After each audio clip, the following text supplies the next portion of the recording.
Good morning and welcome to Morning Brew. Let's see here. I was having a lazy morning this morning. I decided I didn't even share out the thing. I just didn't think about it. Quite honestly, haven't had my coffee yet. Just kind of sitting out listening to the song, which is which reminds me of a new Monday stream that I'm going to be doing, and the problem is finding the right song. I've been listening to different music that YouTube library has, and I'm just not finding the right thing. And yeah, hopefully I have something by Monday. Um, and oh, good morning, good afternoon, Aberjam. Hey, you can tell it's early for me.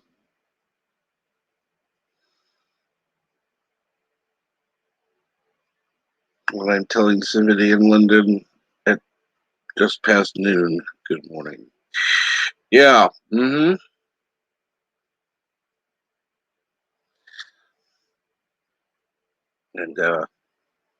yes, it's Thursday afternoon for you. Yes. How are you today? And how's everyone who's listening? All right, I did get the stream sent out. So let's see here. I don't know.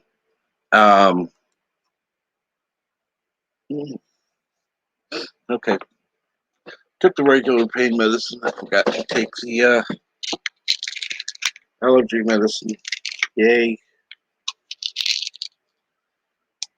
Lovely seasonal allergies. Good thing is that the pills help. Bad news is I have to take them.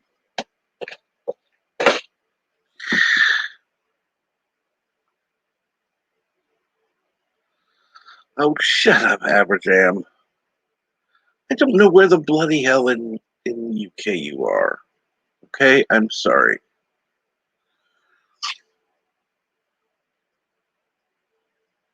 And I sound more like a New Yorker than both.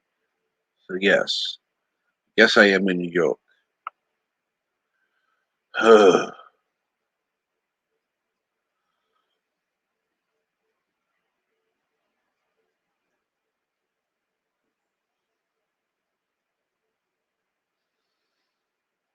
Hmm.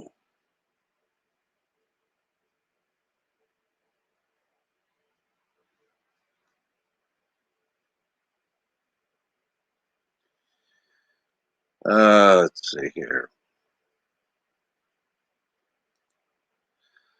Also, got okay.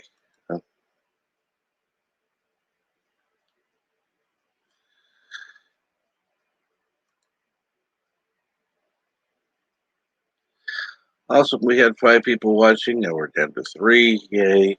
Um. Uh,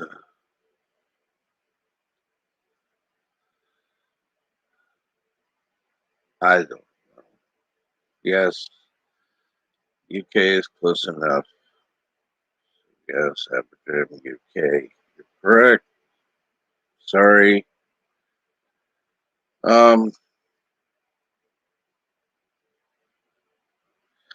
I don't know. I don't know.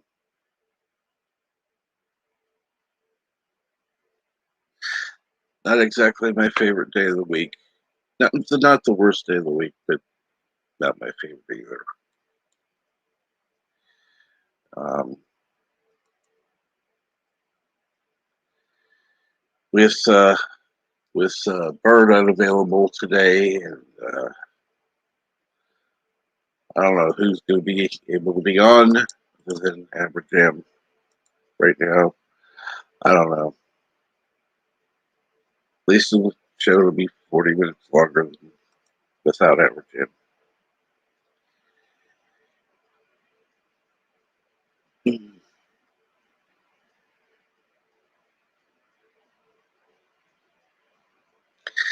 And I'm going to go ahead and pin the comment.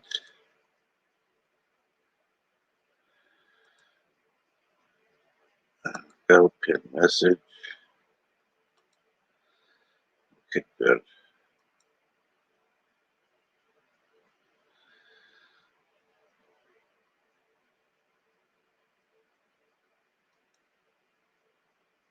And message has been pinned. So anyhow, not much going on today. Yeah, I was kind of hoping things were going to be going a little bit better yesterday than they did, but yeah, whatever. Oh, good. Lost another viewer. Cool. Okay. So far, we are not even 10 minutes in, and it's going shit on the show. And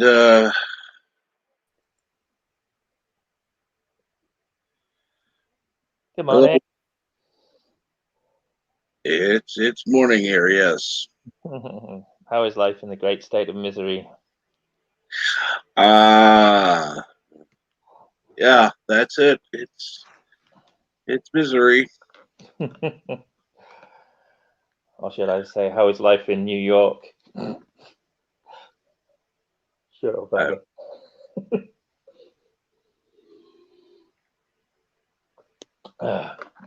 So I'm self-censoring today, just as a constant reminder to everyone that the YouTubes has now clamped down on banning any misinformation on the you-know-what. So Yeah, what they're calling misinformation about what they're called, yes, what they're calling information, which we know is just the left-wing narrative. Which That's I find really funny mean. because if we say what we know to be true, that is not correct. Even if they find out months from now, it'll be too late because they'll have already erased the live stream. That's yeah, and that's why we know it's BS, right? Because certain parties can flip flop. By parties, I don't just mean political. I just mean like people in this establishments. They can just flip flop however they want, as long as they're towing the leftist line. Then they're fine.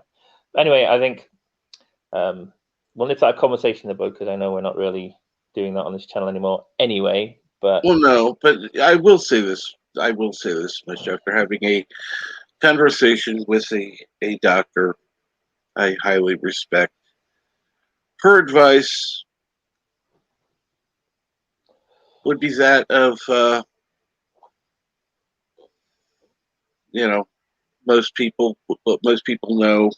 Number one, don't go out if you don't need to. If you do, wear a mask and always wash your hands. Why? Because it's good to do so. Oh, yes, washing your hands is good, regardless and of the situation. I'm going to have to. I had to break my own rules, so anyhow, it's my rule, so fuck it. And good morning, brightest day. Yes, good morning, brightest day. And when are you going to be streaming again? I hope you gained at least a couple of subscribers. I'm now having featured channels every day. Brightest day was yesterday. Today is Resolute Germ. So anyone who's rewatching this, go ahead and like, share it out, do all that. And check out Resolute Germ if you haven't already. So, indeed, JPs, do as I say, not as I do. We see that a lot from a certain political party. But moving swiftly on, as it is now nearly the end of September, for the last 2 or 3 weeks, I have been growing in my winter beard. Keep the old chin warm, and I'm starting to look like Grizzly Adams. cool. So, yeah. I mean, you've got to give somewhere for the birds to nest, don't you? Absolutely. You have to be nice to Absolutely. nature. So, Well, I'm getting, rather than November, I'll be all set for Beardvember. absolutely. I decided, instead of having the we grow together in the title, like let's just put up or shut up. And I'm going with the featured channel.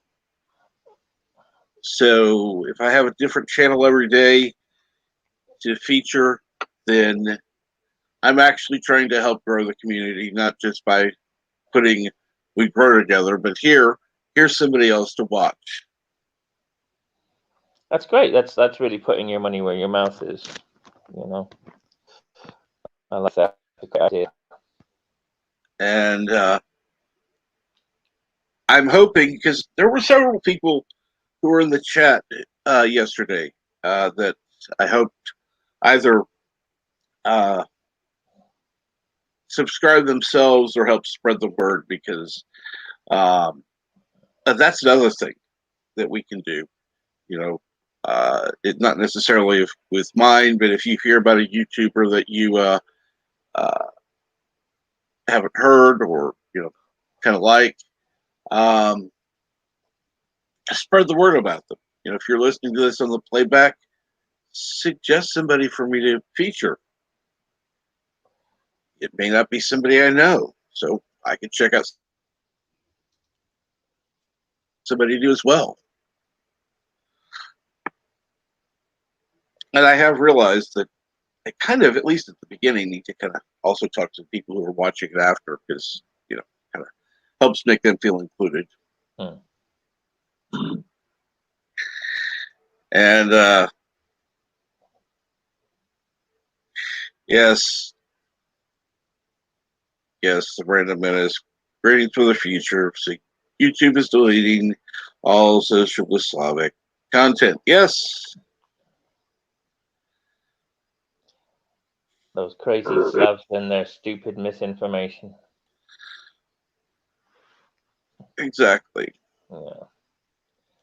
JP's was giving us a little TMI. He's growing his nut beard, he says. That's. Are you gonna plait it or ponytails, maybe, JP's? I figured, since he's up north, he was actually talking about his beard, but and then he is kind of nutty, so I figured he'd be eating the nuts off the trees and just calling it a nut beard, so that way he has spare when he needs a snack. Just have to come out his beard. I'd like to give him the benefit of that doubt, but I really don't think he's going down the nut loaf avenue. I think he's being a little bit more specific than that. He says he's just sick of shaving the boys. Oh God. Why? Why would you do that? Unless you're like nude modeling or something. Or you've got a really bad case of crabs. Yeah, exactly. To each their own, I guess.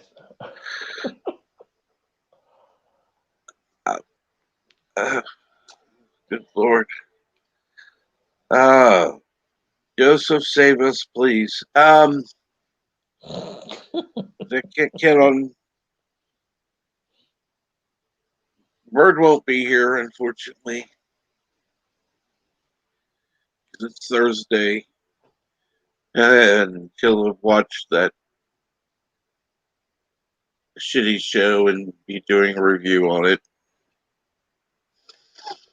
Speaking of shitty shows, although not necessarily shitty, but what have you got lined up for Monday?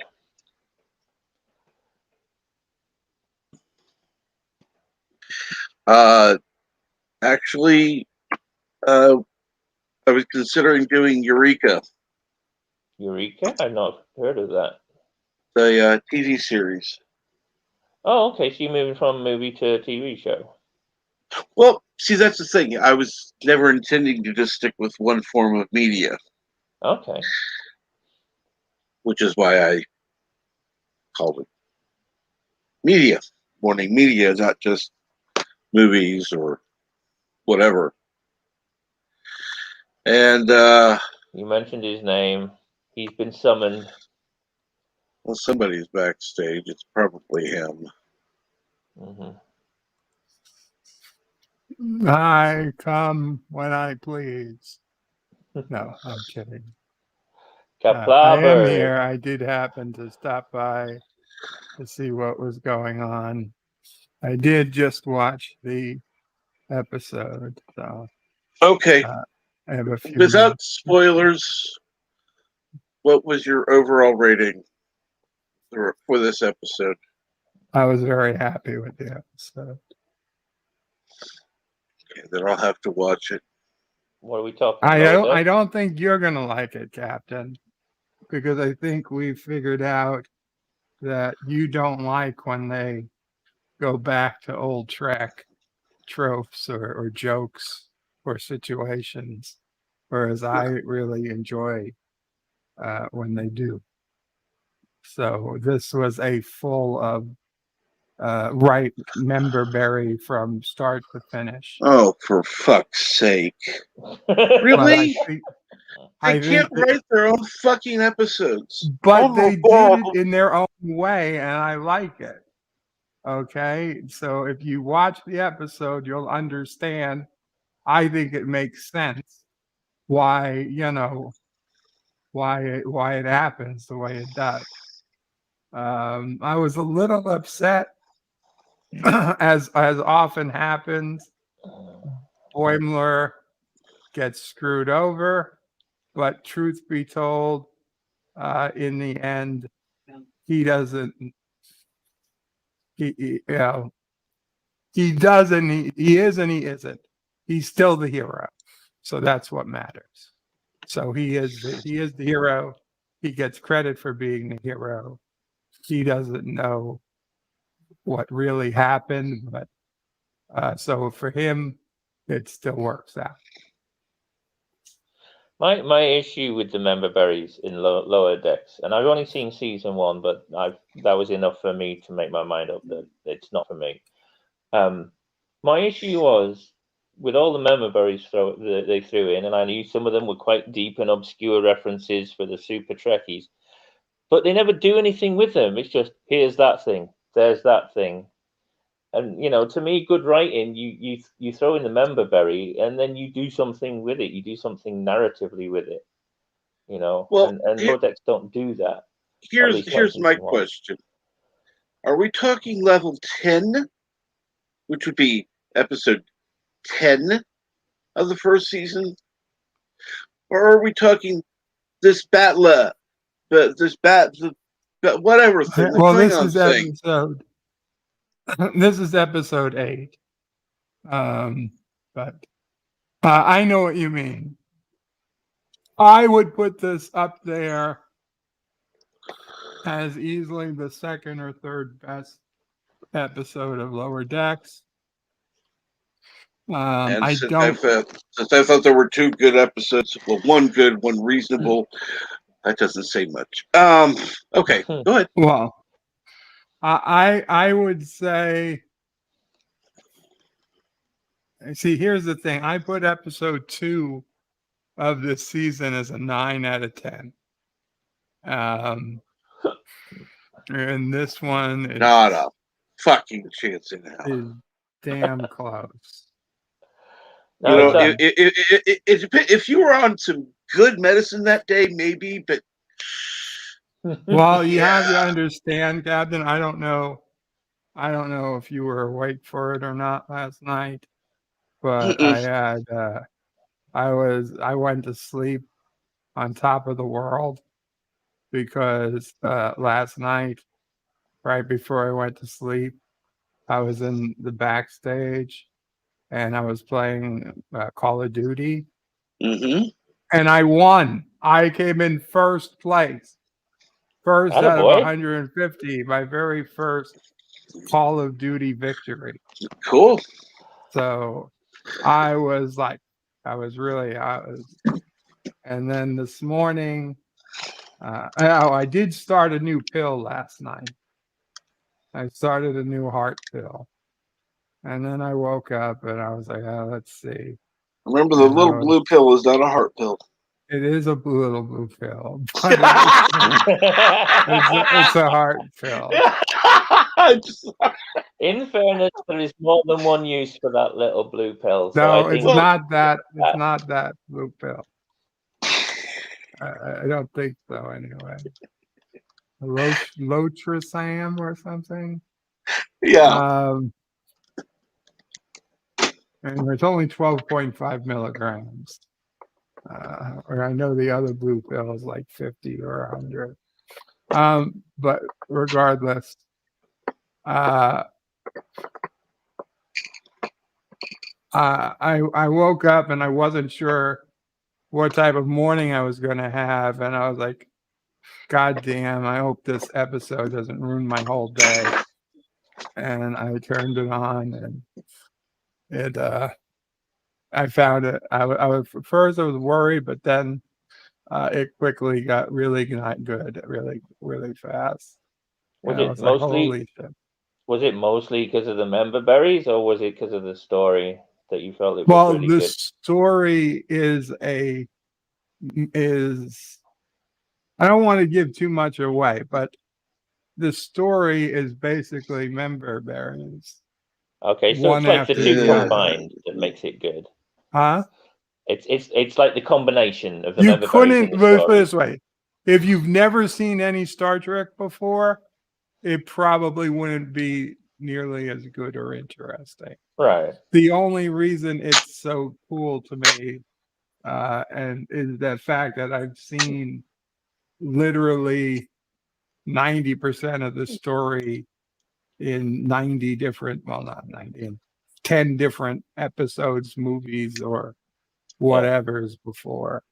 Maybe a dozen. I don't know how many there were, but there were quite a few. Okay. I have just one other question. For season 2, did they bring back Budgie? Not yet. Thank God. And I assume you mean a Badgie. Correct. Yes. Budgie. That's what I said. Not yet. Budgie. I thought you said Buddy. No, I said No. Budgie. Okay. English accent. Did you have any kills at all? Or just Yes, hide? I had 7 kills.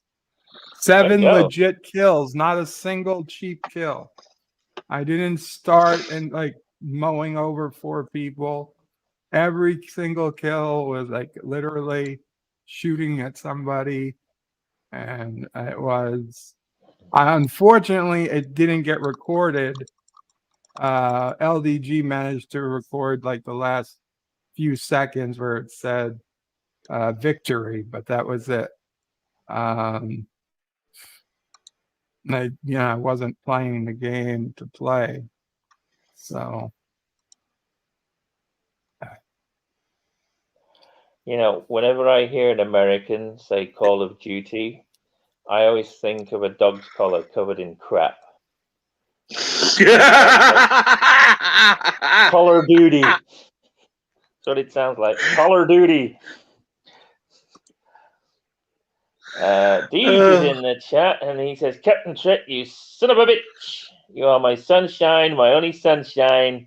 You make me happy when skies are gray.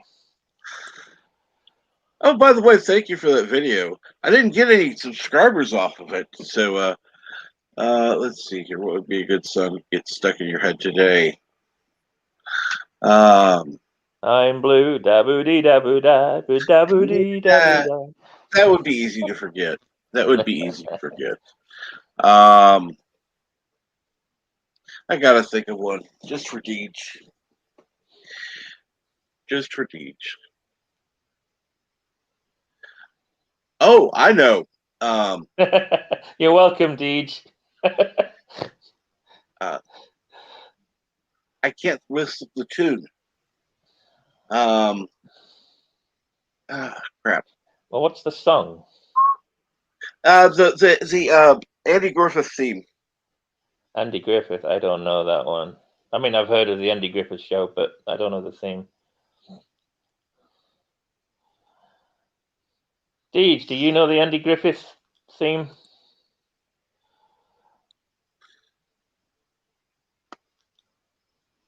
If you do, whatever you do, do not think of the Andy Griffith theme tune in your head.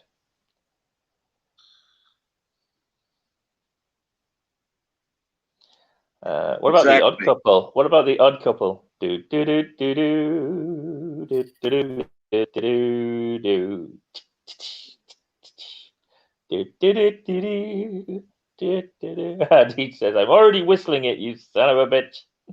I guess he does know Andy Griffith. Oh yes, just whistle the Andy Griffith theme today, Deej.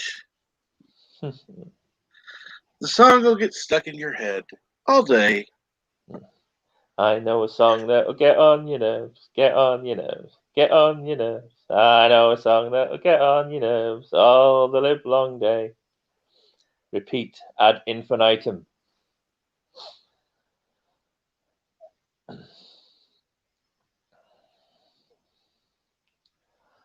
So, Bond is out today. Are we all excited for Bond? No? Doesn't come out here for another week.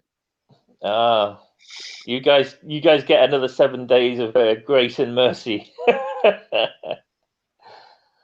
JP's is joining in now. Baby shark, do do do do do do. Baby shark, do do do do do do. No, it's baby shark do do do do. Baby shark do do do do. Yeah, Baby but shark do Deej do sings do that all the do. time. Baby shark. I know. That was his. That doesn't bother him. No, I know. Deej says he's looking forward to bondage, maybe, but not Bond. Well, that's between you and the tractor, Deej. We're not going there today. Oh, I sent nephew O'Prey the gift that should arrive today. His little John Deere tractor. Oh, that's cool. I didn't tell Sis O'Prey it was coming. She's just gonna get a tractor in the mail. Everybody loves an old John Deere. That's right. Baby Shark and always LDG. There you go. They'll probably have my name inside the package, I guess, on their receipt. I think everything annoys LDG at the moment. That guy's going through hell, bless him.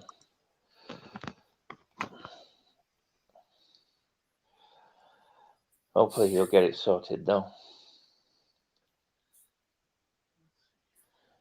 Deej says, hope you caught the helicopter at the end of yesterday's video. They are spying on me. No, they're not spying on you, Deej. They're just trying to find you so they can parachute drop your lunch. That's the Karogan Air Force. Are keeping tabs. Karogan the surveillance. We got to make sure the corn flakes crop doesn't fail this year.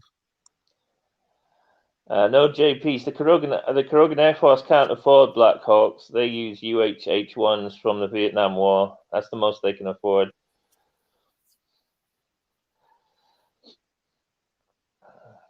And Dee Myers, my favorite boob, is in the chat. Good morning, Dee. Good morning, Dee Myers.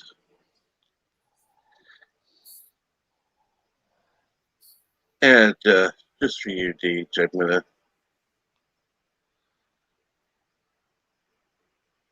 I'm letting it load real quick. I'll just greet everybody in chat. Hi. What's going on, G's? What's going on, JP's? It would seem Joseph also enjoyed Lower Decks.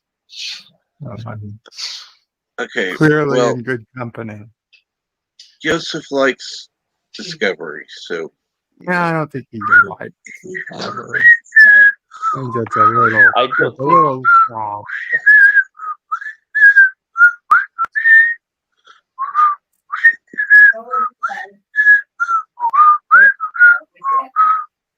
there you go, Deej, just for you. I don't think anyone actually likes Discovery. I think the best anyone can do is tolerate it. Oh. I can't even manage that. I can't stand Discovery. 1.5 seasons was enough for me. I had to just bow out.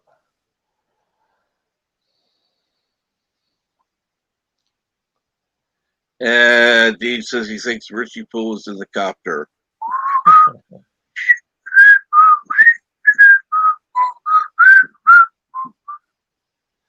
There you go, Deej. You got your song of the day. Tomorrow, Bewitched. Oh,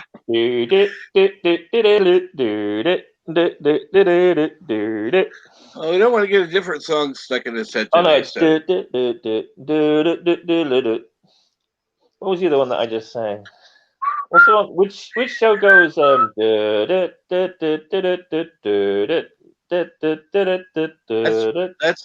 that's I Dream of Jeannie. Dream of Jeannie. There you go. Yeah. Yes. So Dream of Jeannie tomorrow, and then Sunday we'll do Bewitched. Saturday we'll do Bewitched. Yeah, I know, Deej. I Just always for you, get Genie and Bewitched confused.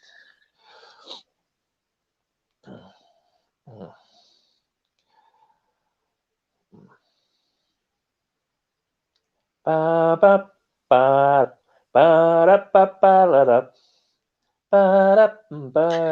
Stop that. Stop that. You're taking away the song. Shut up. Sorry. Abracadabra, I'll kick you out. Back to Andy Griffith.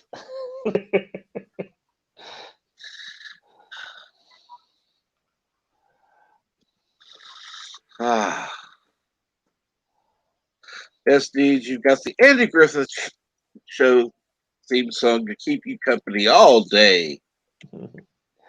Deej says, Genie caused me to have carpal tunnel in my right wrist. Oops, never mind. How's that, Deej? You watched the show while you were doing carpentry? That's right. That's right. And, well, he always has liked older women.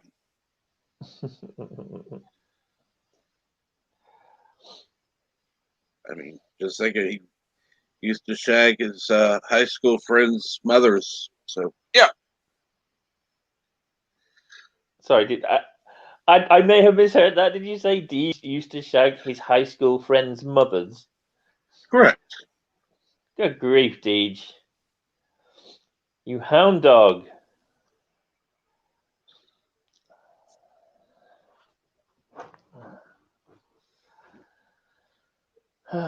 We need to put that boy on a leash.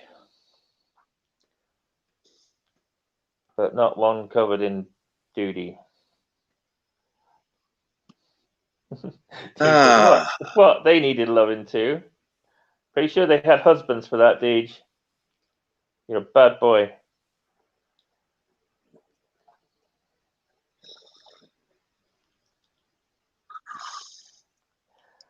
Jeff says, Deej, you need psychiatric help. I don't know. I think Deej needs a sling for his you know what. By the sounds of it.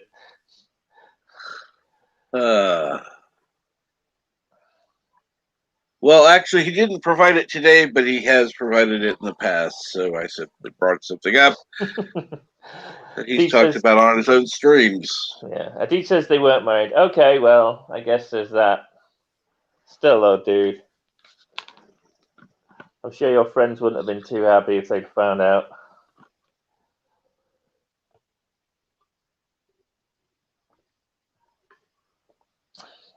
So there we go. Deej had a whole line of real-life Mrs. Robinsons.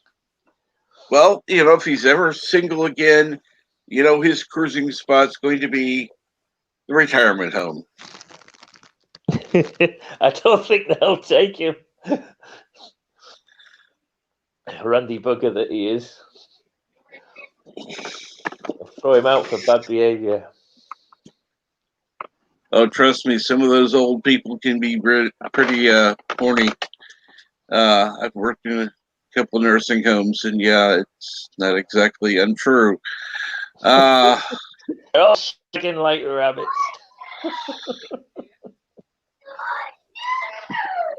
Oh, God. Kids are home then.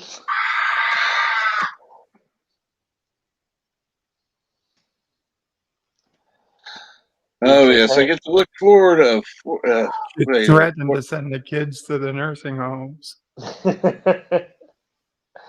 Deej says, hey, those in the nursing homes would be grateful. Last they might ever get. Well, I know, according to Kappa's here, they're already getting it, Deej, so perhaps your services would not be required.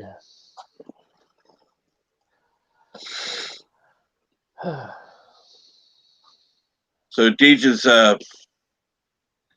nickname in the nursing home when he goes to visit would be Satisfaction. Well, let's put it this way. I'm sure he'd be wearing his rabbit onesie because I can't think of a more appropriate costume. True. Gonna jag like a rabbit, you might as well look like one. Deej, come on, give it a rest, man. He says, plus a lot don't have teeth anymore. Gummers. Disgusting, mate. Disgusting. Get back to fixing your tractor. Don't have to worry about teeth marks that way. That's true. I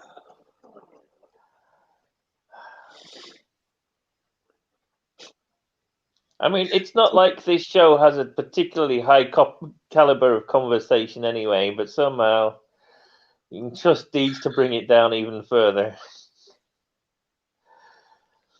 Well, Deej and there's one other person, but they're not on today, so not mentioned.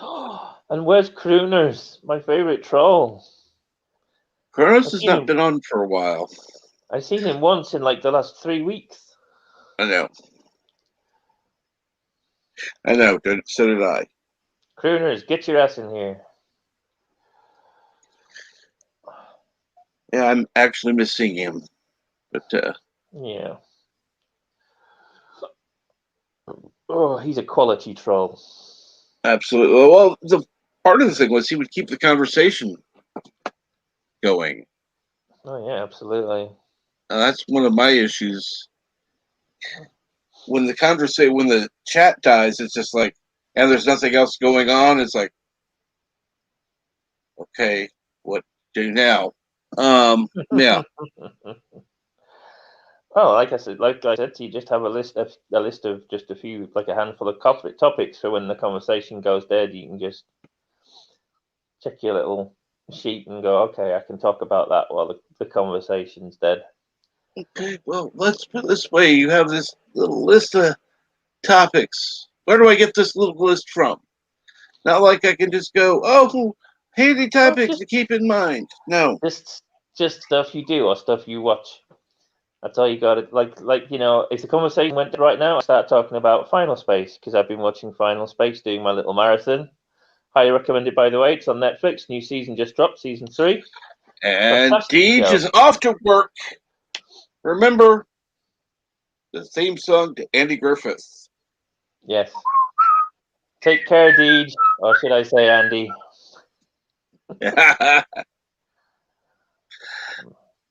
But yeah, I mean, if after the stream today you go off and you watch a show, just write that down. Just write down the show, and then if it goes quiet tomorrow, you can talk about the show that you watched today.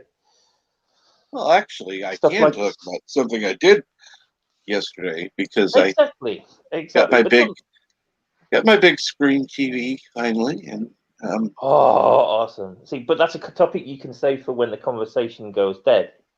You know what I mean? Like, don't use them up when the conversation's going because you'll have nothing left when the conversation goes dead. And that's usually what happens because the conversation lulls, and then I keep put that in, and then when the conversation's dead, I just end the stream because it's like, okay, no. If you've got nothing to talk about, you can just say, well, sod a lot of you. None of you's talking. I'm going to go make a brew. And you better have some chat up by the time I get back. I mean, yesterday when I ended the stream, I was feeling lightheaded and I had to lay down.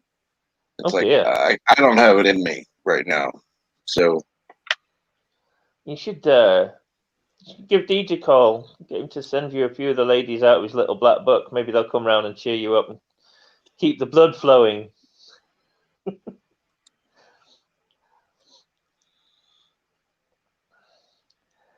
And Jeff is adding some quality conversation. He says, blah.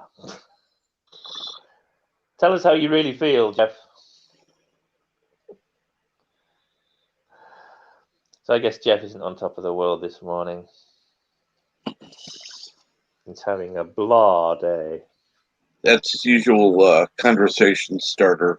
I know, right? That's how I feel pretty much I struggle to drag myself out of bed pretty much every morning just because bed's so nice. Bed is cozy. Bed is your friend. You wake up and it's already hugging you. Why would you want to leave that? You know? So as soon as my feet hit the floor, getting out of bed, my first thought is, out of bed now. Got to do things.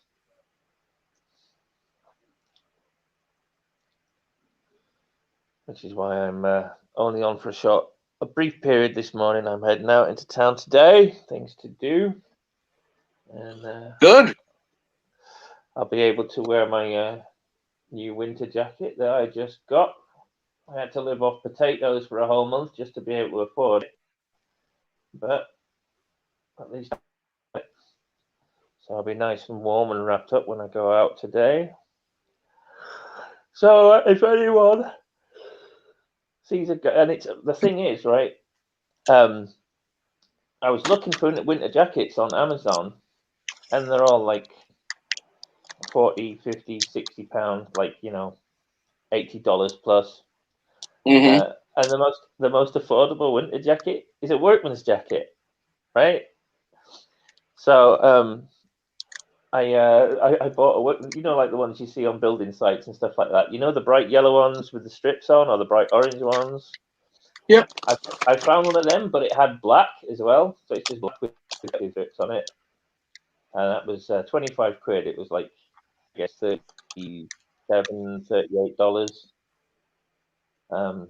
So I got that, and I'm perfectly happy with it. It's a nice jacket, waterproof, weatherproof.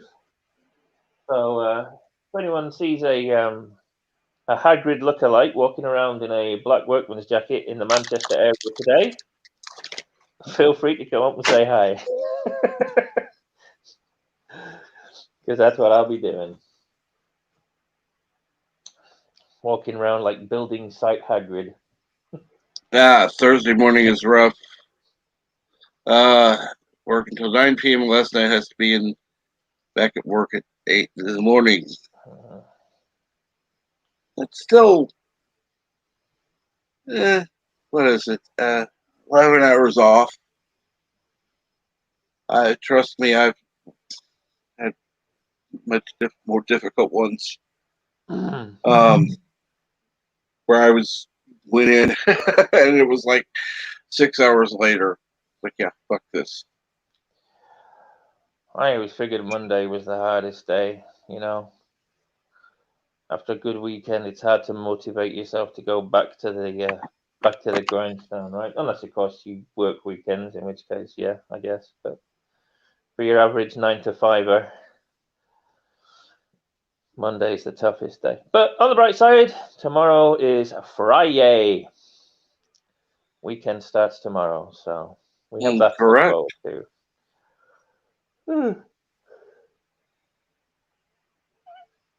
Jeff says, I worked from 8 a.m. till 10 p.m. and back again the next morning. Oh, dude, that sucks.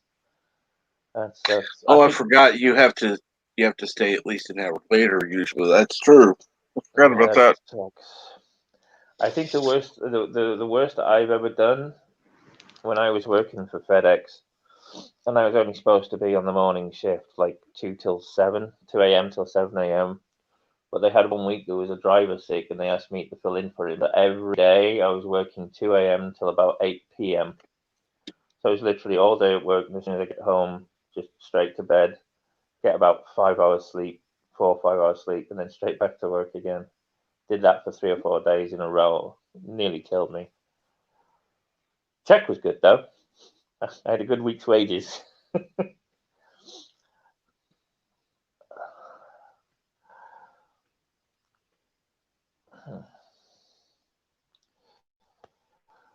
Jeff says that was his last job. I assume he means the staying an extra hour thing. Yeah. But no, 8 a.m. to 10 p.m. Oh, the 8 till 10 was his last job. Oh, okay. Yeah. No, thank so, you. What hours are you working currently then, Jeff? Are they better hours? They're different hours every day. Oh, okay. That's why. That'd do my nutting, not knowing what hour I'm working until like the night before.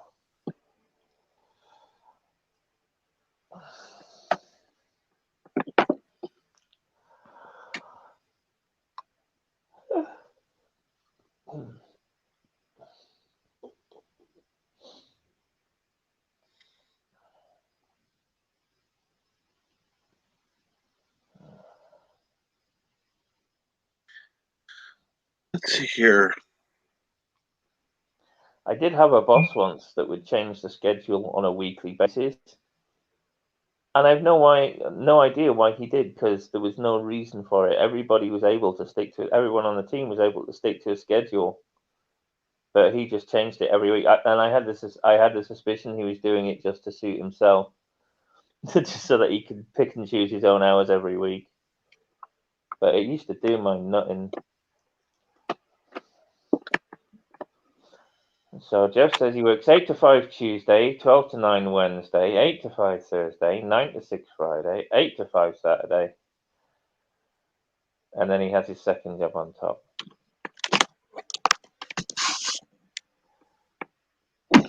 Those are some odd hours, dude. No, it is a library. Oh, he works in a library? Yes. Still weird hours.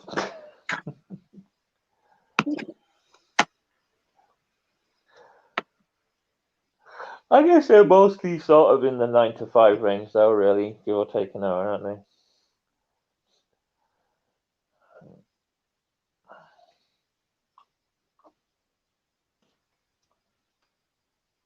There we go. Working 2 jobs, dude. I don't envy you that. Nope. Goody. JP says, 2 jobs, is it really worth it? Well, clearly, otherwise you wouldn't be doing it, Jay.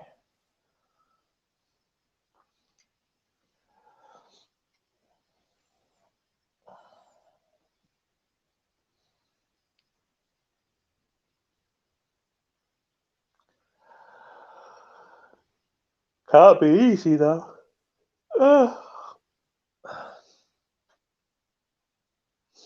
My missus works 2 jobs from time to time when needs must, and definitely wears her out, poor thing. JP says it's never worth it. Yeah. Well, it is to be. some JPs. Not to say that it isn't difficult to do, but if it wasn't worth it, nobody would do it.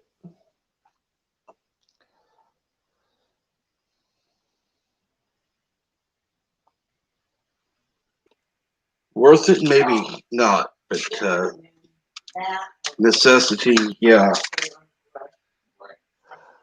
There are a lot of times things happen where it's necessary. Yeah.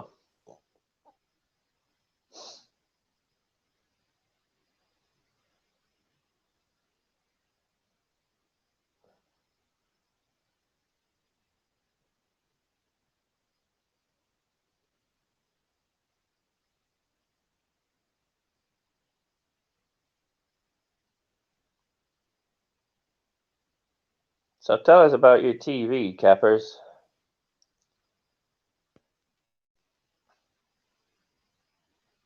You've gone silent. Well, I can tell you this much. I had to go out of my room to get coffee. The kids are being, well, them. They're having to get used to watching a 21-inch screen TV. Yeah. After being used to watching a 40-plus inch TV. So you've kidnapped the big telly, basically. Oh, well, no. Reclaimed it? I have my TV, and they have my old TV. Mm-hmm.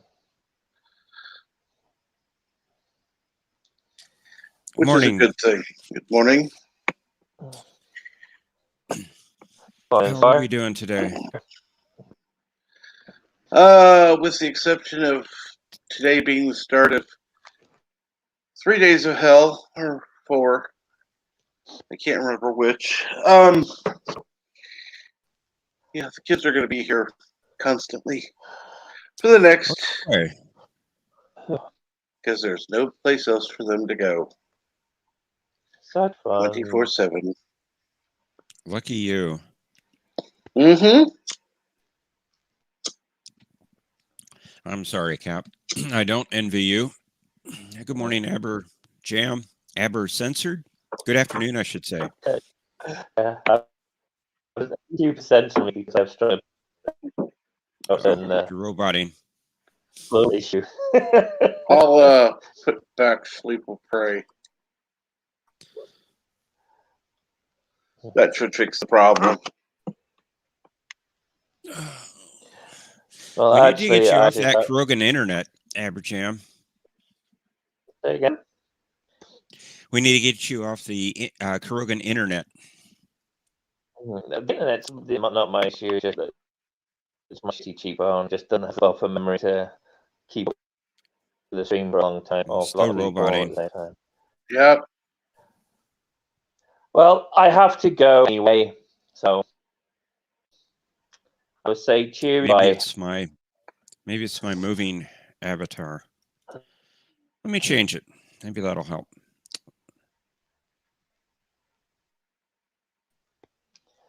Okay, so how about now? Roboting? No.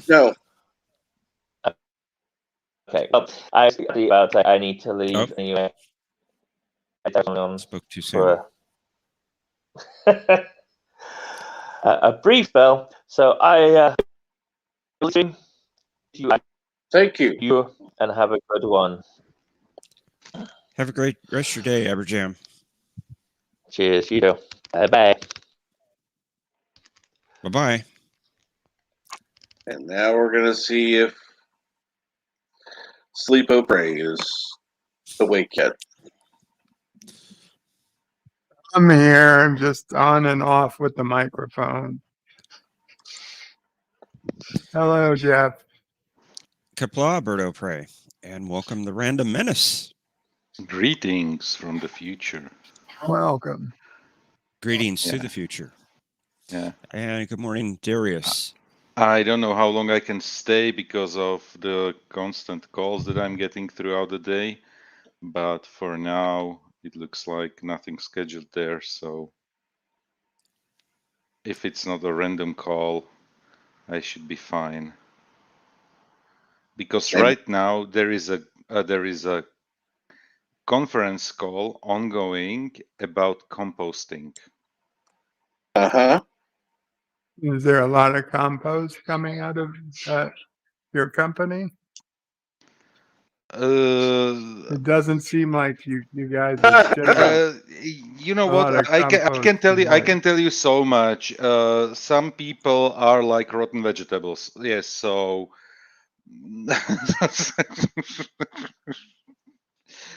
I would say this way.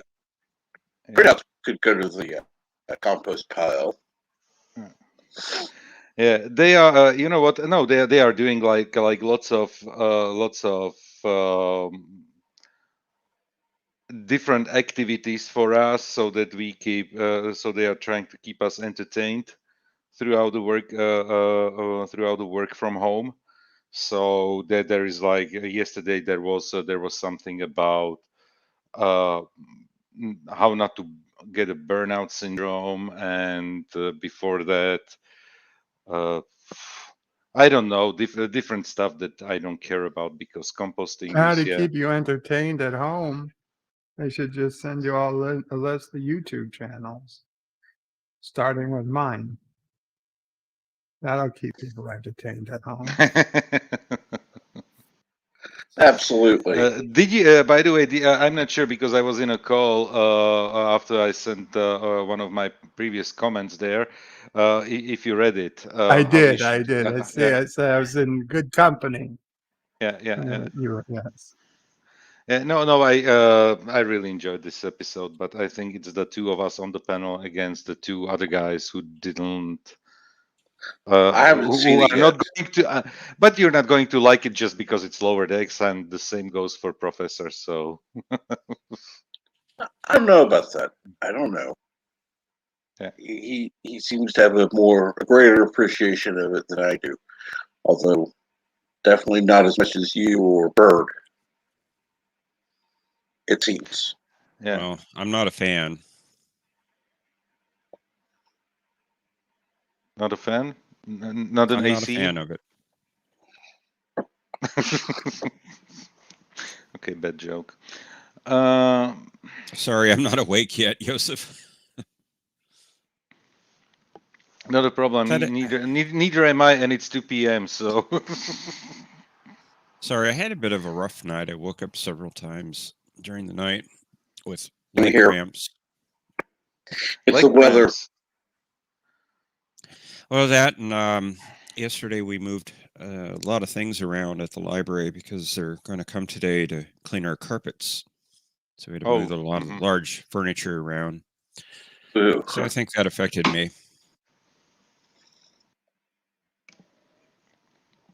Because in that case, if you are getting cramps, you definitely need some magnesium. Is that it? Yeah, I magnesium. never heard I that was told before. it was potassium. No, magnesium. I was told potassium, eat a banana. Maybe you guys don't have bananas there. Actually, I was going to ask you, Bird, have you been taking CoQ10? No. That is something you may want to investigate. What is CoQ10? You are on, what is it called? I'm trying to think what it's called now. A certain kind of medication, like for your heart and such, which can reduce the CoQ10 levels. My cardiologist did blood tests. I would imagine if it's an important level to look for them, but True. I can ask. CoQ10. I'll ask her. I'll look it up and then I'll. And as Tell mommy I'm finding your mommy because I'm hungry. I went in the kitchen. I came back. as with anything else, individual results vary because your blood levels and mine would be different. But it never hurts to ask. CoQ10 acts as an antioxidant, which protects cells from damage and plays an important part in metabolism. This is from WebMD. Well, I like pro-oxidants, not antioxidants. There's evidence that CoQ10 supplements can lower blood pressure slightly. It's also used to treat heart failure and other heart conditions. Oh, well, that's interesting. possibly helping to improve some symptoms, lessen future cardiac risks when combined with regular medications. But the evidence is conflicting. As I said, your doctor would know your case better, but it doesn't hurt to ask.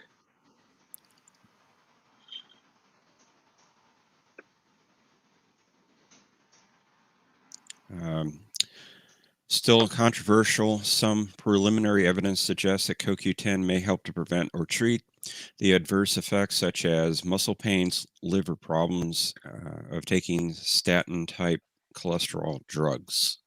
Do you take cholesterol drugs, Bird?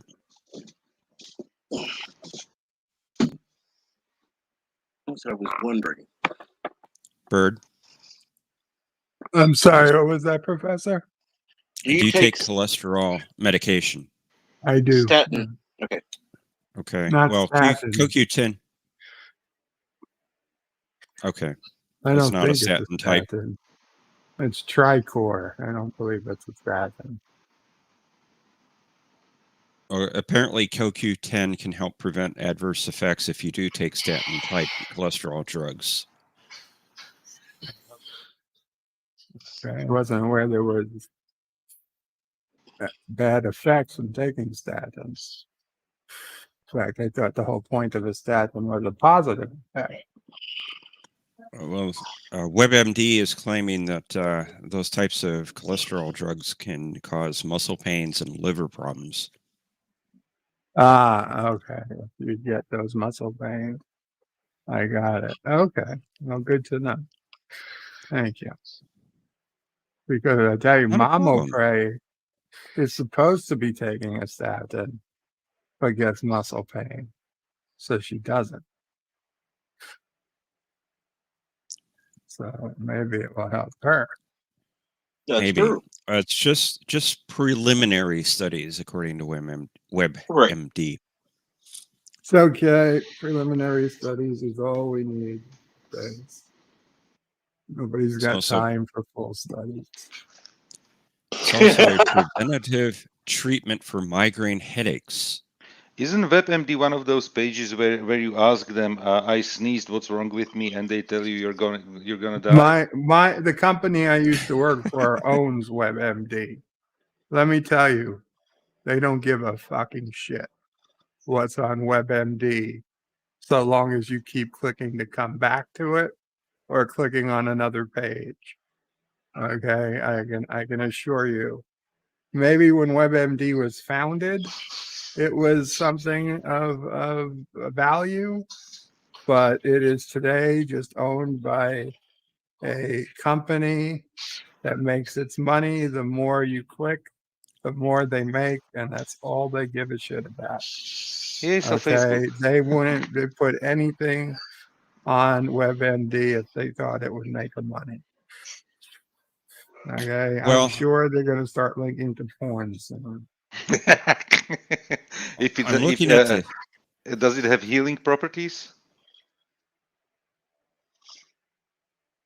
Are you asking me? Bert, because What he does suggested WebMD? no. Sure.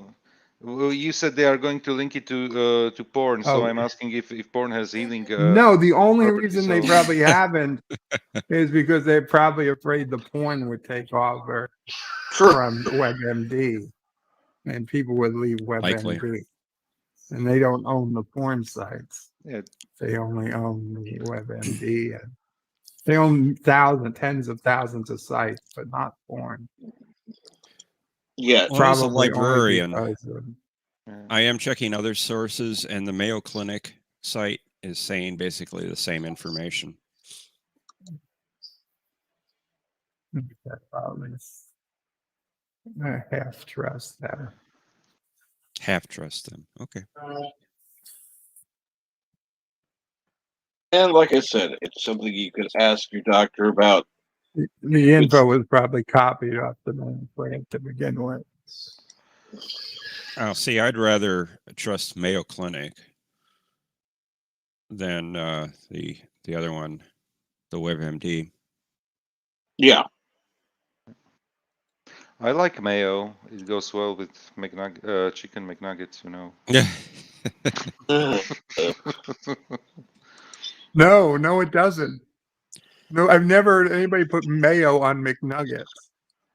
I've never heard that Honey myself. mustard? So you just met a guy who does that? No, Joseph, don't tell me you do that. Yeah, I do that. Mayonnaise on McNuggets? What is Yep. wrong with you? Nothing. Oh my God. And I eat Oh, French fries with you know what? Okay, I can put mayonnaise on French fries all day long, but on a McNugget, on chicken nuggets. Yeah, why eggs not? are like the And main ingredient of mayonnaise. So you're dipping your chicken in eggs. Yeah. yeah, and when you are doing like what is it called? Oh shoot. Breadcrumb when you are doing Yeah, when you batter it, you put egg. I get batter it that. in bed, but That's just yeah, a and little bit. do it That's with just a like little bit so it sticks. Okay. Oh my God, mayonnaise. Ah. Oh no. oh yeah, and I put We've and upset I Bird. Now wait. put I feel a What rant coming LDG has to say? I feel a rant coming on Bed Life tomorrow. and I like French fries with mustard. Actually, I can deal with that. I could deal with that. I could deal with that over. yay! LD agrees with me. Mayo nuggets rocks. God, you both sick people. And we For once, I yeah, have to agree with Bird. and Wiz says here as well, mayo on chicken And if you're grilling chicken to keep it moist. Yeah, sorry. good morning, wise guys. Finally figured out how to say the name. I'm sorry, it looks like Whizjizz to me. Yeah. it is with Jesus. Sorry. Morning, I everyone. know. Good morning, Canby. How you doing Morning, today? Envy. Jeff, how are you doing? A little congested this morning, but otherwise okay. How are you? Yeah, doing well, other than the fact that I was mentally exhausted today after a bunch of stuff and fell asleep and then took a nap and then haven't slept all night. So I'm like, oh boy, my day is going to be a pain. I spent half the night watching Justified till 3 a.m. And then I was like, okay, wife's going to work. 3 hours, maybe I can get some sleep before the alarm goes off. And well, that was a bust, but hey, it happens every now and again. My family has a history of having issues with sleep sometimes. I'm sorry to hear that. It's okay. I don't know if you've seen my new puppy yet. Yes, I have. Speaking of which, he just showed up. So if you hear me all of a sudden go crazy about him pulling something and about ready to chew it up, you'll know why. Oh. Haven't seen you in a spell. How are you doing? I'm doing okay. No, I've been around. History with R&R. Question. No, I mean, I haven't been on Bird's streams on Sundays. No, just you and I haven't been on a stream together. I know we've chatted a couple times, but we haven't been on a stream together in a while. Right. So, well, my streams on Sunday are kicking ass right now. I've got two really good people that are just very knowledgeable at the topic we're talking about, history of film. That's always helpful. So Trying to wake up. I have to leave in about 20 minutes. Work time. Where did you ever start doing mayo on? dipping chicken nuggets in mayo. That just seems a little different. That must be a European thing. I don't know. Mayo LTG makes is doing everything it too. better. I've given up mayo. It's way too fatty. You know, it's interesting. A lot of times, most people in my family and most people I know, they'll have the list of everything that is on there for a burger, and then there's like which one of these should be removed. And there's like mayo, mustard, ketchup, a few other things, and almost universally, myself included, say, yeah, take the ketchup off. Yeah. Absolutely.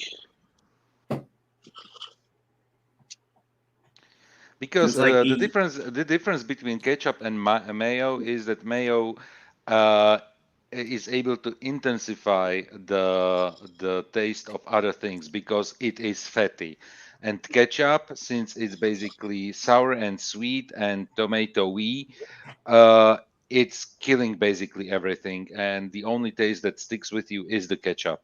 Mm-hmm. If I'm going to have a tomato, I'd rather have a real tomato Yeah, of course. with mayo. like, if I go to a restaurant or something, and or I go to a burger joint and I order fries, I always have to ask. I need a thing of mustard because I'm the same way as Joseph. I dip my fries in mustard. I would take mustard over ketchup for my fries any day of the week, twice on Sunday. And of course, Joseph would get a container of mayo to dip his fries in. Not a container. It's not like I'm drowning everything in mayo. It's a It's container. I just like a little cup, not. You're drizzling mayo on your fries. I like chicken. If I'm doing chicken nuggets, man, my wife she scored big last time she went grocery shopping. She found Chick-fil-A Polynesian sauce. So yeah, everybody in the house absolutely loves it. I mean, I knew I'd love it. I knew she loves it, but even our kids love it. And my kids, up until that, never dipped their nuggets in anything. How is it? Is it like sweet or spicy? I don't know that one. It's not a spicy. It's got kind of a sweet, maybe little hint of tang in it. Mm-hmm. But it's kind of it's a light sweet because I'm not a sweets guy. One of the things I don't do is I don't eat sweets very often. Just very rarely. I've got to really be wanting something, and usually then I'll get a Reese's peanut butter cup or something. That's usually my extent, or a Hershey's almond. But when it comes to most other things, it's just. Well, I mean, we've had this conversation before. As Cap knows, American chocolate sucks. Mm-hmm.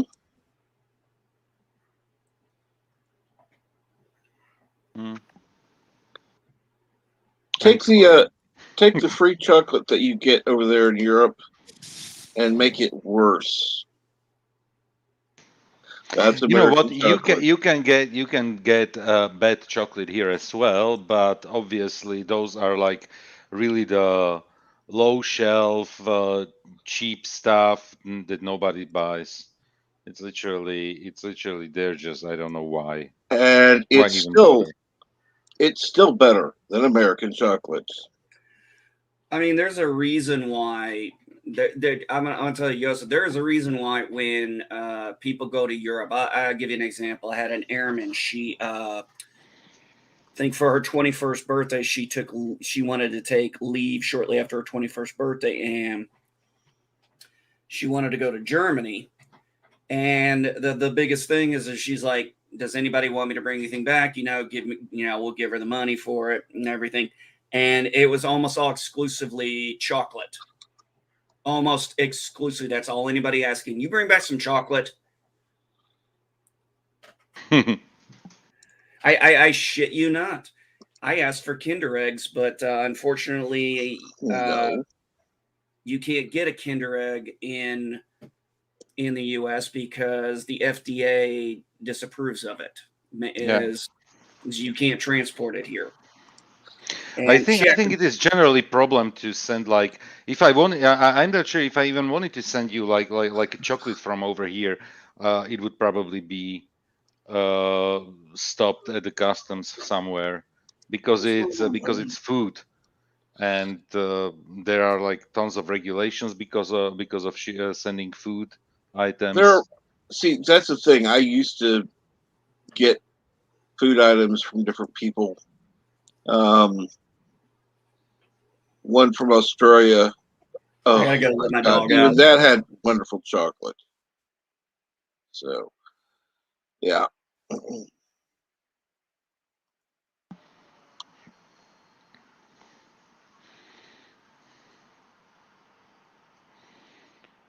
You know what? I'm sitting in front of computer. Can I send chocolate from Europe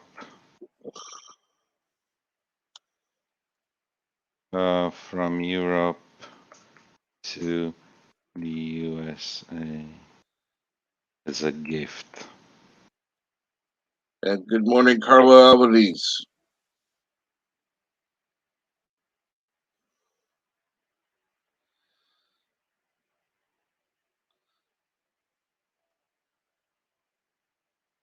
Yay! First link gives me a server error.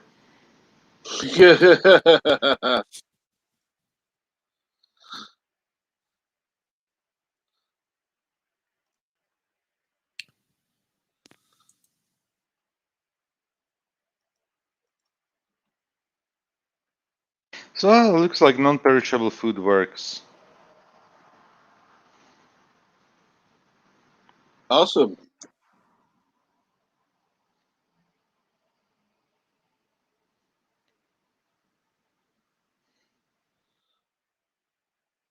Hmm.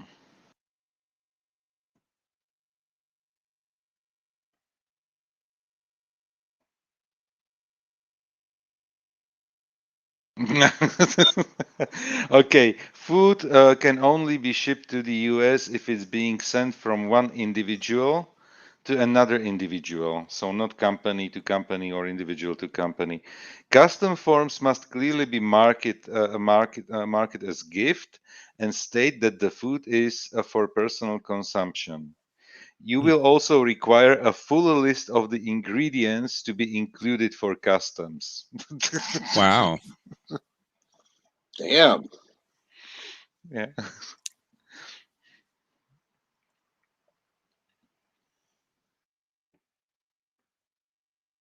This is ridiculous. Yeah, that does sound extreme to me.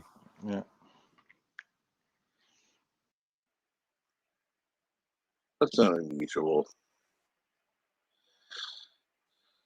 Okay. I can tell you that it was basically every single year we used to travel around Europe for meetings, and we were getting then like trainings and lectures on products and services and everything.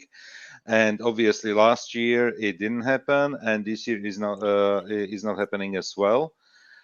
So what they did, they sent to every employee who registered and participated in the training a box with some like toys and some promotional material and stuff like that, including a Rubik's cube, for example. And the problem was they sent it everything centrally from the United States. So, and they didn't send it to the company so that they would feel like one set of paper, one set of papers for receiving all the packages. They send it individually to every single employee around Europe. So they like I don't know, 50,000 packages maybe that they sent, and every single one had to go to, or every single one of us had to fill out some custom forms. It was just ridiculous. And can you imagine, here in Slovakia, it was probably something like 400 people who received those packages. So, Like, oh, by the yeah, way, yeah, you're fill out paperwork. yeah. So the custom office was like, the lady that called me was like, "Is your name this? Is like we need the paperwork?" And she was like a robot, and I was like, I'm not the first one you're calling today from Dell, right? And she was like, no. You are like the 50th person that I'm calling only today. And I was like, okay, good for you. And then the Hey, package came, and 2/3 of that stuff I already threw out because it's either outdated, because obviously if it's like materials, about products. Since last year, everything changed, so outdated. So I had to recycle that stuff. And I think the only item that I'm actually using is the Rubik's cube, and I still suck. Oh yeah, I never was good at those. One time I got 2 sides solved. It's not That's as far as I've gotten. Yeah, it makes no sense to solve like solving like two sides. You need to basically solve everything at once, because otherwise it doesn't work. Yeah. Yeah. The Actually, I trick think you is need to to solve remember ones. the Go ahead, center Mark. square is never changed. That's the color. All Yeah. the other colors have to match the center. right. Yeah, and you need to basically create first a cross, then you need to match, and the problem is the corners, because obviously you need to then match the corners, and once you have the corners matched, then you can put it together. But it's just ridiculous, because you need to have something like spatial orientation, and this is one of the things that I'm sorely lacking: spatial orientation. And that's why it takes me an It eternity. also helps if you have a hair dryer. Oh. You get the stickers off a little easier and reapply them. You can actually take it apart and put the pieces on in the right places. But isn't that like cheating? Yes, that's the It's Krogan way. it's a one-player game.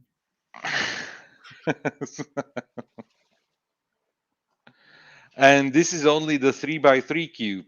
I'm not even talking about like the advanced ones that are like, I don't know. Even 4x4 is crazy already. And We're talking the 1x1. 1 by 1.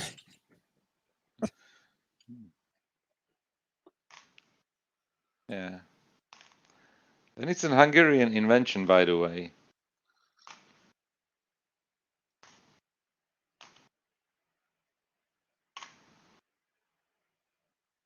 And the guy never got rich from it. That's wow. Well, that's a sham. Yeah, it's not like you can you can do much under communist regime when you invent something. It's ours. It's not yours. Yep. No, there was. This is true. I think it was like patented and something, but it's like the same thing with when the person who invented this spinning thing. What is it called? It was like in the like 2-3 years, the fidget spinner. Mm-hmm. Yeah, that person also never got rich from it. That invented the fidget spinner. I'm not surprised. Unfortunately, Yeah. you can have something that's very successful, and the person who invents it gets nothing. That's Yeah, that sucks. yeah. That's why I'm not inventing things.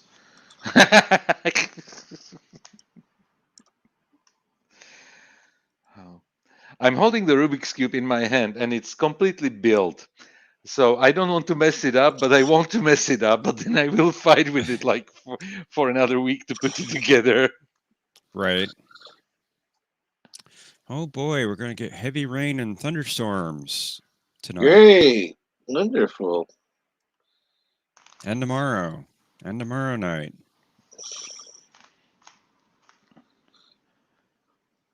We are Sorry, I was heading just looking actually at the weather. into a nice weekend. It's like fall temperatures and everything, but like mild temperatures and no rain, which is actually good and nice. And my mother is coming over tomorrow, for a visit for a few days with my little niece. So yay, it will be busy weekend and a lot of Paw Patrol. But Erica wants to go to see the new James Bond movie. Oh, So,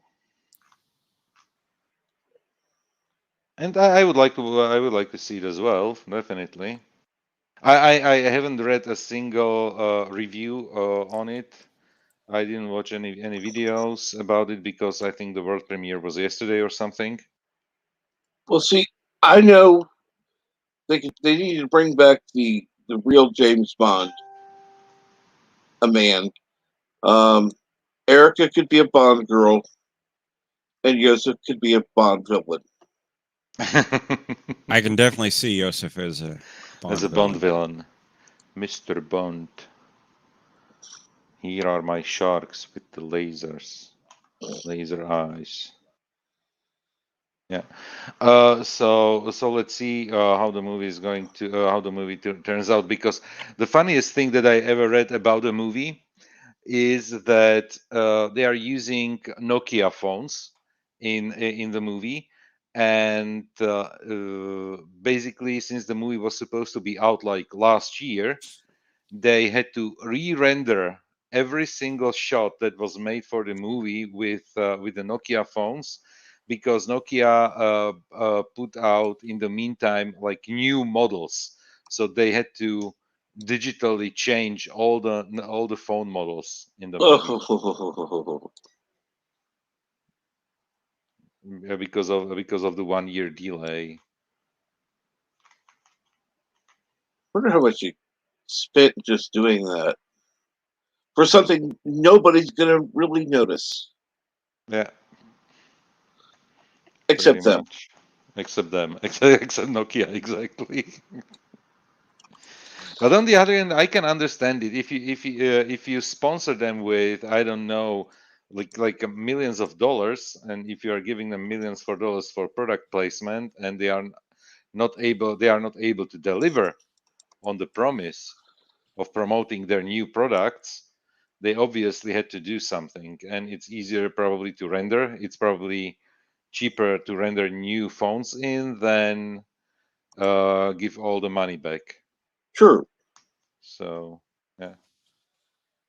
This is one of the things that I actually really dislike in certain movies where you have like tons of product placement. Because if somebody is drinking like a Coca-Cola or something, I don't mind that as a product placement. Or there is like I don't know, like a Pizza Hut on a corner or whatever, or they have a menu from whatever restaurant. I don't mind that. But if you have something like, have you seen Jurassic World? Mm-hmm. And so in Jurassic World, basically, it's the largest Samsung campaign that I ever seen on screen in a movie. Not that everybody is using Samsung phones, They are as well. They are as well. Basically, the whole main hall is called in the movie is called like Samsung something,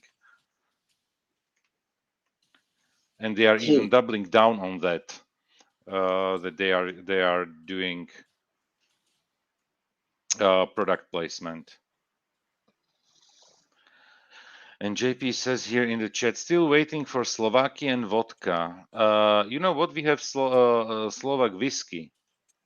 We have as well vodka. We are making as well local vodka, and as well Slovak whiskey.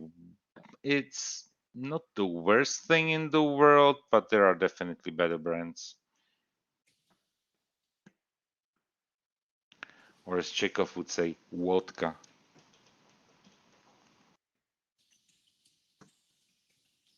Victor.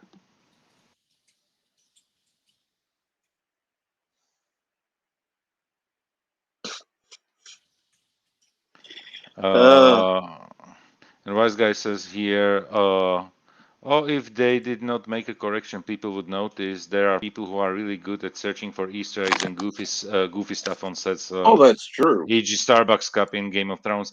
Yeah. And NBS. NB says it here. Joseph, if you watch Demolition Man in America, all the restaurants are Taco Bell. In Europe, release was Pizza Hut. Yeah, you're right. And still backstage. So James Bond is not out in the United States. It will be out in a week in the States. But we're talking to a European, so it's out in Europe. Considering it's a James Bond movie, that does make sense.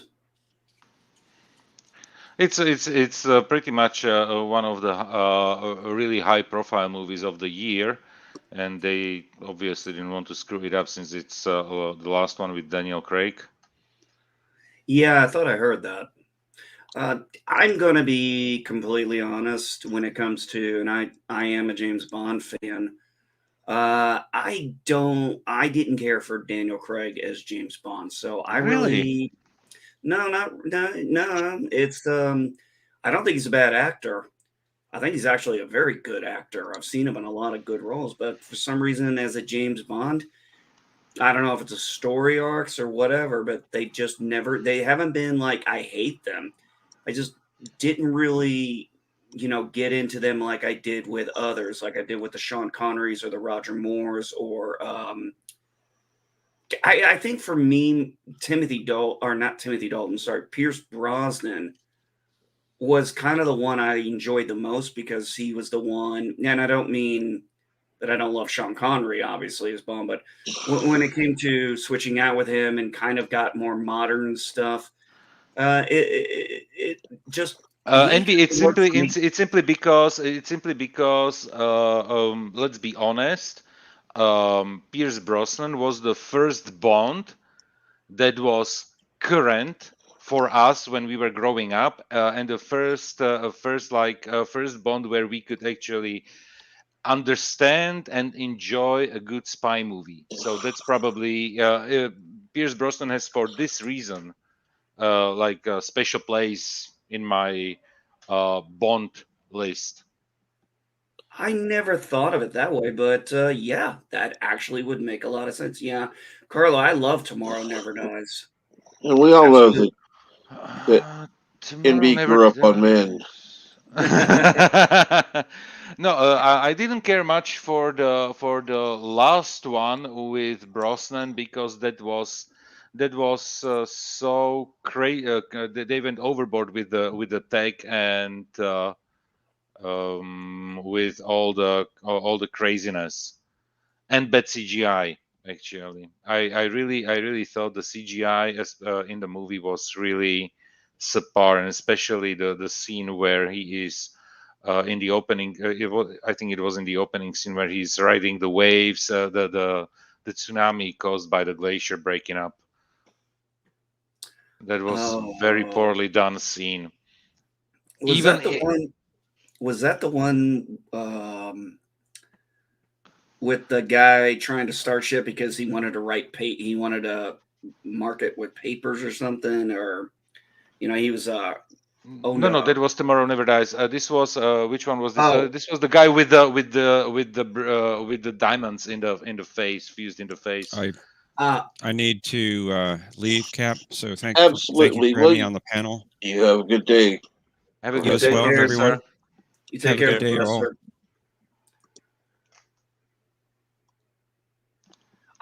Man, it's been a while since I've seen a Bond movie. I'm going to be honest. Like I said, I did enjoy them. My grandmother was a huge Sean Connery fan. Strangely enough, I had a hard time watching when I was a kid. As most of you guys know, I used to watch a lot of movies with my grandmother, and my first experience with James Bond was actually a Roger Moore one. And the reason why that was is, you had all these 007 VHSs here, and I didn't know what the order of James Bond was. I didn't know, the order for it. So I just grabbed one and I started watching it because I was looking at the covers of these James Bonds, and I think it was Moonraker. I think that was the first one I actually saw because I was very That's a big pretty campy one, yeah. But for a kid, a very entertaining one, definitely. Yeah, exactly. And it was just kind of, what I saw at first. I think, and I can't remember if it was that one or the one I've seen later, where it was like every time there was you mentioned product placement, it was so funny because when I got older and I was watching it, he's like, Bond is fighting in an ambulance, and like every other shot, they like pass a sign. And as a kid, I didn't understand that. I was like, why are they cutting outside? And my grandmother had to explain to me that's product placement. And I didn't, I was like, oh, okay. I didn't know what the hell that meant, but I was like, fine, whatever. But then now it's so hard for me to unsee. It was just kind of funny. It is campy. Like I said, it was the cover that stood out for me. It was really the cover of the sleeve for the VHS tape that kind of came out. Yeah, in Project Arkiva. Yeah, I did like that thing with Jaws. I did like that.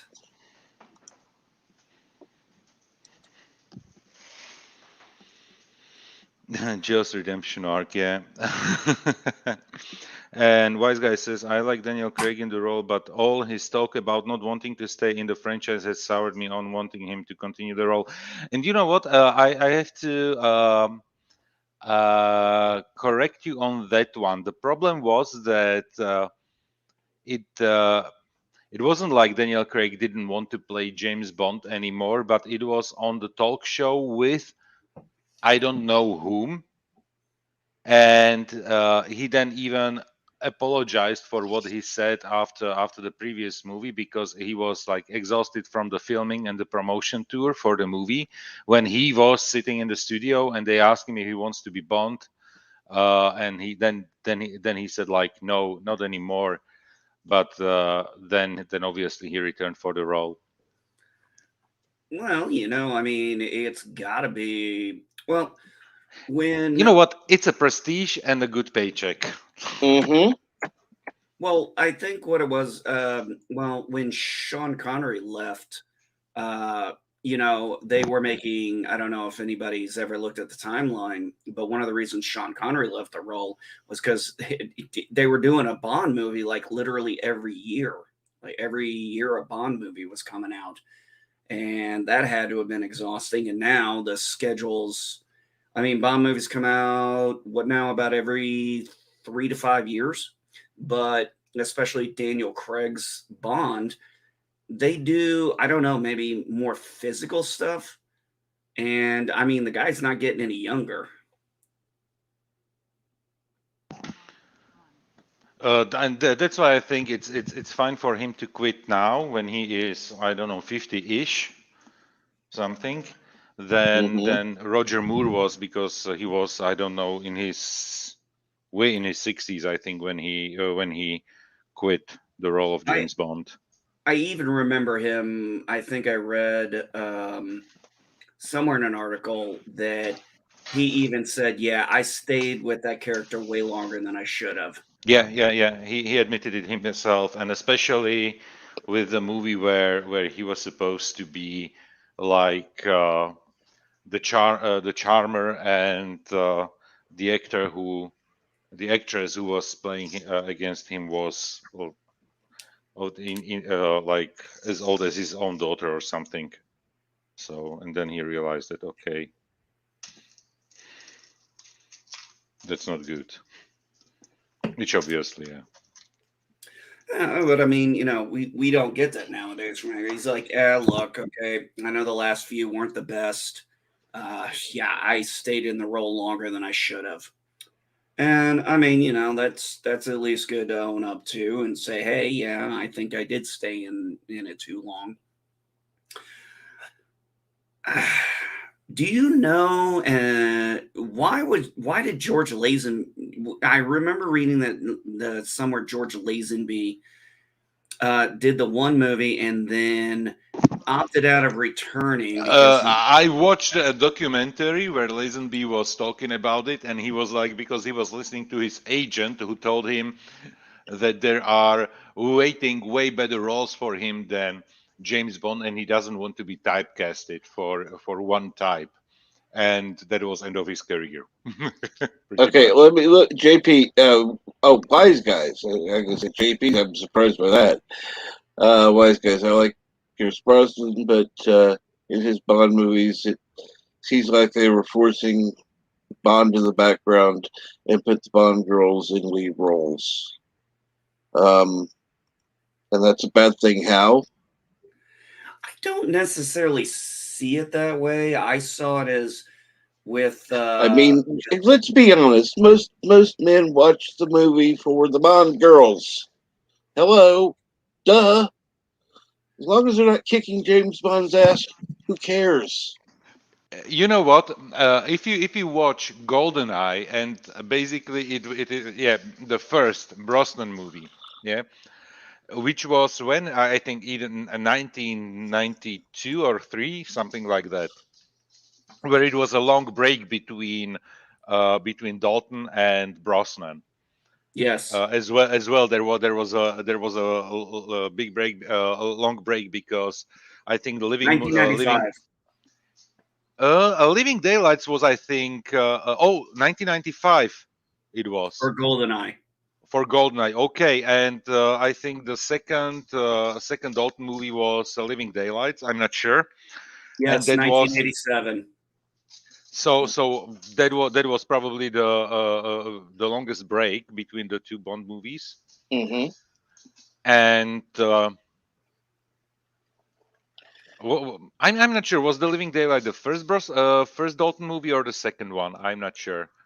Ooh, give me just a second. Let me. Because honestly, I'm not even at my computer right now, so I can't check it. Let's see. Living Daylights is a night spy film, and yes, that was the first of two. So, yes, that was the first of the two, and then. Okay. So 89 must have been the second one, and then there was a long break between the. What I wanted to say with GoldenEye is basically we get M introduced for the first time as a female, Judi Dench, and basically just imagine they would put a sentence what she said to him in that movie, in the first scene they shared together. If they put the scene like today in the movie, what would happen with certain channels on the internet? She calls him the relic of his time and the dinosaur. Well, he was. I mean, Yeah. realistically. But now, yeah, everybody would be all That was stupid about it. that was the perfect, and if I see it being called as the perfect Vogue moment in a James Bond movie. Yeah, exactly. Now it would be woke, even though it was absolutely correct back then. Okay, yeah. I think you're pretty much right. Yeah, in 1989, it was License to Kill, and then 1995 was when GoldenEye came out. And from what I can tell, from 1962 to 1989, that was the longest break at the time. Have a good day, Carlo. And yes, hail on Kuroga. Take care, Carlo. I think one of the things I liked about those Pierce Brosnan movies is I thought with Holly Berry and I don't remember the name of the actress who was playing the Chinese character in one of them, but I found I didn't think they overshadowed him. I thought they complimented him, because he had his skills and they have their skills. What about you, Joseph? And he or you, Bird? Well, I was quiet. yeah, I know. I was trying to say goodbye, Carlo, but I forgot I was muted. Oh, bye, Carlo. And I just wanted to throw out there, I know you guys are all talking Bond right now, but I just noticed that Free Guy finally is available in the United States. You got to pay for it, but it's available. So I'm going to try and watch that soon. Or you can get a 16 gigabyte download of it. Yeah. Yeah, I actually, to be honest, I was surfing the seas and I saw the Blu-ray download. It's like, holy shit, the Blu-ray, so it's available. It's perfect quality. Yeah, but I'd rather pay the money. No, we are going to see it in theaters. I just saw it, and I haven't watched the movie. I just saw that it is available.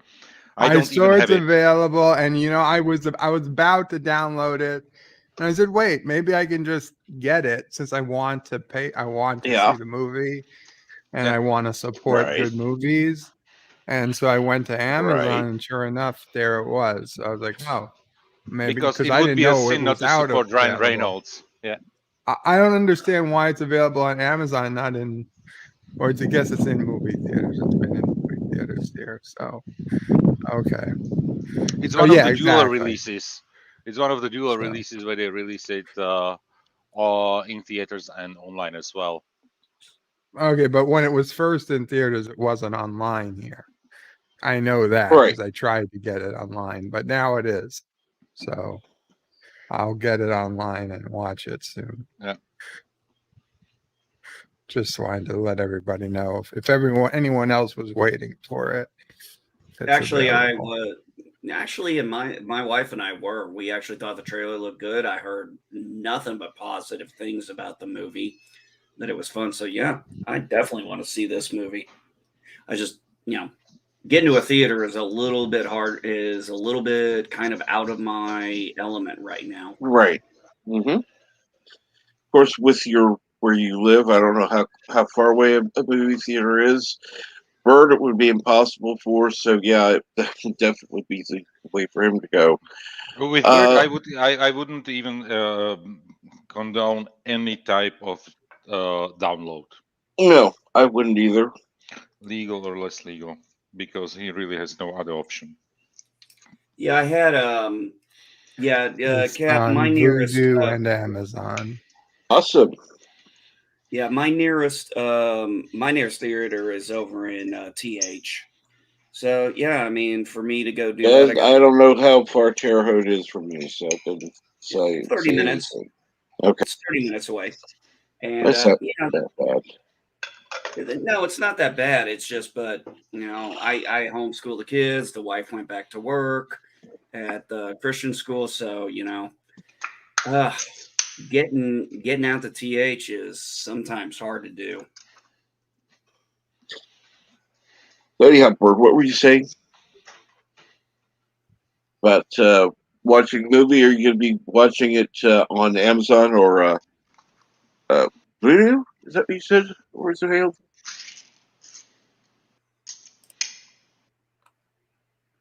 I'm not sure. I didn't hear it. LD, I'm not sure if you're muted or you are trying to talk, but definitely no sound came through until now. And by the way, hello. Yeah, no, I wasn't talking. And good Okay, morning. okay, and okay. yes, mayonnaise goes great with nuggets, especially if you use buffalo sauce. It counteracts the buffalo nicely. Yeah. Yeah, to watch it on Hulu, Amazon. It's by $19.99 to stream it right now. I just checked my Amazon Prime account. A question: I don't know how it works when you pay for the streaming. Like, how many times can you stream it? Can you pause it? Can you walk away from it, or is it like you play it and once it is played once, it's gone? Honestly, I don't fucking know because I've never actually bought a movie to download. They But usually If you say buy how it long. for streaming, you can play it as much as you want. If you rent it via streaming, usually you can do whatever you want for 72 hours. Oh, 72 hours. Okay. They usually say in there, what time period is. If it's a rental, you get so long. If you buy it, yeah. Some Because rentals might be 48 hours, but I Uh-huh. think it's 72 is usual. What I found interesting on the Netflix is when you can you can download like movies or episodes on your phone or I think even on your computer in the meantime. And so I did it with when we were flying to Cyprus. So I was like, okay, let's download like some episodes of Star Trek so that I have something on my phone. And a funny thing was that then the episodes basically when I and there is something like a smart setting that you can delete it once you watch it. So Right. so I watched it, it got deleted, and I was like, okay, let's rewatch this episode again on the plane, and it told me that I can download the episode only once in a year for because of licensing purposes. So be careful with what you download from Netflix on your phone because you can download it only once a year, which I didn't know. No. Yeah, that makes two of us. Well, I also don't think I've ever downloaded it onto my phone or computer. As far as that, I don't use my phone for watching TV. Except for very rare occasions, I actually don't like doing that. When you're on an airplane, Oh no! I get what you're saying. Yeah.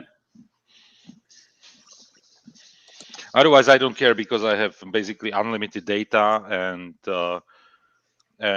my internet. And anyway, working from home means I'm on Wi-Fi pretty much constantly. So I'm not downloading the content from Netflix at all.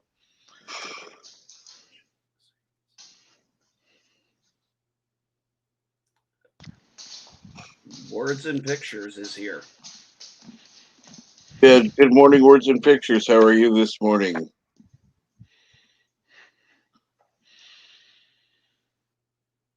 I've closed my Amazon account and reopened it 6 months later and still have all the films I bought previously.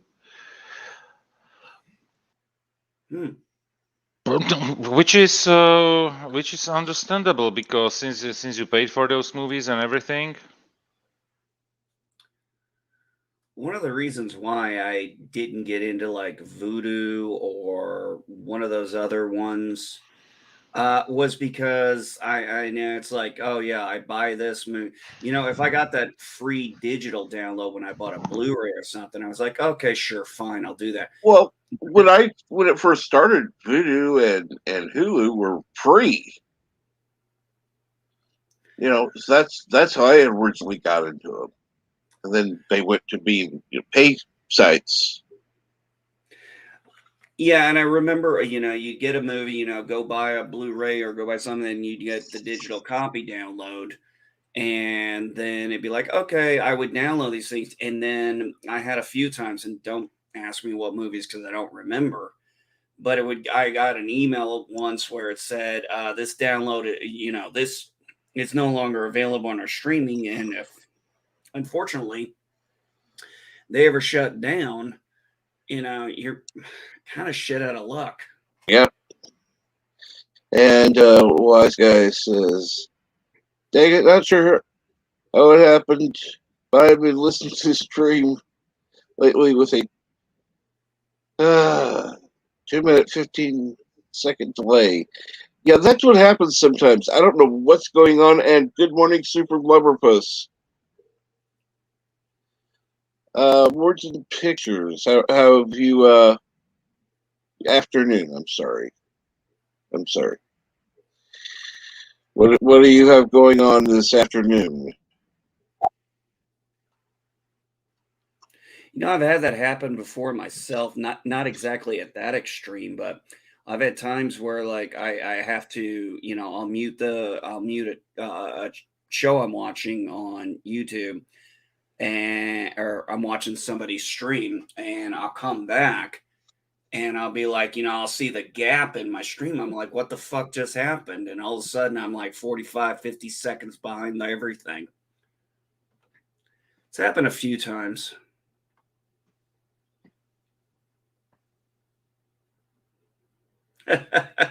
Wise guys, you know what? Try to play the stream like on a faster speed, something like put it on 1.25 if it catches up.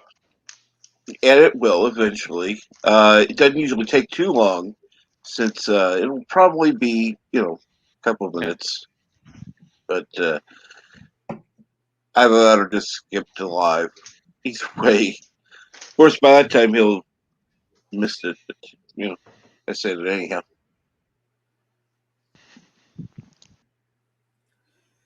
But there are a lot of streaming services out there now. So too many. That's the problem, in my opinion. Too many streaming services, and it's nice that they want to fight for the customer, but the customers have only limited budgets as well. And the question is how much money are you willing to pay in 1 month for streaming services? Because people were like, okay, I'm getting rid of cable because I'm paying, I don't know, 50, 60 bucks for cable a month. I don't know how much it is, but I assume something like that if you have something like a better package. Mm-hmm. But then you realize you got rid of your streamings, or your cable TV because you wanted to save some money, and then you realize that you are paying $13 for Netflix, $8 for Disney. I don't know how much for that service, and by the end of the month you are paying pretty much the same amount of money. Well, part of it is I've seen some where I'd be paying more, but I'd actually be getting more than what. Yeah, that's true. That's true. And at the time when you want to watch it. Yeah. Not when the TV channels tell you to watch it. Yeah. One of the things that happened with me when I became a cord cutter was I had satellite for I think 8 years, and I loved it at first. I mean, I was really thrilled with it. I was happy with it, but certain, and I'm just like, I'd search your channels and it's like, do you want this package, this package? And I shut down. I went from having one of the biggest packages to having one of the smallest subscription offers. And eventually, when I was still watching NASCAR, which I haven't been watching in a long time because I don't have live streaming to do it, and they don't have a subscription service for me to provide with, because their contract got renegotiated, and NBC and Fox were both doing things. But the problem was they were putting certain things on like Fox Sports and NBC Sports. And for me to get those channels, I had to, upgrade my package. I'm like, I'm not freaking doing them. I noticed, and as I noticed when I had, and at that time, I think I only had Netflix and Hulu in my house. And none of my daughter didn't even have, my oldest daughter did not even have a cable satellite box in her room with a DVR. She didn't. and she never cared. She didn't want it. I asked her about it, and then I would notice my son and my youngest daughter. Well, not her because she was a baby, but pretty much a baby back then. He wasn't even watching anything on the TV as far as satellite. He was only watching Hulu, and I was like, I was going through and I was recording shows and eventually trying to watch some. And then I started to notice. I was like, I talked to my wife, Madam Geek, and I was like, I have like. I have like 7, 8 episodes of a show I haven't even watched yet. And quite frankly, I'm not even that interested. I started to leave and I said, what do you think about getting rid of this? And I did an experiment first before I went full in. I took the boxes out of my kids' rooms or out of my son's room and no issue. And then I turned my satellite off for a month Mm-hmm. where I just, didn't use the box and realized I didn't miss it No. at that point. My So, question is, weren't most of the things available on what you were watching anyhow? yes, they The were, things or that they you were would. watching, Yeah. not just recording, but watching. Yeah, some things would come on Hulu, and then Netflix would get them a little bit later. When I started getting the Netflix service, that was before the streaming service started. I was just doing the DVD stuff.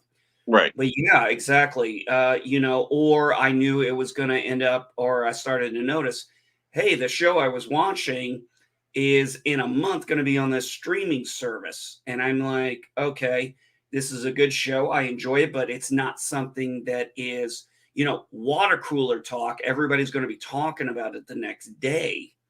Well, It's not just, only is it not water, if it's not water cooler talk, is it not worth it? But I mean, you're actually only paying a convenience fee, and unlike what you were talking about before with your bundling package, where you're bundling everything and paying $1 more, this is, you know, much more. We're talking $40, $50 more a month for a convenience charge when you could wait a few weeks and watch it for less. yeah, exactly. And that's where I came into because, I was looking at Netflix, I was looking at Hulu, and I was like, at the time I only had those two. And I'm going to be honest, when my kids are older and they're out of the house, I'm most likely going to probably discontinue my service for Disney Plus just because, I kind of keep that for them and things like that. But when it came to cable or satellite, in my case, it just became like it was a service I was paying for that I didn't need anymore. And once we got rid of it, I called up. I had to wait till a certain time. My contract was up. And because I had moved, and unfortunately, one of the bullshit things that you have is every time you move, your contract gets renewed for another Yep. cycle. Yep. And I hated that fucking So, shit. So what do you have to deal with, Joseph, being there where you are? Is it cable, satellite? What do you have to deal with? So since this is a village, the only thing that I can get is either satellite or then IPTV. Basically, the I can get I have fiber optics Mm-hmm. here, so yeah, the internet provider provides as well like TV stations, and as well different packages with either like the local offering, and then there is as well uh some paid channels like HBO they offer as well, and some of the some of the what was it? Previously it was the Time Warner, whatever. Right. So I can get the offering is so the principles are pretty much the same Very like you similar. have. Yeah. Yeah, pretty much what you have. But I have when we moved here to the village, there was basically no provider, and the only internet that was available here 10 years ago, the cities had already fiber optics, and here it was still ADSL. So old phone wires, and I could get maximum like 10 megabit here. So it was like fine. You could live with it. We could work from home occasionally, was not a problem, but the problem was if I wanted to download something, there was basically, while downloading, there was nothing else going on with the internet. You couldn't do a single thing. But that took like maybe 2 or 3 years, and then the fiber optics provider came here. Yeah. The thing is, the town is basically something like 4.5 thousand people living here, and it's not like when you have flats where you have one building with I don't know 100 flats in basically sitting above each other. So basically the making creating the whole infrastructure with all the wiring and everything is way easier for a house like that than basically having like 4.5 people, and you have to basically connect one house, another house, another house, another house. So, but the good thing is that they got they could do it on the electric poles, because here we have there is a law that all the electric wiring has to be underground, but since the wiring here was built before that law was passed, we have still like electric poles, so the electrical wires are above ground, so they could use the poles to basically they're using the poles for the fiber optic wires. Cool. Yeah, so but honestly, I used to have a satellite dish, and I had like one of those cards that you need to have in your set-top box to receive like certain paid channels, because everything was basically paid. Only like a few German channels were free, and some Arabic channels as well, but like Al Jazeera and this type of like news channels and all that stuff was free. But Right. honestly, even on the German channels, there was so much advertisement that I was like, I'm not going to watch a 2-hour movie for 4 hours just because you put ads every 5 minutes. Oh, So I literally have the dish on the roof, but if you ask me where the set-top boxes are, I have no idea where I put them. They are just disconnected somewhere. I think the batteries in the remote controllers are already, when they basically break and um, and the acid comes out of them, that the remote controllers are probably destroyed in the meantime. I have no idea where it is, and I'm like this for how long? Yeah, probably around 6 years. Like no TV at like no TV reception at all here.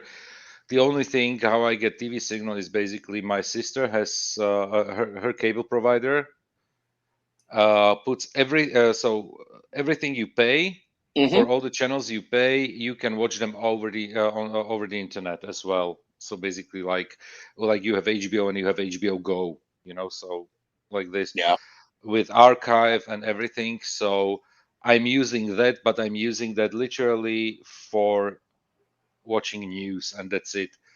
I can't remember when I watched. Okay, I can remember when I watched the last time the TV, because the little niece was visiting us and we were watching Paw Patrol. Yeah, that was it. But otherwise we are not even turning it on properly, and the TV in the living room is just a big screen for movies and streaming services. That's why I wanted to have a proper smart TV. That's why we changed the TV earlier this year, so I don't have to have like additional boxes connected to the TV or a computer or whatever. Yeah. So that I can just click and watch whatever. The TV even has the Disney service there, but I cannot connect to Disney because Disney decided to postpone the launch from August 2021 to summer 2022. Yay. And you know what? I don't mind. I watch all I watch all the Disney shows that I Yeah, want to watch but I mean, because for people who were looking forward to it, it's like, what the hell?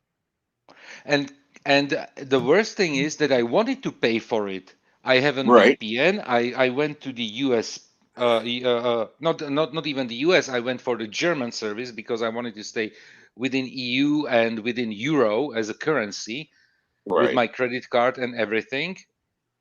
So I connected through VPN, Disney Germany, and they didn't accept Slovak credit card. So I was like, "F you." Oh man. I'm paying for the VPN. I was willing to pay for the services. They simply don't want my money. So Disney, F you. Sorry. What else can I say? The I last thing, agree. yeah, I agree too. The last thing I watched, and I remember this very well because after my wife and I had the talk about getting rid of satellite, I said, okay, I have one show I need to watch. And it was the last show I watched live, like when the show came on. And that was Sons of Anarchy because it was in its very last season and it had almost wrapped up. And once, and it was the only show I stayed up for. It was the only show I watched live. Any other show I'd record, but that show I wanted to watch live. And after it ended, literally the next fucking day, I called up and said I had to, I'm canceling my service because my contract was up. It was the right time. It was the time for the contract to be up. It wasn't getting renewed, and I was done with the show I wanted to see. I saw how it ended, and after I got rid of satellite, it just never really bothered me afterwards. Yeah, I'm going to be calling my provider again, and yeah, my contract is up. It's like, yeah, I think I'm about ready to give up on you. I'm tired of the rate increases. And that's another thing. That's another thing. They literally started with sub 10 euro subscriptions here, the fees, the monthly fees for cable, and I had only like the very basic channels, nothing fancy. And right now in the 10 years they tripled the price, and I was like, I'm not playing that game. Yeah, Joseph, I noticed you said in your village you guys have you said you have fiber. That's awesome. I have to use line of sight right now but I live in the sticks and I live in a town that has 600 people, but we do have a contract. That actually the company I'm using that provides for us did get a contract with our city, and over the next couple of years they are going to be putting fiber in, so they'll be able to And offer that. good morning, Project Achieva. Yeah. Good morning. Have not seen you before. How are you doing today? The name sounds familiar. I think from Bird Streams or So, Anti-Tracker. So definitely I have seen the name around. Yeah. With that, I can tell you that I live in the old part of the village. So there were the old telephone wires like in the ground. So because for the landline. So yeah, so we could actually have DSL for the first years we were here in the village. But I can tell you that that people and the good thing was that the line wasn't cancelled, despite nobody lived here for like 10 years. Somebody was paying the bills because there was an old house here, so somebody was still paying the bills for the phones and everything, and it was something maybe like €1 a month just to keep the line alive. So they didn't basically disconnect it, because every single new house that was built around the time we were building, like a decade ago, and there was no landline, or the landline was previously cancelled, they didn't renew the contract. They didn't renew the line because they said they don't have the capacity in the analog switches or whatever they were using then. So the people were pretty much stuck only with mobile internet until the fiber optics provider came to the village. Yeah. And So- LDG, if you could put that link in the chat, please, I would appreciate that. You said you're sub to Project whatever. Akivia, Project Nice Vids. whatever. You know, I've been in this house 6 months. Something my wife and I have I noticed early on. This house was built in 1990, and I still haven't found a RJ45 jack. I still haven't found a landline phone jack anywhere in this house. It's a good thing I don't have a landline, because otherwise that'd be shit. I've got. I don't know where that. I mean, literally, we walk through the house and it's like there's no phone jack anywhere. And I'm like, it's a good thing we don't have a landline. Unfortunately, living out here with our cell phone service, somewhat spotty. If something happens, it's like, well, we're gonna have to go a little closer, or we have to stand by a certain part of the house, which is fine. That was one of the things I was willing to accept when I moved to the sticks. Yeah. And let's see here. I only got 70 subscribers, so I'm going to make that tomorrow's mission. Hold on a second. Let me get that correctly. I want to use the correct term. Today is the feature channel is Resolute Germ. Tomorrow is going to be the that channel. I'll get that saved right now. So if you're not currently subscribed to Resolute Germ, please do so. And I will go ahead and have that saved for tomorrow, because that's going to be tomorrow's featured channel. Yeah, let's get Germ to 200. And that here.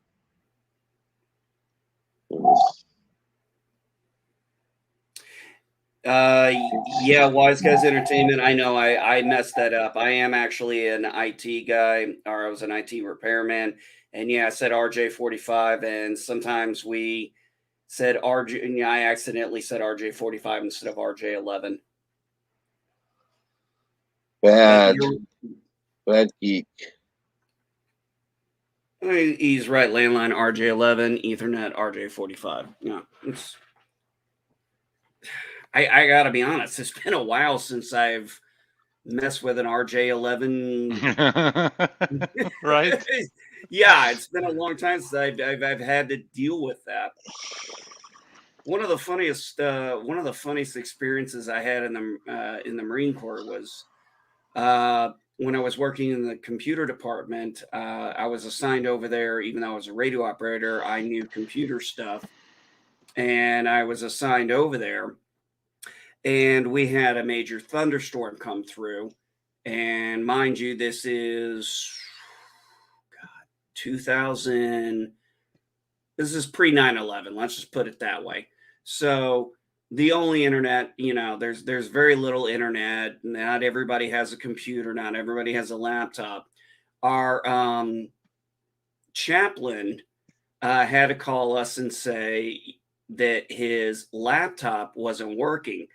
Well, we came in, we looked at the laptop, and my supervisor, he took off some screws and was looking at something. And we were like, "What do you think?" And we were looking at something, and then we realized, we were like looking at the table, and we're like, "Where are the damn screws?"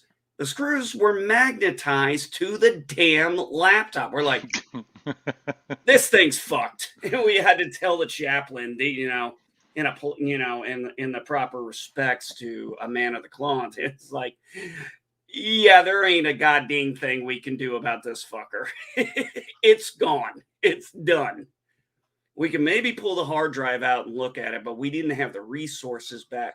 we might have been later on in life, we might have been able to take out the hard drive, save the resources, or, been able to do a large file distribution where they, had a server that would be able to update their files there, or a share drive, but we didn't have those things back then. So it's like, unfortunately, our hands were tied. Yeah, I felt so bad because he was such a good guy too. He's like, "There's nothing you," and my supervisor, Sergeant Sullivan, he's like, hey, he was a computer guru, man. I admired him, and he's just like, "Sir, there's nothing in my capability. I can't fix this." But it was just the whole point of the screws. I mean, a laptop, it's got plastic on it and stuff. And we're looking for the screws, and they're magnetized to the damn computer. It was like, I don't know what the hell could have caused it. We also strong electromagnet. He was probably transporting it with those big magnets that lift cars, Probably. You never know anymore. Yeah. Well, we didn't use UPSs, or we didn't really use UPSs and surge protectors back then either. Internet was still new to the military. We had guys who literally, I walked in one time and I had two staff sergeants sitting next to each other, and one wanted to fuck with each other. So he literally did this. All of a sudden you hear, "You've got mail." And he looks at you, he goes, "What the hell is this?" "Oh, son, I want to ask you." "I'm sitting right here." It's like, yeah. But so they started fucking back and forth about that. So, let's see here. Bird, I know you picked Bird of Prey 5 when you first started internet. What about your other services that you use? Obviously, you use cable or something.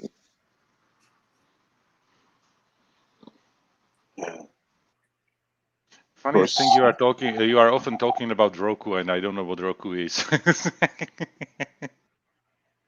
Roku is just a little stick you plug in, usually.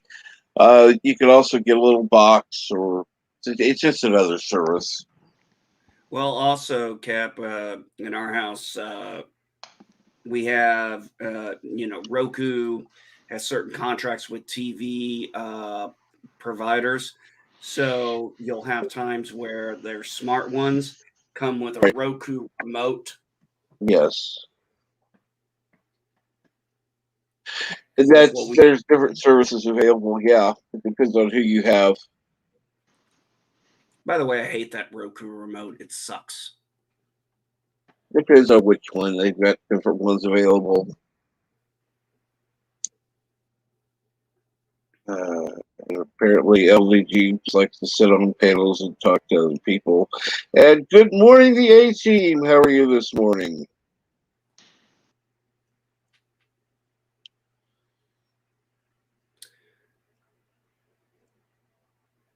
And that's the thing. Yeah, I knew somebody that didn't have luck with the Roku because their TV was actually too big. The Roku stick was behind the TV, and in order to get it to the signal, you had to use it at a different angle. It wasn't worth it. Yeah, you know what? The stupidest thing happened to me with the TV that we bought for the living room, and since it's a big screen, I wanted to. It's hanging on the wall, so there's the like it's hanging on the wall. And the craziest thing is that I have basically, like, for the wiring, I have it's basically like a tube where I can pull the whole wiring through in the wall down to bottom, where to the floor, where I have then all the like plugs and everything. So, and there is one HDMI connector. All the other connectors are perfectly like on the side of the TV, or are if it's like the electric like the electric cable that goes in, it is like embedded in the TV, so everything is perfect. But one HDMI port is like flat on the backside of the TV. And when I put the HDMI cable, because obviously we prepared all the wiring and all the cables before we hang the TV on the wall. Right. I was like, the TV is sticking, like the bottom part of the TV was like sticking up from the wall, and I was like, why is it? And then okay, it's because of the stupid HDMI cable position. So Oh. and I'm using only currently, I think, only one HDMI cable from from the TV, but I have like all three plugged in, because Oh, yeah. since it's hanging on the wall, there the just to reach with your hand behind the TV, and even plugging an USB key is like pain in the butt. So I wanted to have Yeah. all the cables before like ready, and so yeah, so instead of 3 USB cables, only 2 are HDMI cables on. So instead of 3 HDMIs, only 2 HDMIs are right now in the TV, because it wasn't just. It looked ridiculous because the TV was basically leaning towards the ceiling because of the stupid position.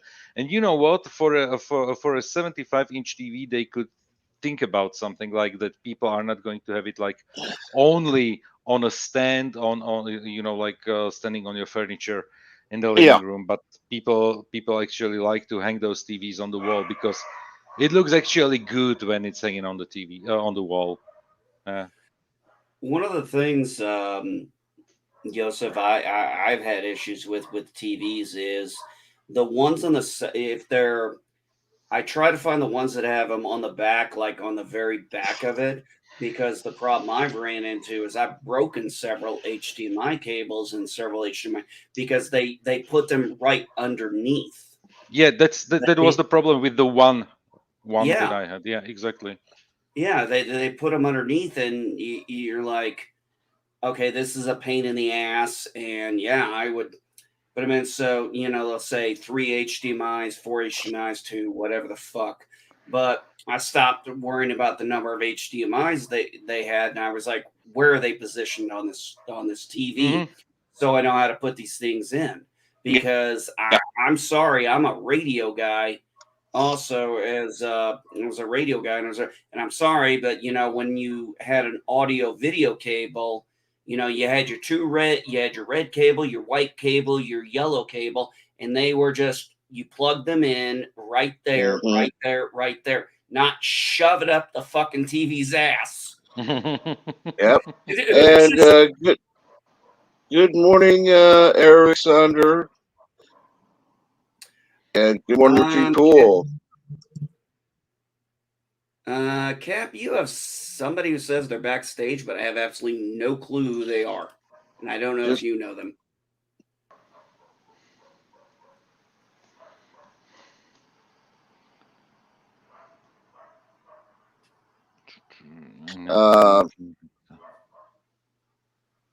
So what's going on, Joseph?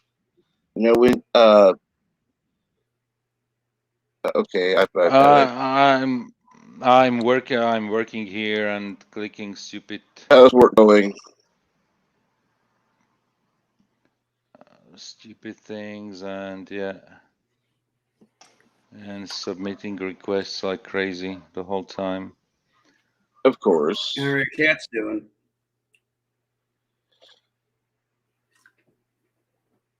So, but since I want to get some.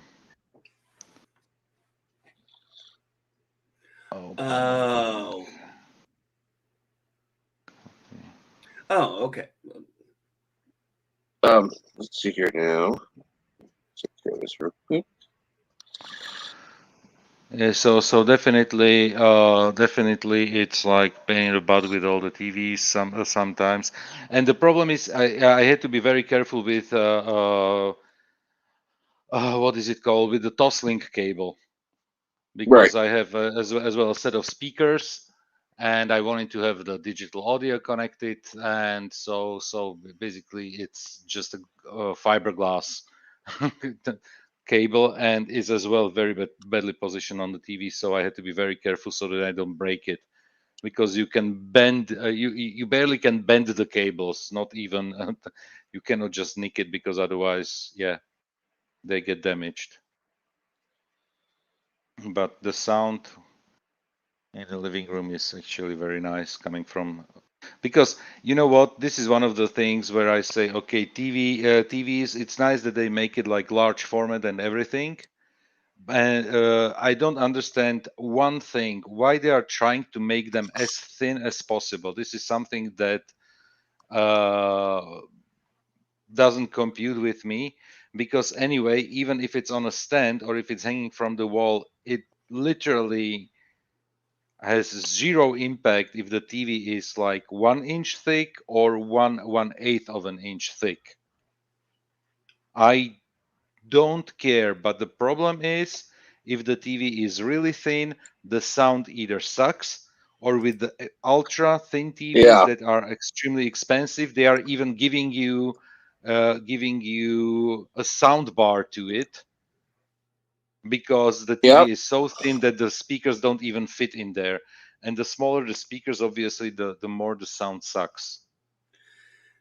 Yeah, I've noticed that too, especially with the TV in the family room, where the one that has the Roku on it, and the sound quality, well, depending on what service I'm connecting to, uh, Disney Plus or something, it's I mean that thing goes up to like 100. And I've had times where I had a service where I don't remember which one, but certain movies, the sound quality was so bad, I had to turn the damn thing max just to be able to, Yeah. just so my family and I could watch the freaking movie and hear what the hell's going on. It's one of the reasons. Well, that's one of the reasons that I've noticed a trend, and it's good you brought that up, Joseph.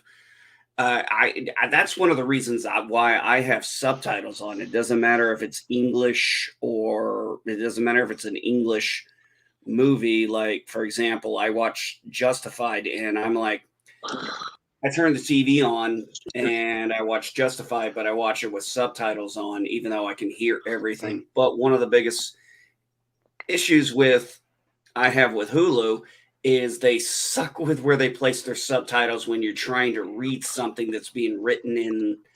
Like for this episode I was watching, it was like this guy was, he's wearing a wire, he's, playing a con, and basically he's telling this guy what the cops want to hear, but he's writing down what's going on. And I'm like, I had to turn the subtitles off because of where they were placed. I couldn't read the damn words on the notepad.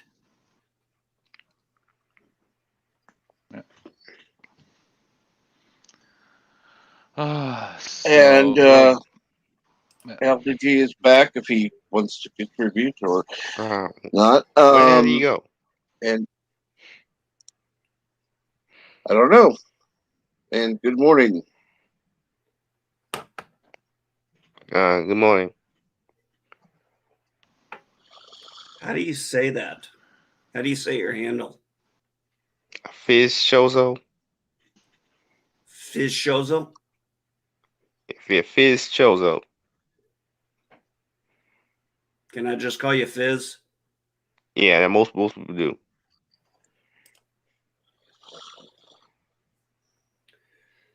Richie, I found subtitles very distracting before. That was something my wife started doing for our son to help him with his reading when we were working on his reading confidence. So she put the subtitles on, found she liked it. And at first, it annoyed the ever loving shit out of me. thing is now is it's actually I've become so used to it and actually prefer it that it's hard for me to watch something I can't put the subtitles on for. Actually, it greatly helps with learning foreign languages. Having subtitles, and for example, this is how this is what helped me with English. First watching something in English with uh, let's say Slovak subtitles or Czech subtitles, and then I switched the subtitles to English to actually really focus on the words and what they are saying, and then I could turn those subtitles completely off, Right. which One of was the great. Ah, there we go. Joseph, one of the things that does annoy me when it comes to the way American subtitles are sometimes portrayed is you'll have the dub and when I'm watching something foreign, like when I watch the show Who Killed Sarah, which is based in Mexico, and my Spanish is shit since I haven't been restudying it.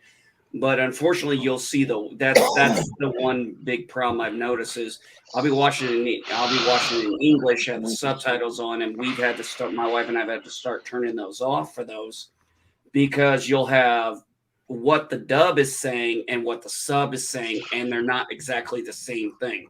Yeah, sometimes they need to shorten it because the text is what the actors are saying is too long compared to what fits on the screen. Right. So they are shortening it. Sometimes they even change the whole sentence so that it makes it makes sense when they need to shorten it. But it is like, let's say 90%, 90% it fits. So it's, let's say, good enough. And the fun part is this is something that is definitely something you won't know since you all speak English, because there were like when there was like in the when there were first like the pirated movies, and the people were sharing like burnt CDs with movies and everything. There were even people who were creating in their free time subtitles for movies, like usually like students or people who spoke English. They created like subtitles for single episodes and everything, and those were sometimes really good, sometimes really bad. And right now there is still a web page where you can go, and when you download something from the high seas, you can go to that web page and download like a subtitle file that you can then put into your player, whatever, which is a funny thing. I obviously don't need to do that, but there are many people who are using that type of services. Can we just call it the Freedom Net? Yep. Freedom Net. Okay. Yeah. We have to call it the High Seas? It gets such a bad name. Yeah.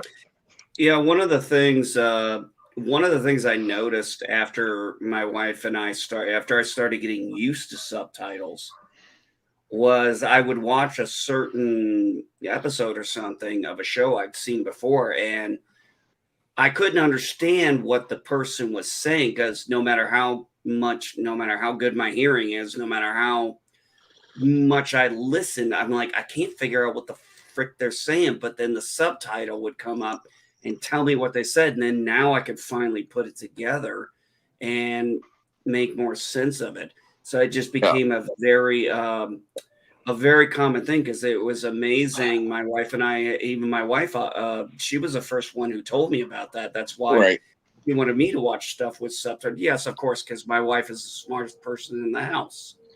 You know, obviously. And NB, I was going to say, LDG, what's going on this morning? With me? Yes, with you. I guess everything's okay. I'm feeling better. Had a rough day yesterday with my sugar. Got to stay off the coffee. But, that sucks. Yeah. I got to work on, see here. I got to fill out for some more jobs. I got to work on an intro for Krish's stream this Friday. I ended up watching What If. I got to watch Lower Decks to see how good that was. Did you like the What If episode?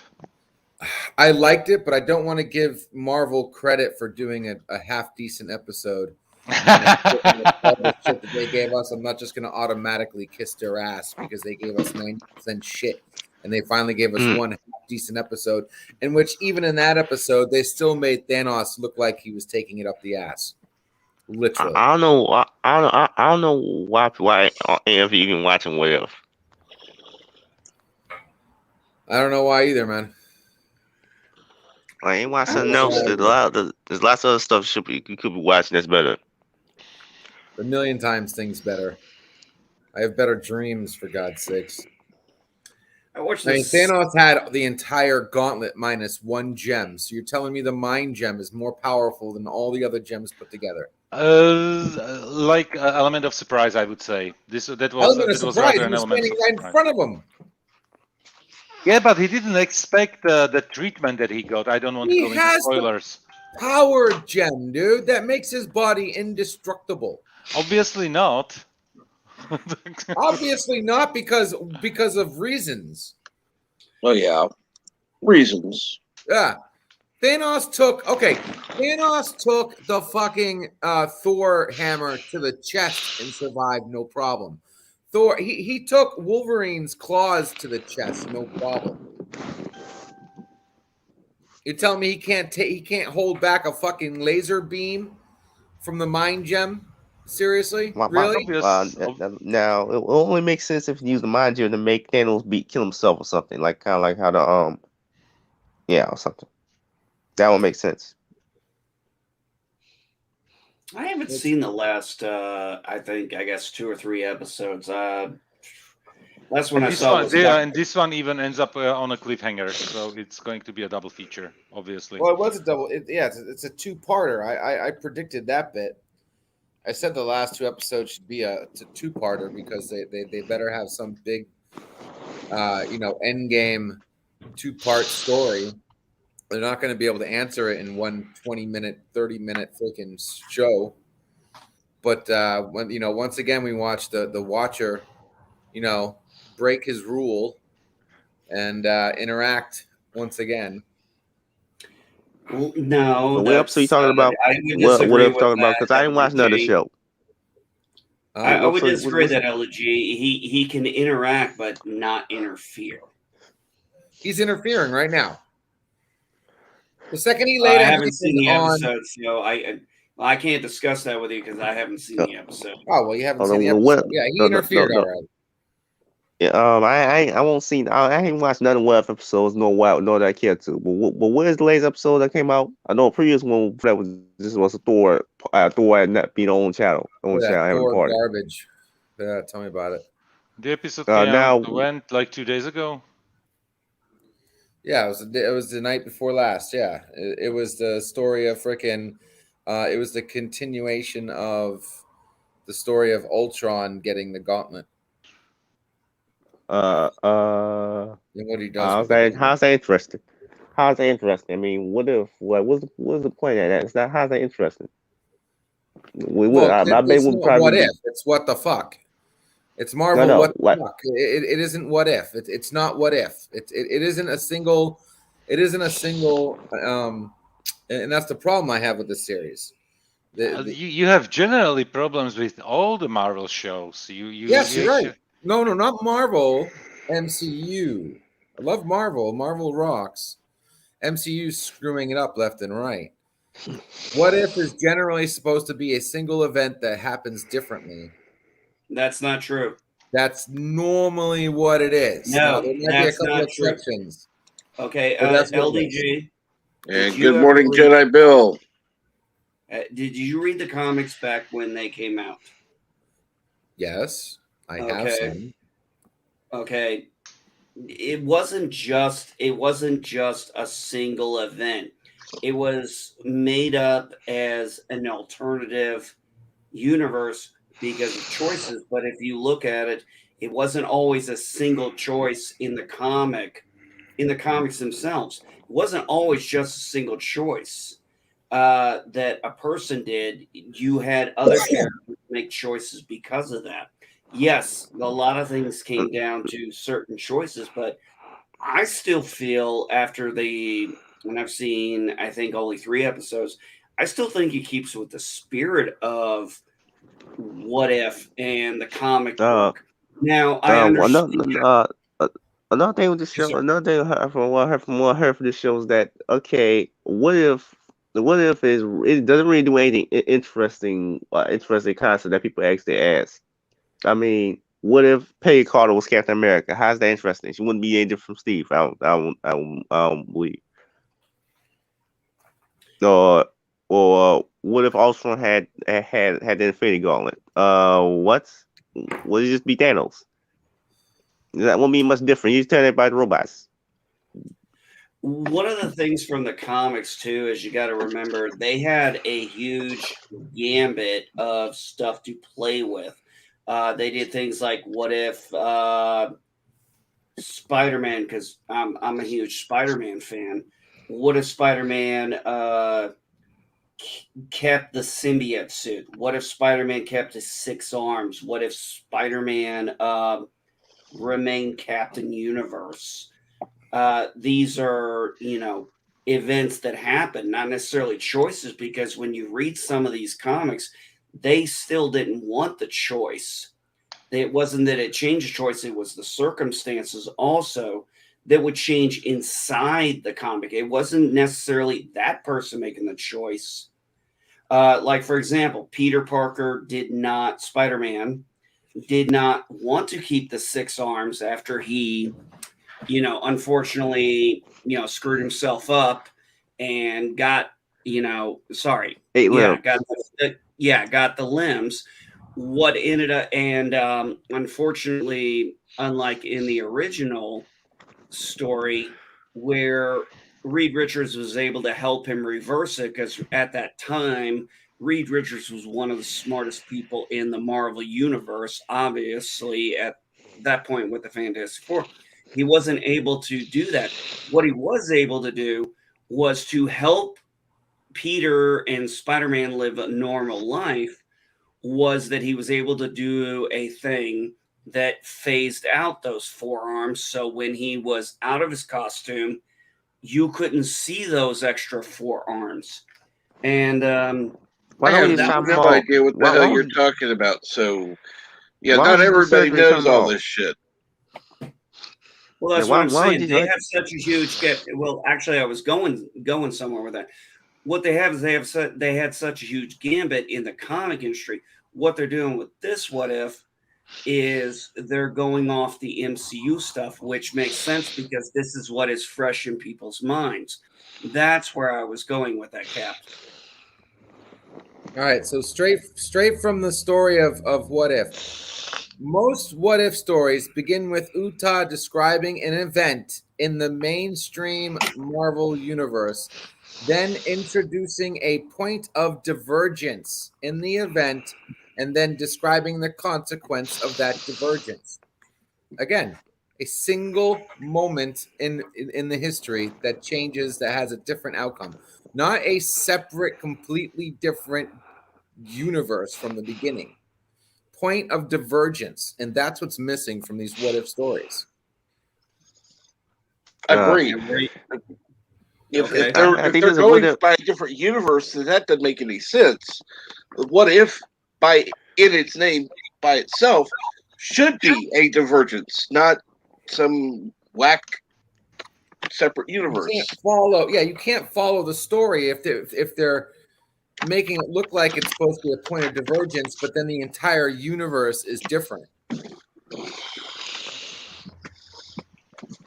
One of the things, though, is when you do the What If stuff, you have to know the story that I'm talking about. Like Kat just said, most people may not, are probably not going to know the story I just said about Spider-Man, but they are very familiar with MCU stuff.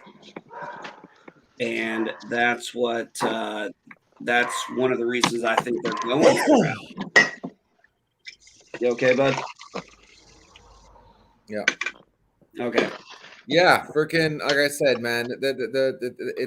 I'm not liking what they're doing, and then the fact that the Thanos and the Thanos and like the last episode would have been an awesome battle if they actually showed Vision. I mean, Ultron actually fighting Thanos. That would have been like a great first battle, not just some simple laser beam cut him in half bullshit. That doesn't make sense at all, dude. The guy had the goddamn power gem. He had the fucking time gem. He had the freaking reality gem. He had plenty of gems to be plenty of powerful to take a freaking laser to the face, for God's sakes. I know. I mean, ain't that so? We could just have Ultron use his mind gem to make Thanos kill himself.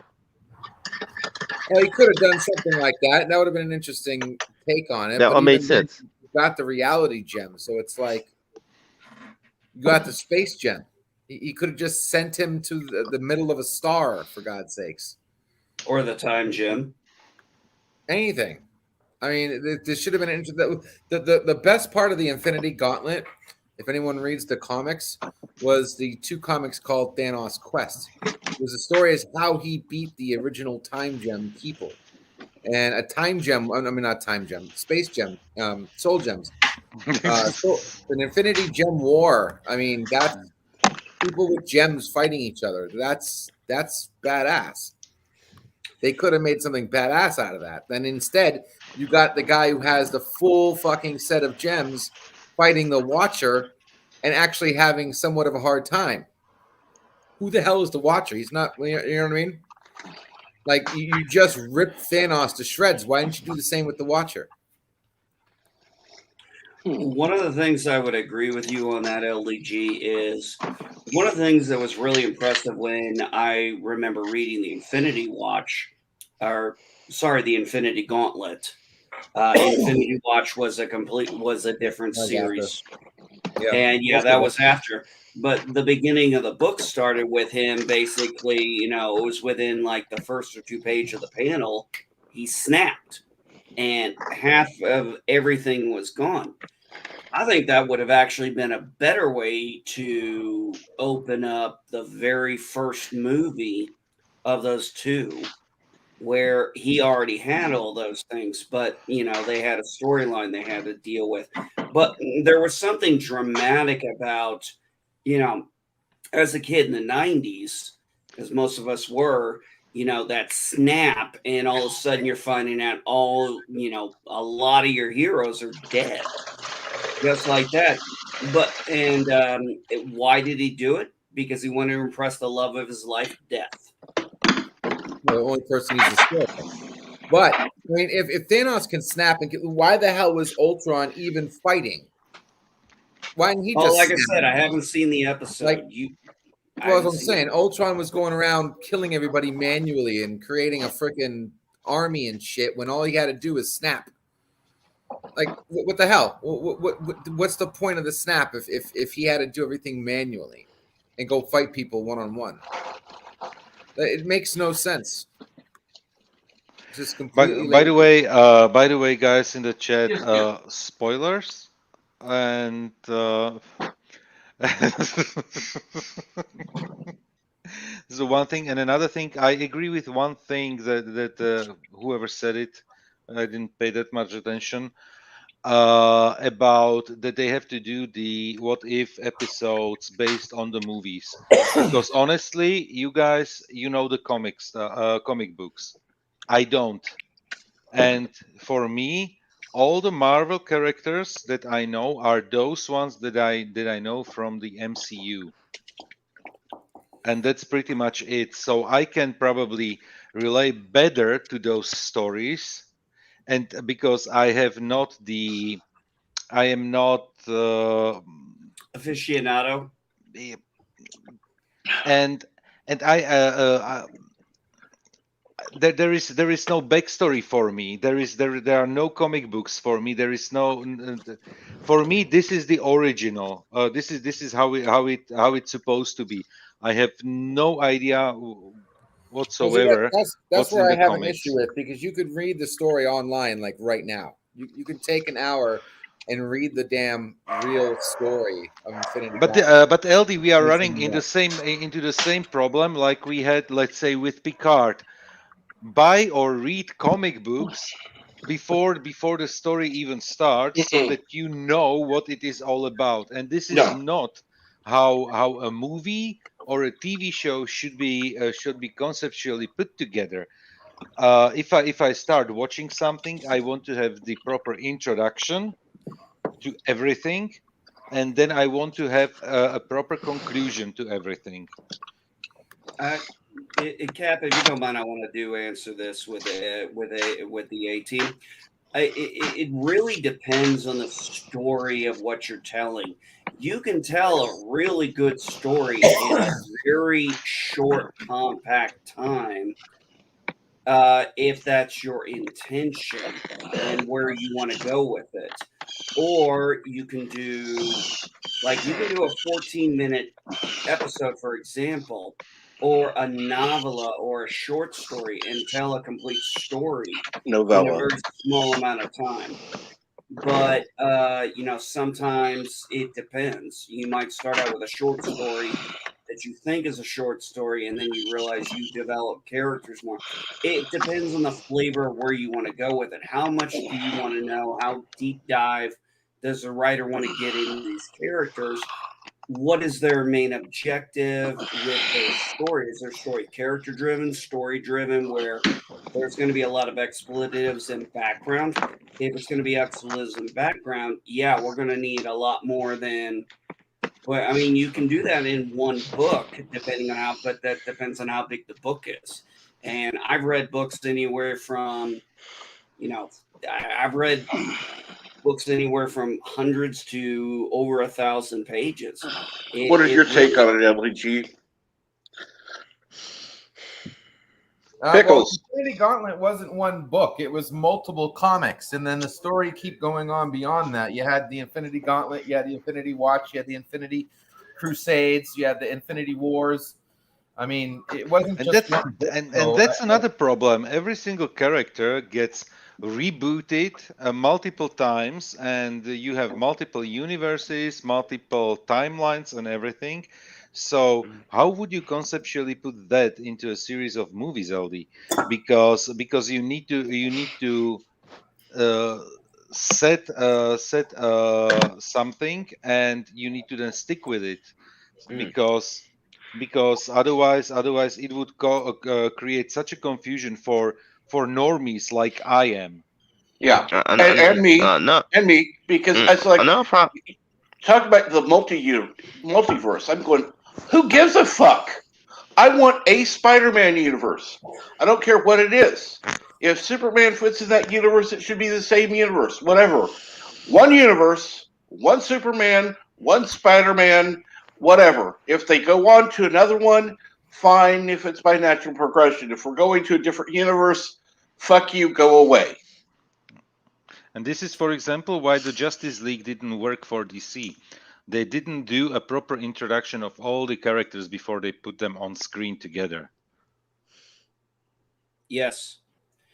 One of the things too is when like Secret Wars came out, or Secret Wars 2, or Infinity Gauntlet, and then later Infinity Watches, these were very big events in these, comic universes, but they were spread out over a very long time. Big events meant something. And then, we got to a point where it would seem like every year there's a new world event, there's a new, oh, this is going to change all your characters. Now it's multiple times a year.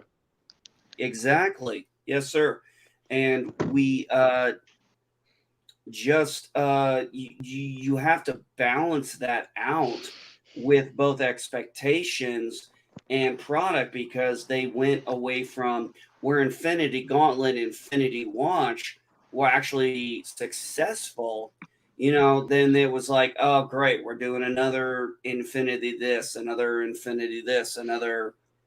They did Civil War, and then they did Civil War 2. I mean, this was after I stopped reading the comics, but all these world events started happening, and it was always earth shattering. And unfortunately, also, it would be like, oh, you need this book, this book, this book, this book.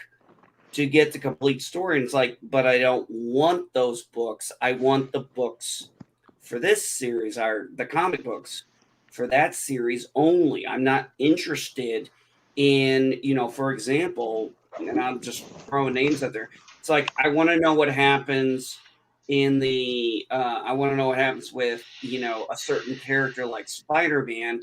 I couldn't give a shit at, maybe about the Fantastic Four, but it's like I gotta buy not only the self-contained story, but then I gotta buy all the supplements to get the full story out of it. That's where I find my biggest problem with those things, because it used to be you had a tight story, and then After Effects would affect those books afterwards. For example, when Secret Wars came out, that's when Spider-Man got his black costume, and that's where they were able to go eventually to giving him the symbiote. And Venom was created, Carnage was created. Those were natural progressions, and they happened very long after. Whereas what they try to do is say, hey, get this, and then they put it on the title, Civil War, Civil War, Civil War stuff. And it's overkill, because people only have so much as we all know, we all have this. We only have so much disposable income we can pay for this stuff. And even if it weren't the cost, we don't care necessarily about, like you were saying, you don't necessarily care about the Fantastic Four. You don't necessarily want to have to buy a Fantastic Four because Spider-Man's in it in order to tie everything together. Why? Agreed. I mean, if Spider-Man's in a Fantastic Four, that should be a one-off. Exactly. It should be one that you can either read or not read, and it not matter. Exactly. That's you said it dead on right there.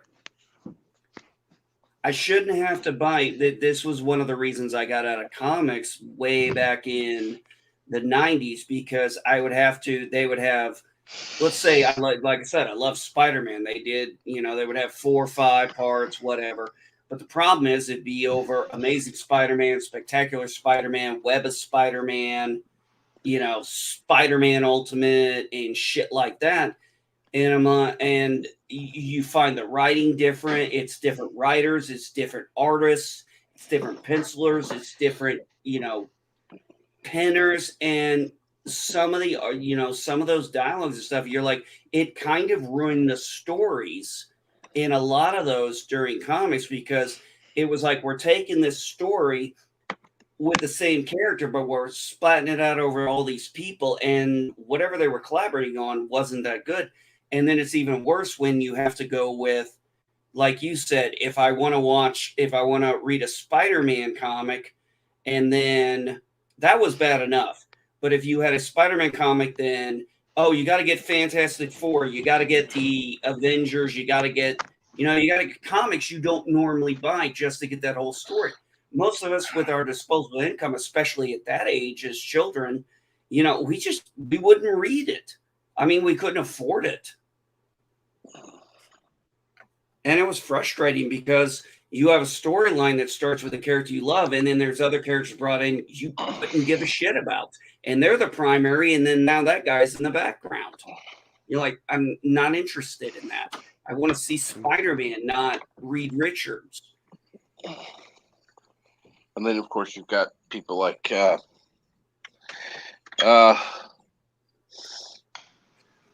Minute. Yeah, people like the Random Menace and myself, who are normies, who just couldn't give a shit about anything. If we want Spider-Man, we want Spider-Man. That's it. Yeah. I definitely, I didn't need. And actually, an example. But, yeah, I wouldn't need another origin story for Spider-Man, because there were already how many of them, but it's even right now all the talks about Spider-Man and Venom, for example, and one is Sony property, the other one is shared property, and can they put them together in a movie, or they cannot put them into a movie? wow. Just please don't confuse me. Exactly. Wow, I I know have one got of so far behind in chat. Ah, I know one of the things some people weren't happy about was how they changed the origin around for Eddie Brock in the new Venom. And I'm going to be honest, I actually liked Venom. I do love Woody Harrelson, so I'm absolutely looking forward to Carnage. But in the comic books, Venom was not a character. The character of Eddie Brock and the character Venom and that story arc and his origin I really didn't give a shit about. I couldn't have cared less. What I loved was, when Carnage was introduced, when it was Cletus, Cletus Cassidy, I think. It's been a while since I've read them, but I remember when he showed up in a comic when I bought the comic, and his words out of his mouth is he's about to die. He's telling somebody he's about to die, and he's screwing with this guy, and then he kills the guy, and it's like this is not something we normally see in at that time in the comic books and but I had to explain to people sometimes or some people have to realize some people like us have to realize who are very invested in the lore of the comics that there's a lot of people that are going to go see these movies that have either no clue who these characters are, or they have a passing interest or they've heard something about these characters. And the point is, you've got to entice people to go see these things. Because I hate to say it, but when you really look at us in the geek community, we are kind of the minority in certain aspects. And yes, we've made a lot of progress, but still you have movies, you have TV shows that they still have to appeal to a much bigger audience. And I'm sorry to say, in some aspects, they can't be bothered by our bias, the fact that they didn't go exactly the way the canon went on an origin story or things like that. Does that make sense? mm-hmm. I agree. I had a conversation. I had a guy I knew. He was a fellow tech sergeant in the Air Force with me. He's huge Star Wars EU fan, just like me. We both found out that when Disney was deciding to get rid of the EU and start something new, we had a conversation and we were good friends and stuff. And I said, you got to realize something. I said, we have to realize something. I know we're upset about this, but we have to really think about this. Look at how much, just take for example, look how much The Force Awakens made. And good morning, Hector Accented. Most of those people, hello, Hector. Most of those people have never read an EU book, never read a Star Wars comic book. Many of them may have only seen the movies, and that's all they know. So we were talking. It's like, yeah, I know. I love these stories. I said, yeah, I love these stories too. I said, we still have them. They're still here. We still have them on our book. It was like we both were talking. It's like, yeah, we still have them on our bookshelves. We can read them anytime we want.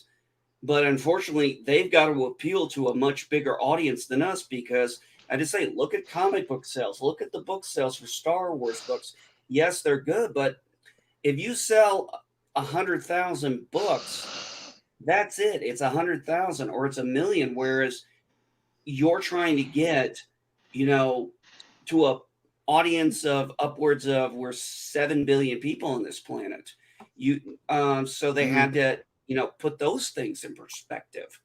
And it had to be, it's like, unfortunately, and I don't love I hate the sequels. Everybody knows that. But, they weren't for me. They weren't designed for people like EU enthusiasts and those of us who are invested in that lore that much. They were really made for the casual fan and to entice new people to come in. Now, obviously, I think it failed, but you get where I'm going there.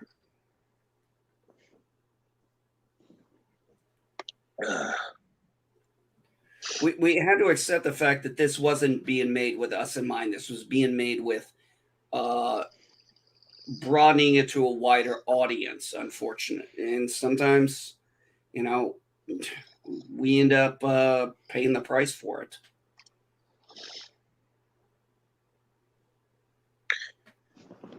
So I agree with that, but Makes the sense. thing is, the thing is also keep in mind another problem trying I want to say is another problem trying to make what if based off the MCU is that the MCU didn't do any kind of storylines whatsoever with the sequels of the to the solo superhero movies, because what the Disney movies did was with the exception of Winter Soldier, almost all of them just have some kind of Neanderthal plot where the plot that really doesn't matter, just the hero goes on some kind of weird quest. Like, let's look at Thor 2, for example. That movie was what the hell was the point of that movie?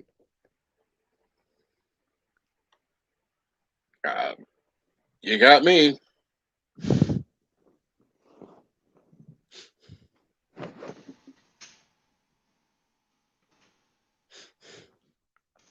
I didn't like Thor 2, by the way. I hate that movie. Like,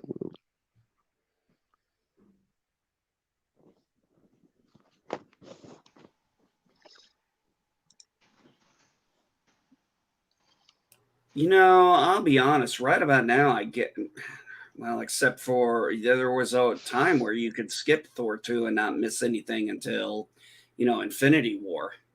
Really, I mean, overall, there.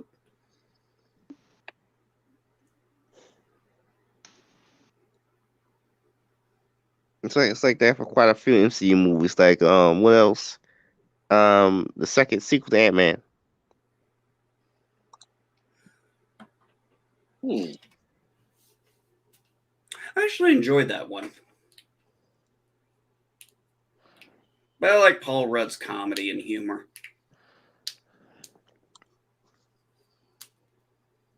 Which one? Second one? Yeah, that one was a good one. So sorry, I'm not paying that much attention because there is like some stuff here sitting in my mailbox, and I need to respond to that stuff. Work comes first. What's going on, LDG? Working? Sorry, yeah, I'm just checking some emails and stuff. Okay. In my the case, A-Team break. Oh, sorry. Go ahead. In my case, I just relaunched my comic campaign, Goofonoid on Indiegogo.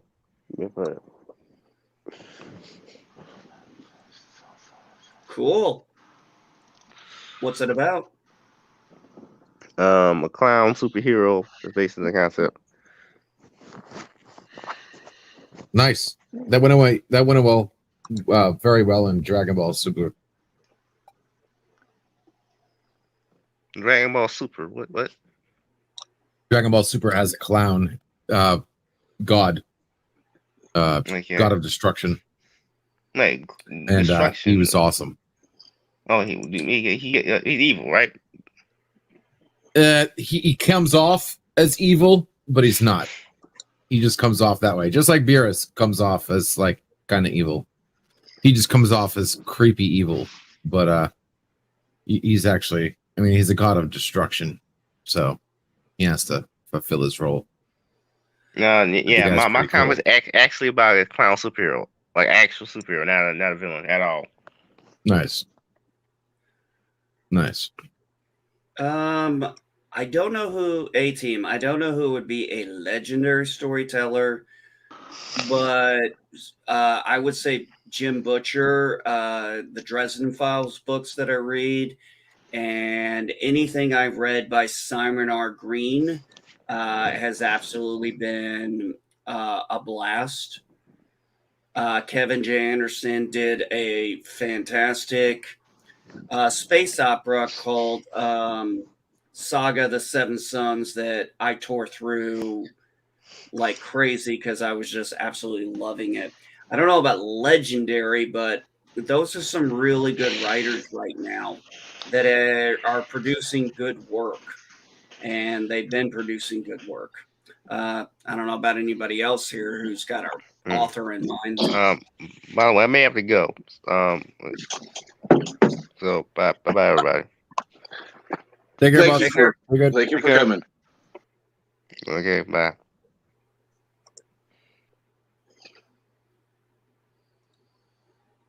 Uh, 20th century writer. You know, Michael Crichton wrote a lot of stuff. Alfred Hitchcock in that time too.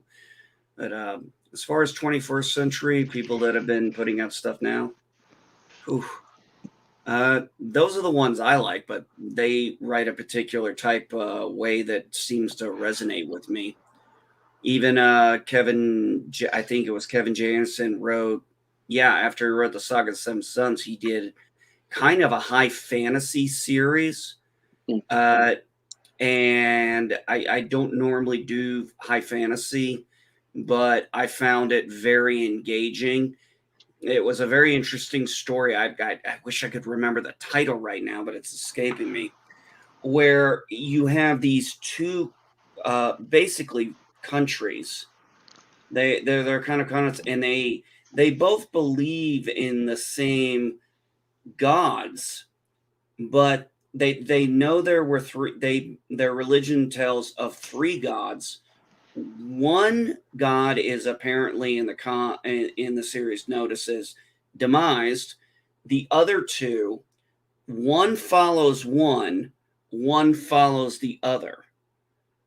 As far as, and what I mean is these gods aren't there, but this is how their religion follows and flows and stuff. And it was a very intriguing how you went from having certain religious fanatics in the book who just took everything as gospel, and then you had people who would question things, and it was very engaging.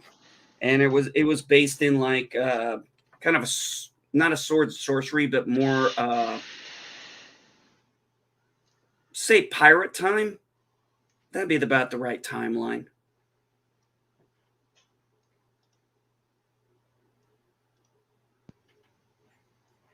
I'm gonna have to look up the name of that series because I had all three books, but I got lost in one of my PCS moves.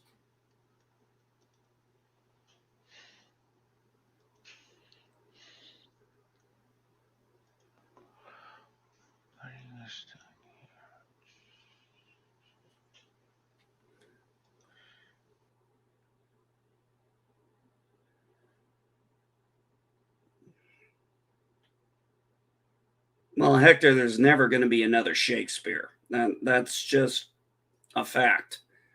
It's just not going to happen. The idea of being a legendary writer, I think, is, you capture the imagination. You have where, for me, where I have examples where I've read books, and even though I can't remember every detail of the book, I can still remember the general aspects of it and many of the characters, and still remember the experience I had reading it. Those are huge qualities in being a good writer, is wanting someone to come back and read your book. At least that's my thought.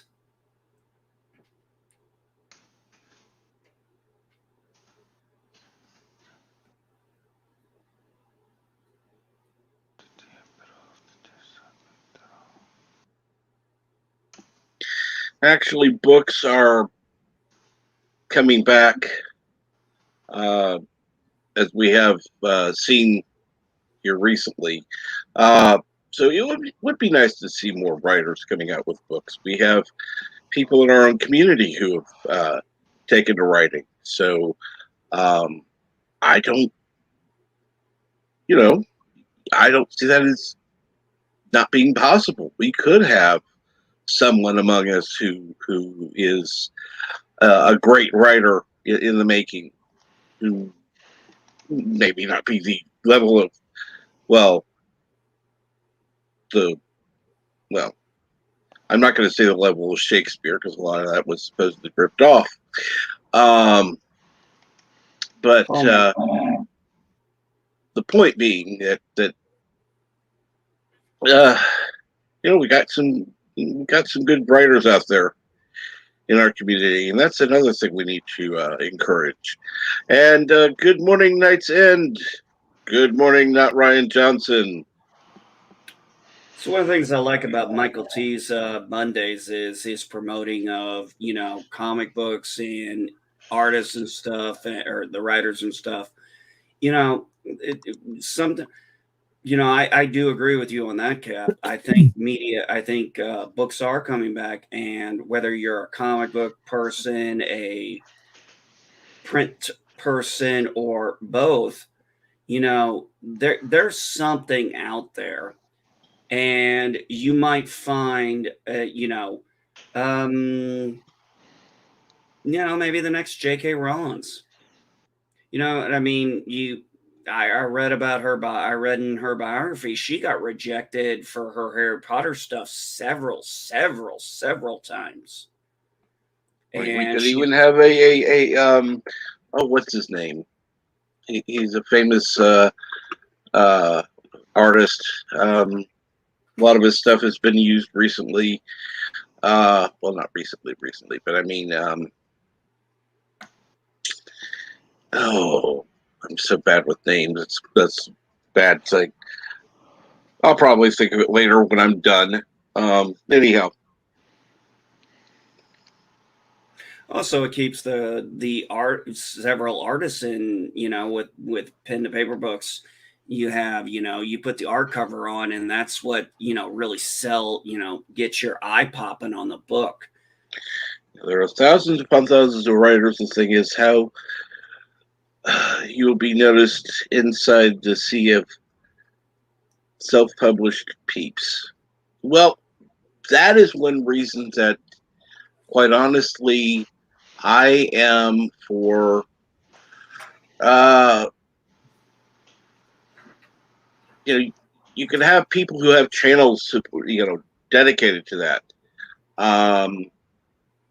But I think that there needs to be a I don't know, a place where you can go to read about these independents, where maybe they come together and form their own group to support one another.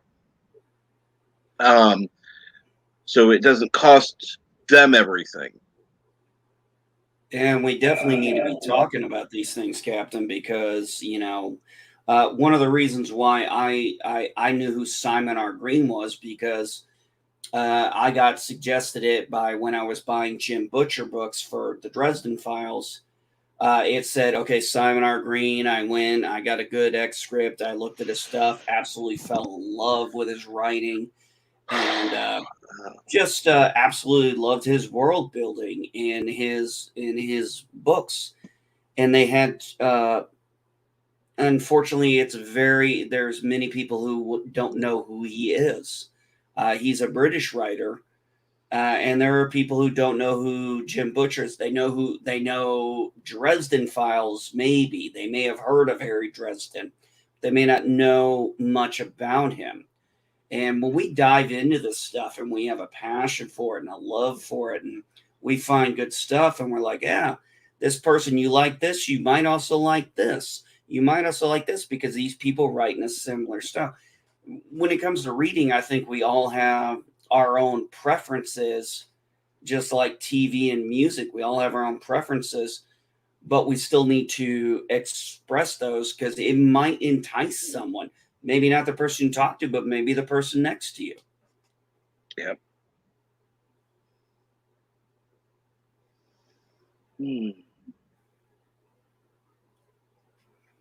Actually, ATM, I did not know that about Harry Potter books. Actually, the thing is, I didn't actually see a single Harry Potter. I didn't read a single Harry Potter book until I watched the movies up to the Half-Blood Prince, and my reason is I thought they were kids' books. I thought they were too young for me, and didn't realize that it was actually good writing, good storytelling. And as I was reading the books, I noticed J.K. Rowling was able to do something with those books where she knew the audiences started with the first Harry Potter book were growing.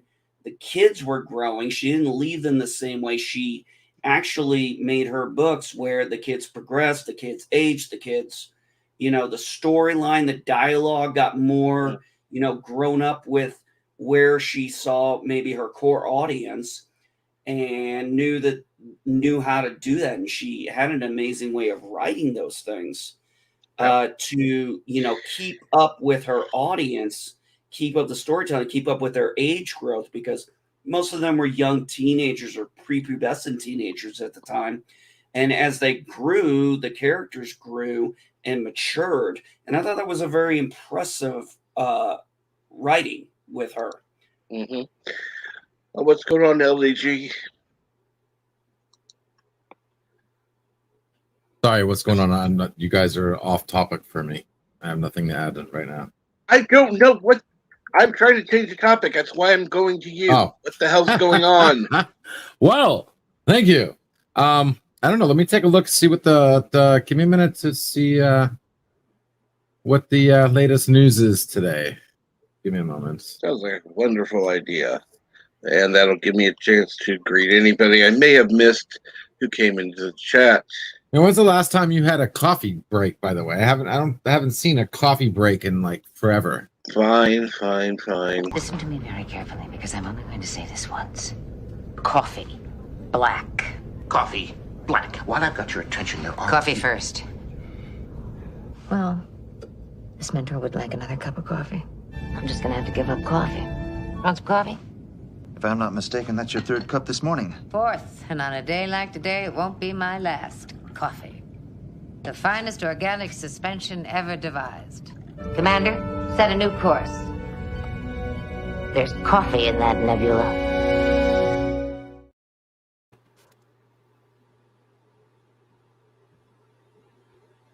Nice. All right. Henry Cavill open to playing 007 villain instead of James Bond. That's interesting.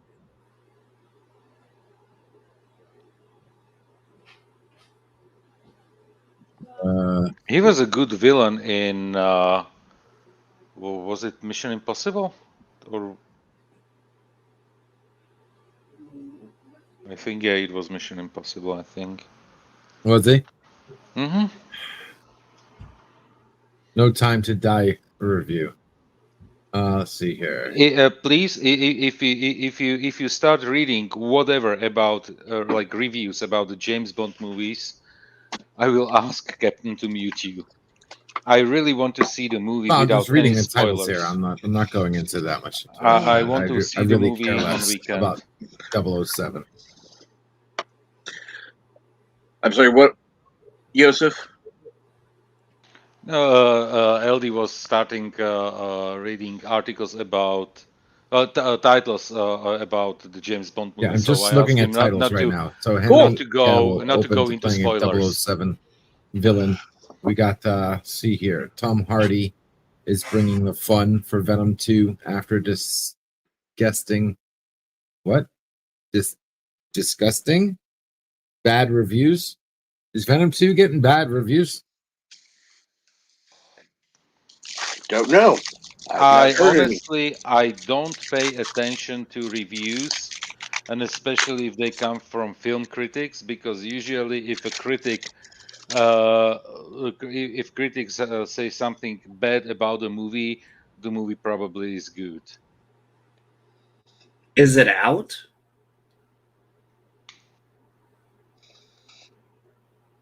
I don't think it's out yet. Okay, so it was just the critics went in and saw, fuck them. They're usually the ones who fawn over it then. Oh, it's so fucking wonderful. Whatever. Yeah, right. Yeah, I mean, how many... Biscuit officially releases new single, Dad Vibes. Okay, so new Limp Bizkit. Joy. Limp Bizkit. It's all about the reopening Aladdin on Broadway. Halted by number 19. Let's see here. Surprise. Lethal Kid Games drive viral frame of Netflix series Squid Game. What? Lethal. I have no clue. I heard about the Squid Game. It was raising Yeah, somebody heads was and heavily something, but- recommending it. I have it queued up. Yeah. Yeah. So, I don't know. Let me give it a take a watch look. I'll because be further on this real quick. it looks like a Korean version of Hunger Games. South Korea has gone viral across the world in online by morphing childhood games popular before the digital era, such as red light, green light, into deadly survival challenges. Oh, okay, I see. So someone's playing red light, green light, and they got like a whole army coming after to kill her, or something like that. Oh yes, The horror series. you.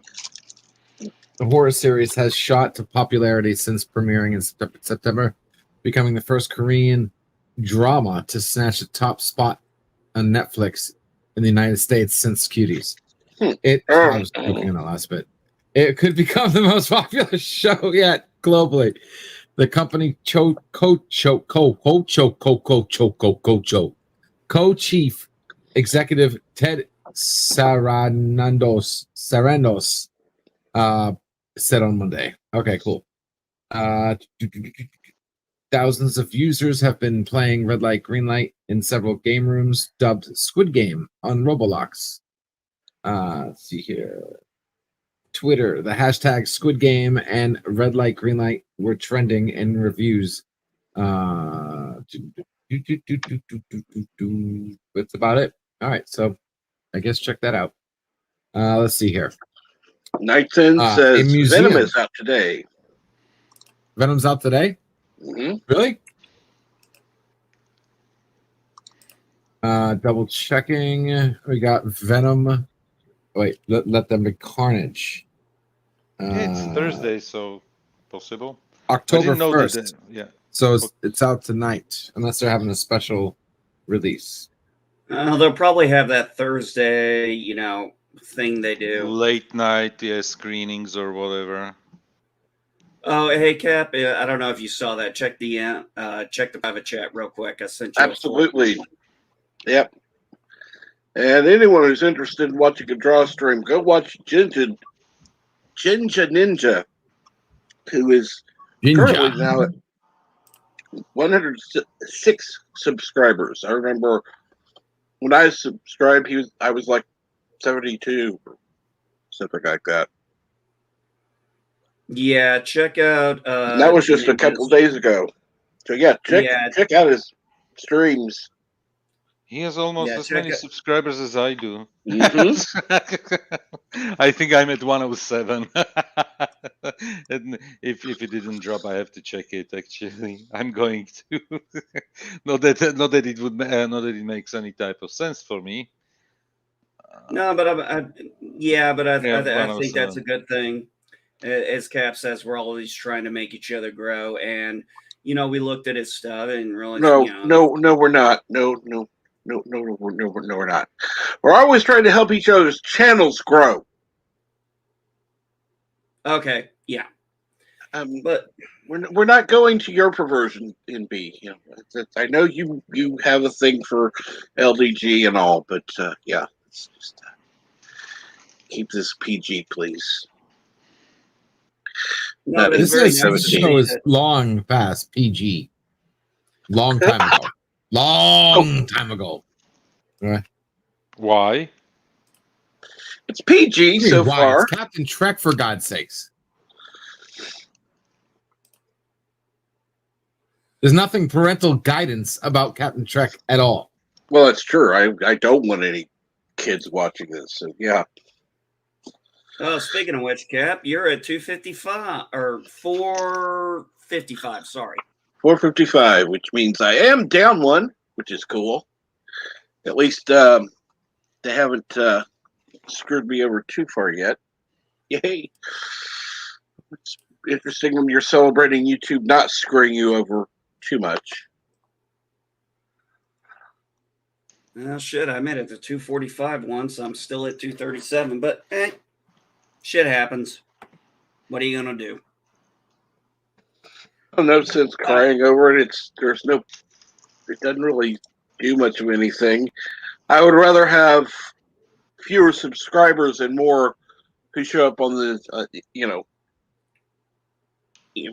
watch the videos, watch the live streams, make comments, that kind of thing, than have 1,000 subscribers and have 50 who watch. Yeah, makes total sense. And good morning, Nina. Good morning, Nina. Good morning. Hello, Nina. Hi. Long time no see, actually. Really long time. Yeah. It's good. My It's good to back's see you back, feeling sweetie. How are been you? hurting, so I haven't been well, and I'm getting older.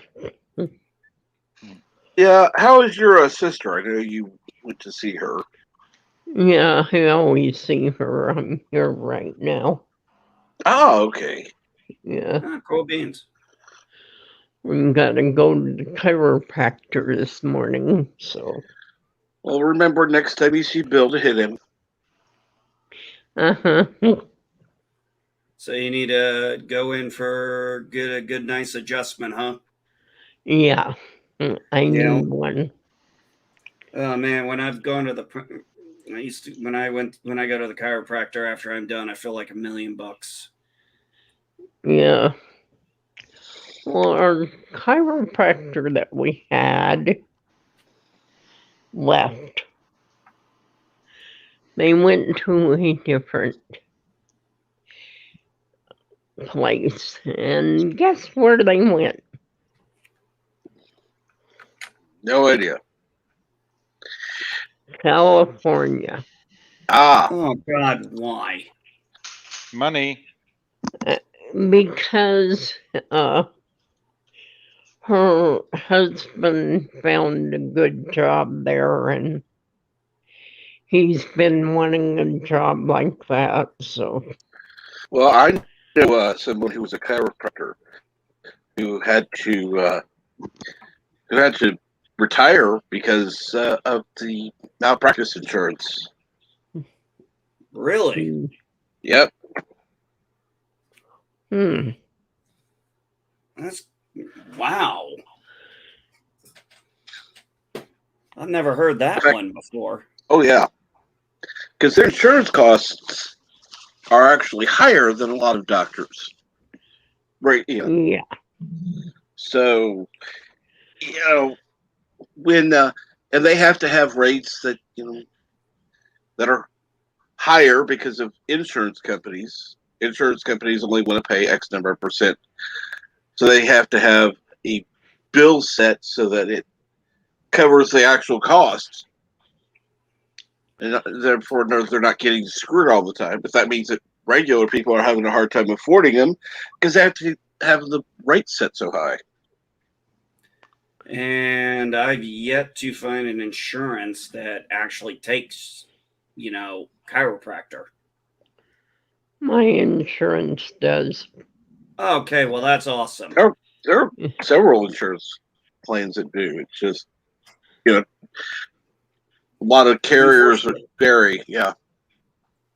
Yeah, unfortunately, TRICARE doesn't cover for chiropractors. So when my wife and I do that, that could change at any time. You never know. That's true. Yeah, but whereas I do the financial side of things, my wife takes care of all the medical stuff. So if there's an update, she'll let us know because I know she likes to get her adjustments too. But I mean, when you got to pay out of pocket, you got to pay out of pocket. I mean, you got to decide, Yeah. And Night's End, you or PCAT, you are both welcome on here. If you'd like to join, the link is in the chat.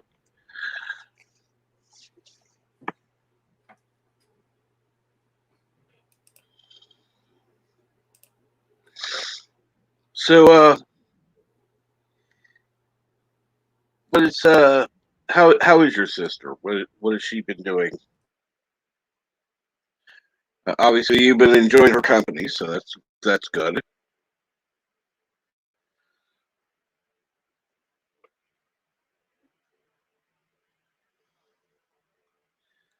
Okay, here.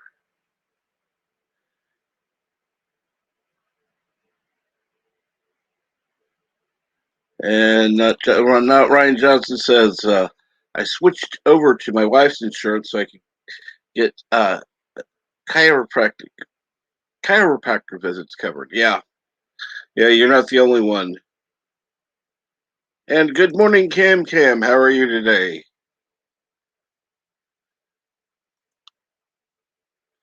Hope you're doing well. So let's see here. And we've got not Ryan Johnson. Hello out there in YouTube land. How's everybody doing today? Doing well. How are you? Oh, another day in the office. Another day sick above ground. Just trying to get through the day. Amen to that. You know? I hope it goes well. At least weekend's coming up. Yeah, I'm only in the office for like a few hours, and then I'll get out of here and finish up work at home. Just trying to get. I'm currently in the middle of trying to get some phone system upgraded on one of our other sites, so I'm in the middle of doing that.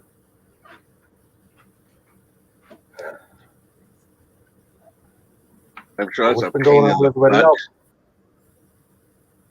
Oh, well, let's see here. I'd say pretty good. Had a reasonably good show so far. What's new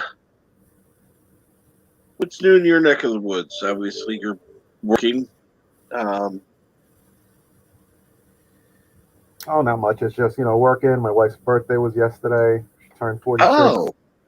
My son's, the usual teen angst of, going through high school and everything. So, and then I got, thankfully this weekend I'd gotten tickets to go see Joe Rogan. So me and my wife are going to go see him on Saturday night. Cool. So that'll be fun. That's the big thing we're looking forward to right now. Good. That's something you should do. Is try to have fun as much as you can.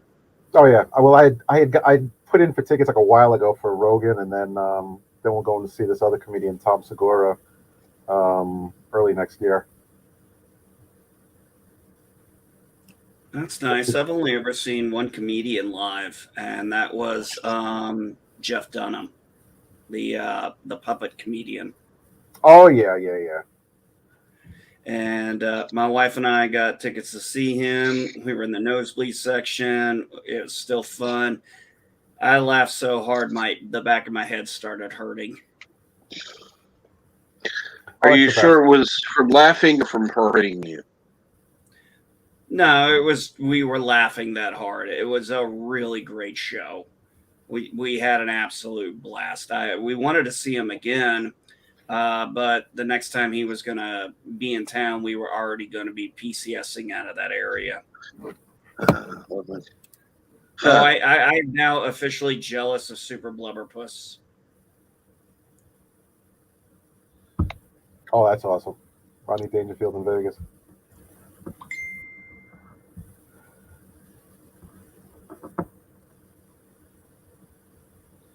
And now I hate you, Elihu. Or at least you have another reason to. I wish I could have seen Robin Williams live. I wish Oh, I could yeah. have seen Dangerfield live. Well, actually, if I'm going to be honest between the two, I definitely would. If I had to choose between which one I could see, I'd probably pick Robin Williams. Oh, yeah. Most days. Oh yeah, because with Robin Williams, it's like he goes out there. It's like he could do two performances back to back, and they would be like totally different. Because his mind was just, you never know where he was going to go with his comedy. And good morning, Night's End. I would also love to. Good morning, Knightson. I Well, would hey, also Knightson. love to see George Carlin. That would have been fucking. What's nice. up, man? Good morning. Not too much. What's going on with you? Hanging out, having some coffee, chilling out. Sounds good. Whereabouts are you from? U.S., Canada, some other foreign nation that I can't think of right now. I'm getting an echo or something. I don't know what's going on here. You probably have both the YouTube tab and the StreamYard tab open. Just mute the YouTube tab. That way you'll get rid of the echo.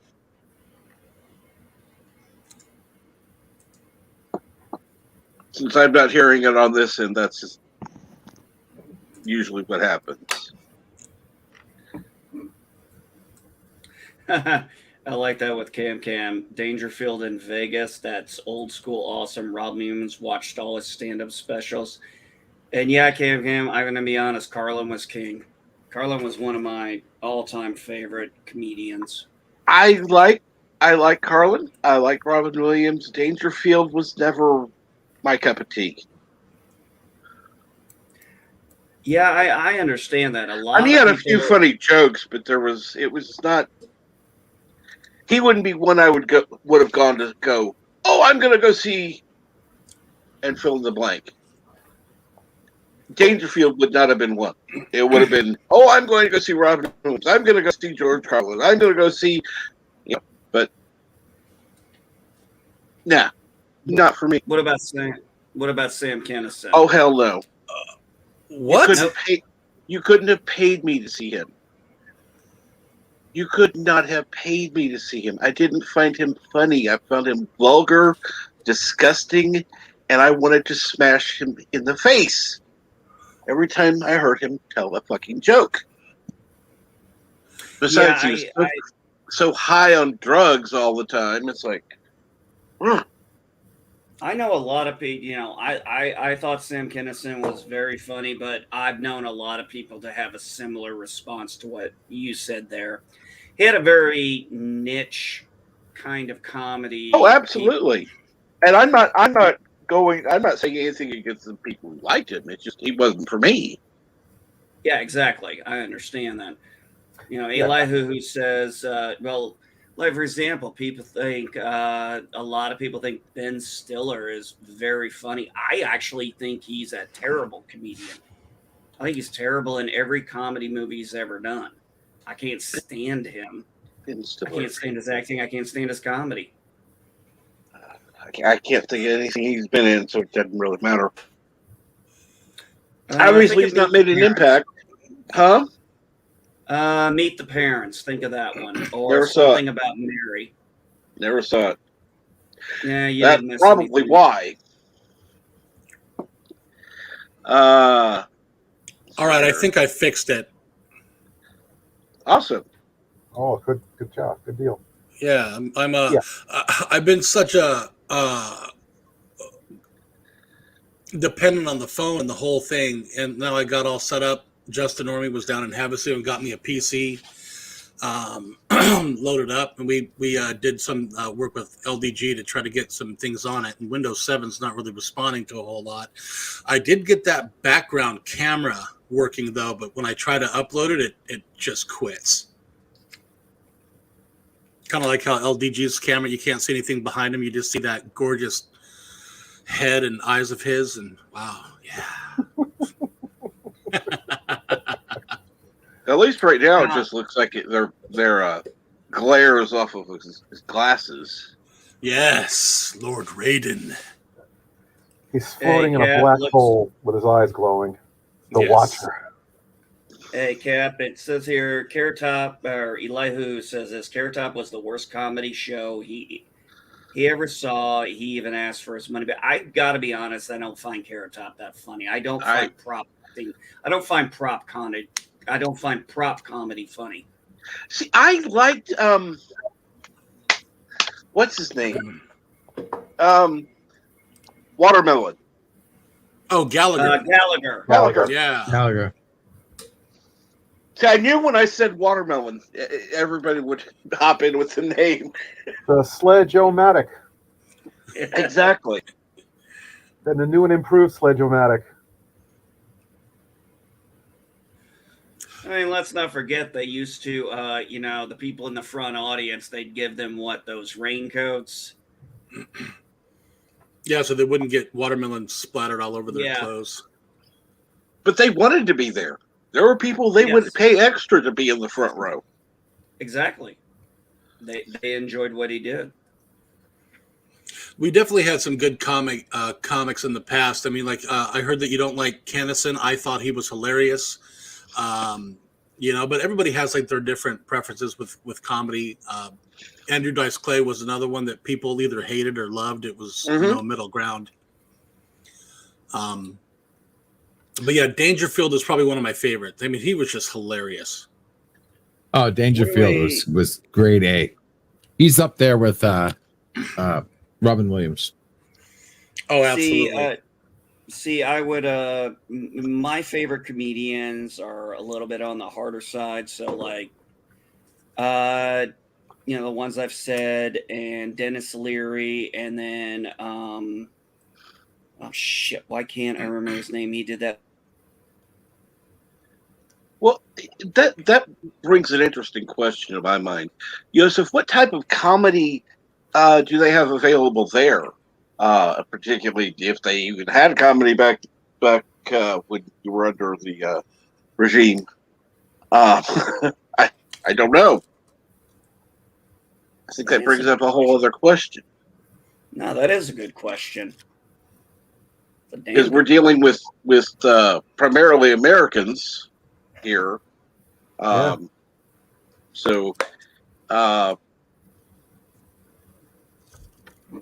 it'd be interesting to have your take on it, and particularly how things have developed over in your country as far as the comedy is, so to speak. Of course, he's away now. We're busy doing work. I mean, certain comedians I could think of was Seinfeld. A lot of people think he's very funny. To me, he's okay. I'll get a giggle every now and again, but it was never really something that I found, overly humorous. Yeah, I agree. I could never get into that show, Seinfeld. Never can get into it. Yeah, me neither. I actually found it boring.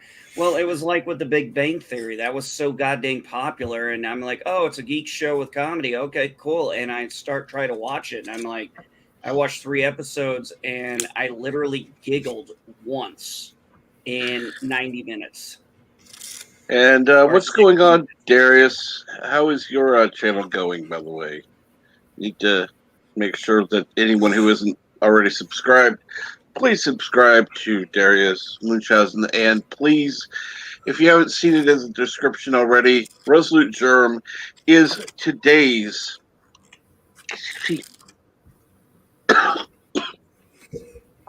Went down the wrong way. Good morning, Darius. How are you, man? Darius is awesome. Today's feature channel. Oh, yeah, absolutely. Darius is awesome. He always makes it a point to say hello to me, during live streams in the chat. He's really cool, man. Very cool guy, for sure. Absolutely. Has some great shows when he has his on. Of course, it usually ends up with the after show where, however many are back there backstage. We usually end up back there for 50 to 200% of the time that the stream went on. Oh, yeah, I was back there one time. It's like, okay, yeah, the show was 2 hours. I was back there at least 3 hours before it's like, oh, God, I gotta go to sleep. I've got to go to sleep, but this is too much fun. Then everybody started leaving, so it's like, oh, thank God, I can go to bed. I didn't want to go, though. It was just that much fun. And, that's what happens when you get the right people coming on. You get conversation going, and then the stream will end, and then the conversation keeps going on. Well, Cap, I do need to start homeschooling before I finally Absolutely. crash out after staying up. So I got to work with my son. We got to go through his schoolwork. I don't want to leave my wife with too much today. Nope. I You take care of crash me. out, but Take it thanks easy, for MD. having Have a me great on. day. Thanks for having me on, Cap. Yosef, great to see you again. Nice to meet you. Not Ryan Johnson, always good to see you. LDG, you're okay. Yeah. Have a great day, Grandpa Geek. You guys have a LDG good minus 500 points. Pretty much. Not quite. I'm against that from now on, unless I'm competing against you. Well, you know what it is? I think it's sometimes we, something's funny, and then it just loses its humor. Well, but it keeps getting used. Oh yeah. Oh God. There've been things that's like, okay, it was funny the first 15, 20 times, but okay, I'm tired of it. Okay, 90% of the people are tired of it. Please stop doing it. Yeah, but you know what? I just think a lot of us won't say anything. So, well, I throw it out once in a blue moon, but that's it. I'm not going to be harping on stuff about. Yeah. I mean, I cheer for LDG rants when his rants come around. I cheer for Bird rants. Everything else is just all right. Whatever.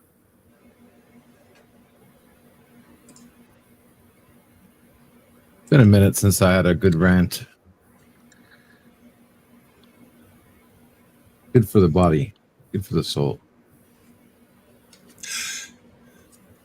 Yeah, but to get a good rant going, it's like you got to it has to build up in you, and then all of a sudden you'll hit something. Oh, I got it so built up. Trust me, it's built up. Okay. Well, I've been building up what the fuck for 30 years, 40 years. You just need that one thing to kick it off then. No, the problem is rants are like liver and onions. They're acquired taste. There are people who love it, and then there are people who won't watch you anymore. Well, you know what? That depends on the topic and whatever that person's view is on that topic. Because I mean, I've seen you rant on stuff, and sometimes I'll be like, "Yeah, get into it," and sometimes I'll be like, "Oh boy, here we go." But you know what? That's me. It's like I got on. My understanding is like, you know what? You're out there doing your thing, and more power to you for doing it. It's like I may not agree with it 100%, but you know what? I'm still going to be here listening to it. That's cool. I appreciate that. You've been. You know what? You may come up with something, and you may come up with something that changes my opinion. And you know what? But I try to do. That's how rants are supposed to be. When I rant to change people's mind. I don't rant to bitch. It might sound that way, but the whole point of a rant is I'm tired of people kicking a tree, and it's time you realize you have a bloody foot.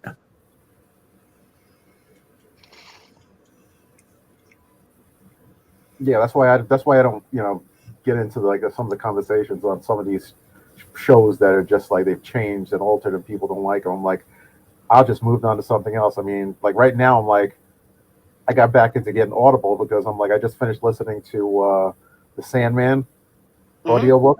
Yeah. And it's like I guess that it's what the old school would be when back in the day when people only had radio. It was like a radio program.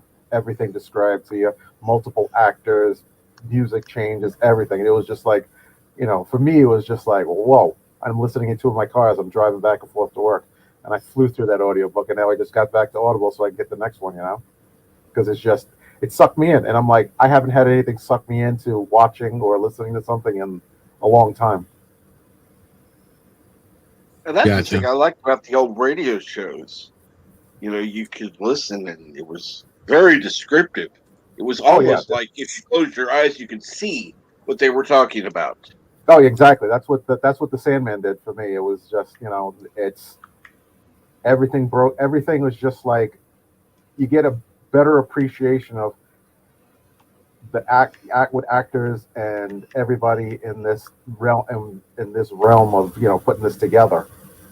The amount of work and care they put into it, because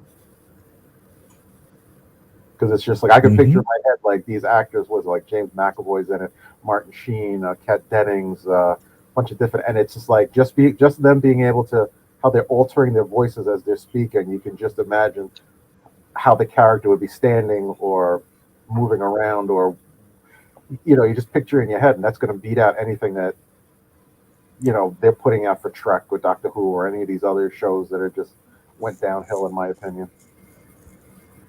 I hear you. Because they also need have a Geologia break. Be right back. All right. I mean, I think that's one of my things why I can't get into a lot of TV shows now or these series, because it's not episodes for me. It's like they're trying to tell this story in like 8 episodes, 9 episodes, and it's like sometimes I think they just need more. Like the old shows where you had like a season was like 20 episodes. It's pretty bad. I mean, going, okay, give us a half season of 13. That would be better than the 8 to 10. At least you'd have time to develop a story. Yeah, exactly. Because it's like I won't get into the arguments on white people like or don't like stuff, but for me, it's just if the story hasn't hooked me, then why would I even bother getting into it? True.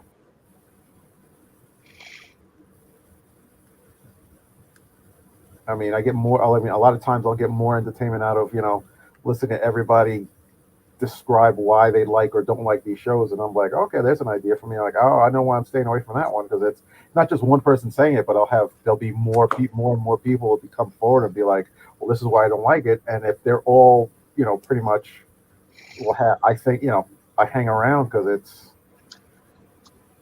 same. We have the same. We're getting into the same shows and talking about the same things, and if I give you guys better, you're the critics I go to. I'm not listening to what these people in newspapers and everything are trying to push. It's like we have to give our ideas of what we think about these shows and then make our best decisions on them. Well, one thing I don't like are the number of people, not only on YouTube but other places, that will say, well, I don't like this because it's woke. But that's all they say. It's woke. Oh, it's like I dropped out of all those channels and followings when if all they're talking about is woke, or it's they're already judging it as it's gonna suck, and they haven't even seen it. I mean, there was one I remember watching. It's like, oh well, I watched 15 minutes and I knew this was gonna suck. It's like, okay. And then of course is making a full review on it. No. Yeah, pretty much you're giving yourself up when you do that. That's just, if you haven't even, I mean, like, I don't criticize, like, I hate to use the Discovery, but Discovery season 1, I don't say anything good or bad about it because I never watched it. I went to season 2, and season 2 was just not good enough for me. I didn't like it. And Picard season 1 didn't like it, but I'm not going to bash anything else because, like, I see one season and it's like, that's it. I'm not going to bash the other seasons because I haven't watched them. There could have been something, there's always something different. And greetings, Mountains of Elysium, who says, Mountains! I'm going crazy. Who's coming with me? Well, I think we've all achieved that destination so far. Oh, I'm already there. I'm waiting for everybody to catch up.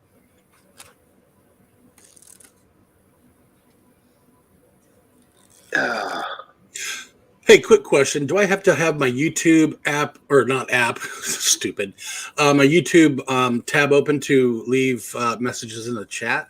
Yes, you do.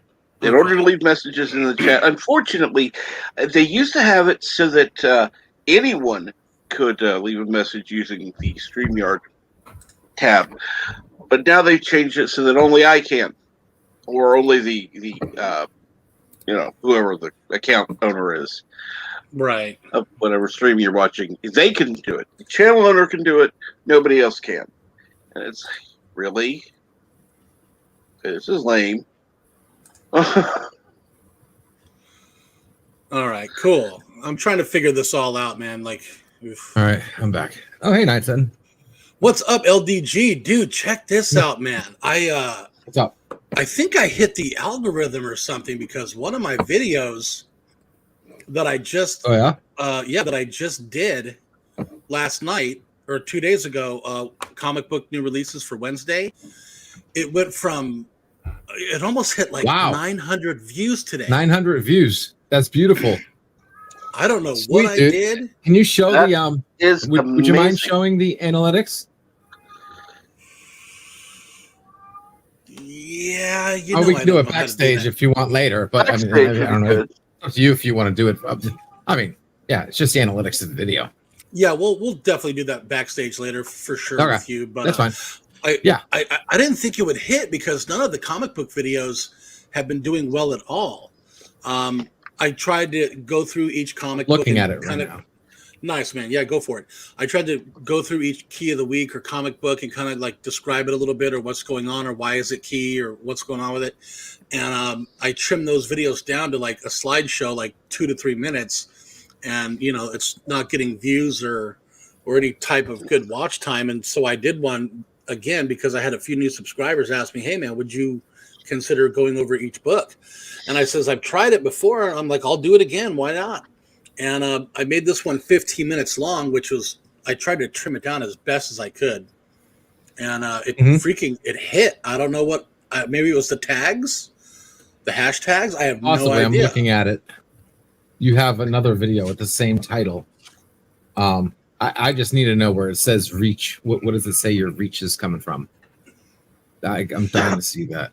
You know what? I did look at that because I was talking to Justin Normie earlier this morning, and I think the reach was 62% from YouTube. YouTube search? Yeah, YouTube recommendations. Or recommended videos. Oh, Yeah, that's yeah. sweet. Good stuff. Good stuff. Yeah, I don't know what happened, but I'm pretty happy about it for sure. Nice. Did you get any subs from it? 10 subs, and I just got another one from Not Ryan Johnson. Thank you, good sir. Nice. Oh yeah. Nice. That's awesome. Dude. Yeah, I'll go sub to your channel as well. That is awesome. I didn't even know you did the comics. I'm like, if you knew, I have like very few. I have a couple of channels I follow that go through comics and stuff because that's the only reason. That's the only way I keep in touch with what's going on in the comic books is just those few channels, and I can add you to it. Yeah, for real. It's like I always try to get good criticism back. So I'm like, okay, let's try this. Instead of doing the video on Wednesday and releasing it Wednesday evening, let's do it Tuesday, release it Tuesday evening. It hits Wednesday, so everybody has a chance to see like what's going on. And we had a lot of new titles come out this week. And so I'm really excited about, some of them. We had Adam Hughes do a cover for Gun Honey, which was freaking amazing. To get him to do anything nowadays that, is just kind of, it has to be a special book for him to even want to do art on it. Mm-hmm. Yeah. Okay. So, yeah, I can't believe I'm pretty excited about how it kind of hit. I don't know how it happened. I don't give a shit, but I'm happy about it because I want to grow. Do you go through just new stuff or you cover old stuff too? Or is it just a variety of stuff? Kind of like a variety of things. Like I would post a video when I bring my books home and I kind of show them to everybody. Like I do a live stream from my Chromebook or whatever, and I'll just kind of show everybody books and put them away because I like engaging with the chat and talking to everyone. Mm-hmm. And love doing that. And then other videos I've been doing Hot Wheel videos, like Hot Wheel hunting. I'm a huge Hot Wheel collector, unfortunately. But unfortunately, that's a good thing. No, Hot Wheels are awesome, man. It's like somebody slammed like something in my vein, and I've been addicted. Like I can be going to a movie and be like, all right, let's stop by Walmart and check. And if they got a new dump bin out there, I missed the movie. Yeah. Hey, I'm like, do me a screw it. favor. Yeah. I'm like doing a Google Trends right now on your videos and comparing it with the last. This is great that you had 2 videos with the same exact name and similar everything else. The one thing I'm seeing different is you hashtag collection, and when I checked out collection, it spiked like a shit yesterday. Huge, like it's even bigger than comic books, new releases. So add that hashtag collection to that second comic books new releases video, because that's the only thing that you're missing. Yeah. See if that does anything. But dude, that's awesome. That's awesome. Yeah, playing with those tags, like I learned a lot from you, because when you were on that test stream with me, you were like, do not put hashtags in the tags. Put hashtags in the description, not the tags. I'm like, all right, tried that. Yes. So yeah. Absolutely. Real quick question: is my mic too loud, or do I have my mouth you're away fine. from? Okay, good. No, you're fine. Yeah. Noise. Let's see. New comics. I think that's the other one that you didn't. All right, new comic book day. Okay, so yeah, go ahead and put those 2. Everything else you have here: comic books, comics, new comic book day. And let me see. Does that even have a following? Oh, it does. Oh, sweet. All right, keep that one. Yeah, so I was add noticing... those 2 tags that you don't have on the other comics books new releases video. I will which do is that. hashtag collection and hashtag new comics. Add those 2. For sure. That's the only thing I can see right off the bat. Man, that's awesome when you see a video explode like that. Yeah, it's like usually my Hot Wheel videos explode, because like I need to get back into doing reviews and talking about personal experiences and things like that, but I haven't really been into it. Now that I got a full setup, I mean, I'm learning things, like I'm watching YouTube videos on how to use OBS, how to use StreamYard, and do it right, because I want to upload videos and then drop them at certain times, because that's what Normie does. Consistently, and his channel's grown quite a bit.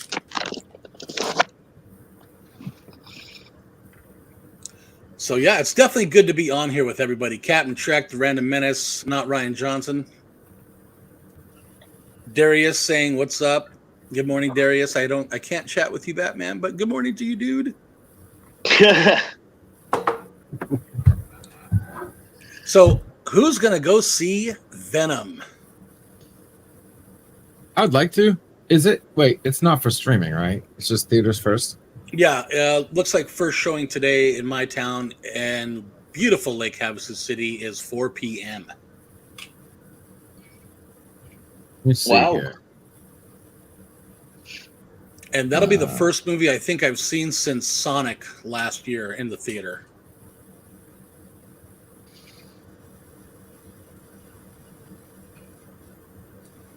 All right, so over by me, we have advanced tickets. I don't have. Let's see here, Venom. I don't want the trailer. I want to know. Back. Venom.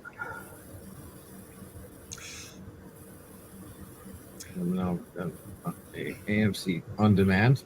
What? On demand. Oh wait, that's Venom. I need Venom 2. Here we go. What? All right, so we got use your location right here. 3, 2, 8. Oh, it is today. Really cool. Yes. I can go see it at 10 p.m. 4 p.m. City Walk. I'm not going to City Walk. Fuck that. In the chat, I can't pronounce the name, but Elihu? Elihu, yes. Elihu. Okay, so first of all, make friends that work in the movie theater. They'll get you in, since you can't afford to go to the movies. And yes, Yellow Flash did a video just the other day about Venom. And there is a lot of talk on Twitter about the end credit scene was worth going to the theater and watching the whole movie. So That's going to be something exciting, and I'm sure somebody's going to probably get a phone and throw it on YouTube at some point. Oh yeah. But yeah, I can't wait to see it. I hope, I hope they do a good job.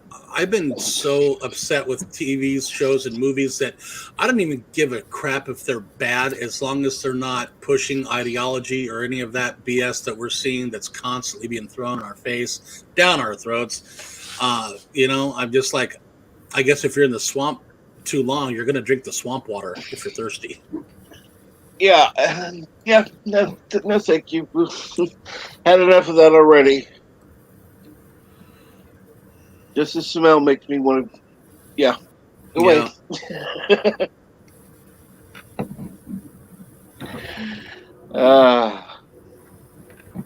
And good morning, Darren Wagner. How are you today? Antifa shouldn't go to movies anymore. What? Okay. Not appropriate. All right. Not Ryan Johnson. How do you have no videos? I don't really use my channel for anything. I couldn't. Well, I just suck to you. I get all these people following me, and I put out. I'm trying to be like Yosef and put out the second best channel with no content. Yes, no offensive content.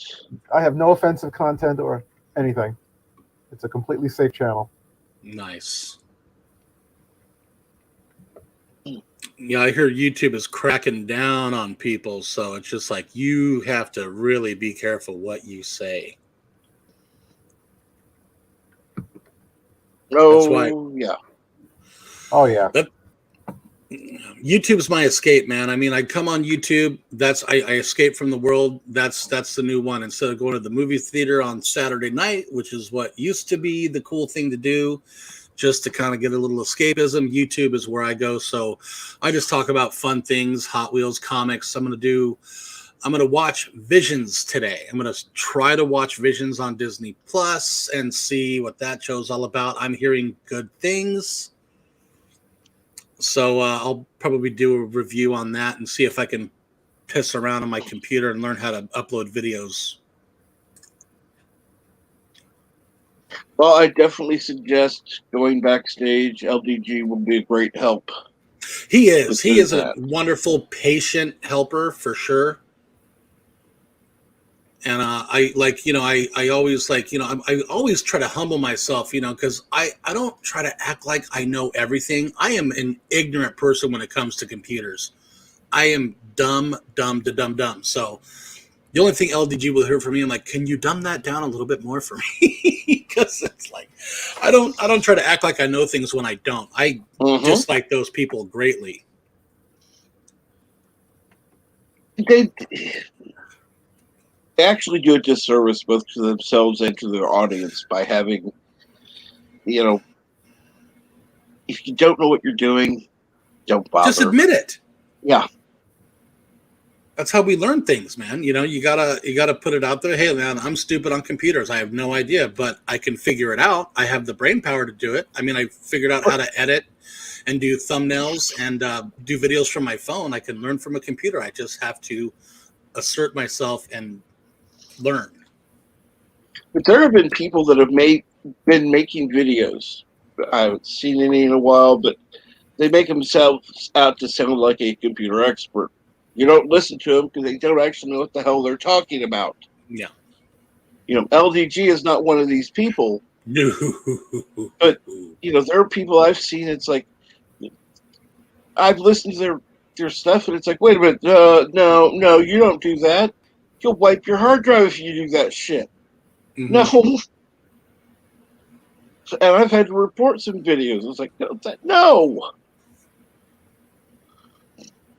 Yeah. It's kind of a joke.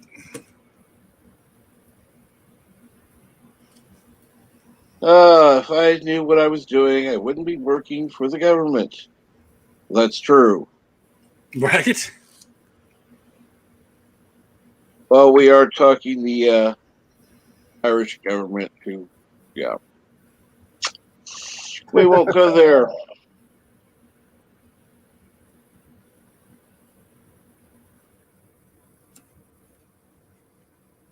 It's don't give him even more of an ego he already has. It's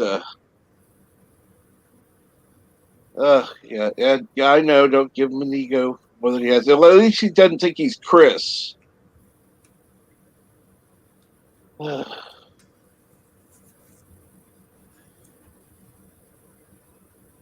well, there's Chris, and then there's just the ego. He's that's split off from him now.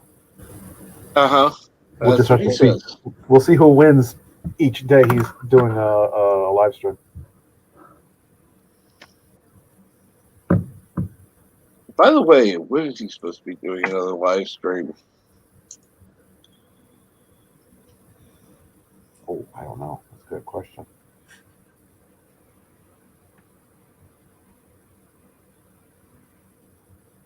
I'm already making a list of channels I need to make a featured channel. It's like I may I may end up having to go, okay, well, here's a list for a month. And just have each one on each day. And I regularly join Resolute Germ on Saturdays. I try to join it on Sundays. Doesn't always work because I sometimes fall asleep on Sunday night. But feel free to join Resolute Germ and myself on Saturday, where we watch Saturday morning cartoons. The link to his channel is in the description below. And again, if you've gotten this far and you have a channel you'd like to suggest, do so in the comments below. Please feel free.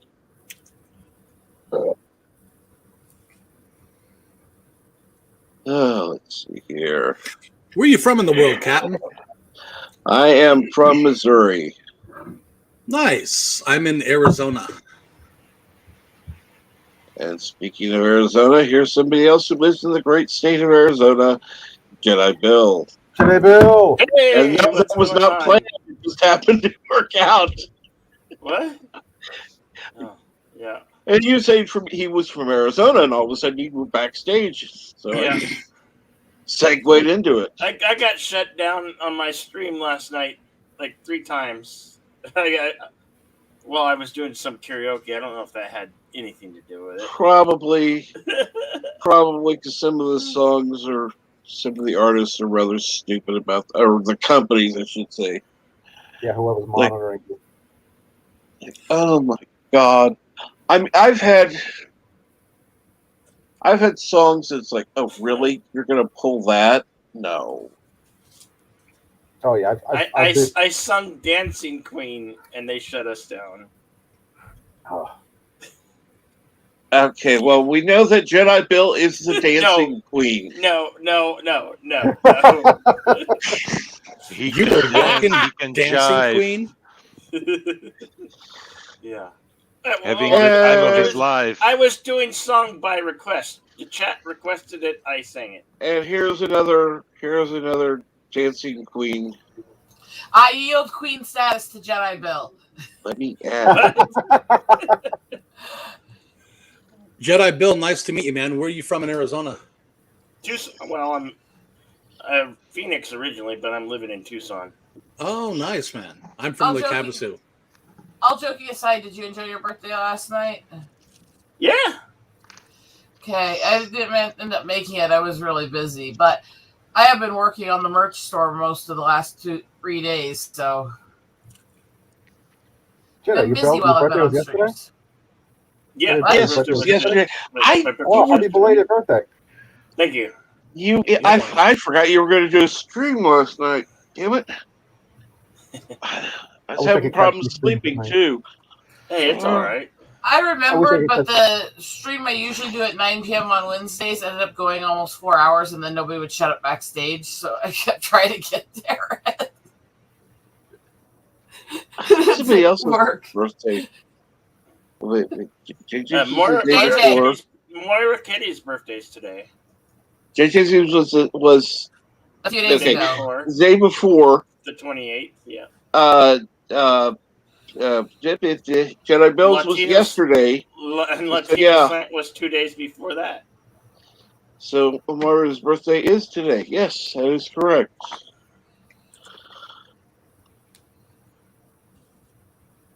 And let's see here. What would be good? Oh, yes. Go wish her a happy 21st birthday.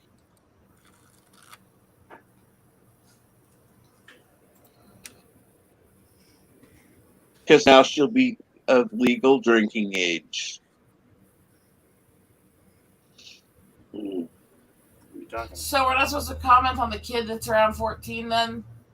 No, not at all. Not at all. Because, that ruins the illusion.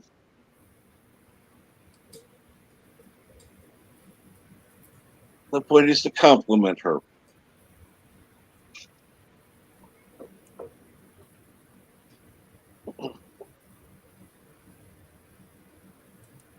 I wonder if she'll be on anytime today. Depends on who's streams. And yes, hopefully you had a good birthday, Jedi Bill. Oh yeah, I did, and I surpassed the 400 mark. I'm up to 410 or 411, I think. Okay, so I That's can awesome. start hating you. I'm creeping I can up. start hating you now. That's a good thing. That's a good thing. I can start hating you, Jedi Bill, because you're getting too close to the number I have. Hey, I just made a great month. Oh, absolutely. Yeah, you deserve it. You deserve it, but I have to tease you because that's just how it is. Is there anybody in this community life. that doesn't tease each other? Exactly. Well, I, for one, if I don't tease you, I don't like you. I mean, Exactly. I only tease people I like. Last you know what I'm night I saying? was singing and I Holy was doing crap, shots straight out of the bottle. Dude. Shots straight out of the bottle. 4 Freedoms, though? Yuck. Kroger brand.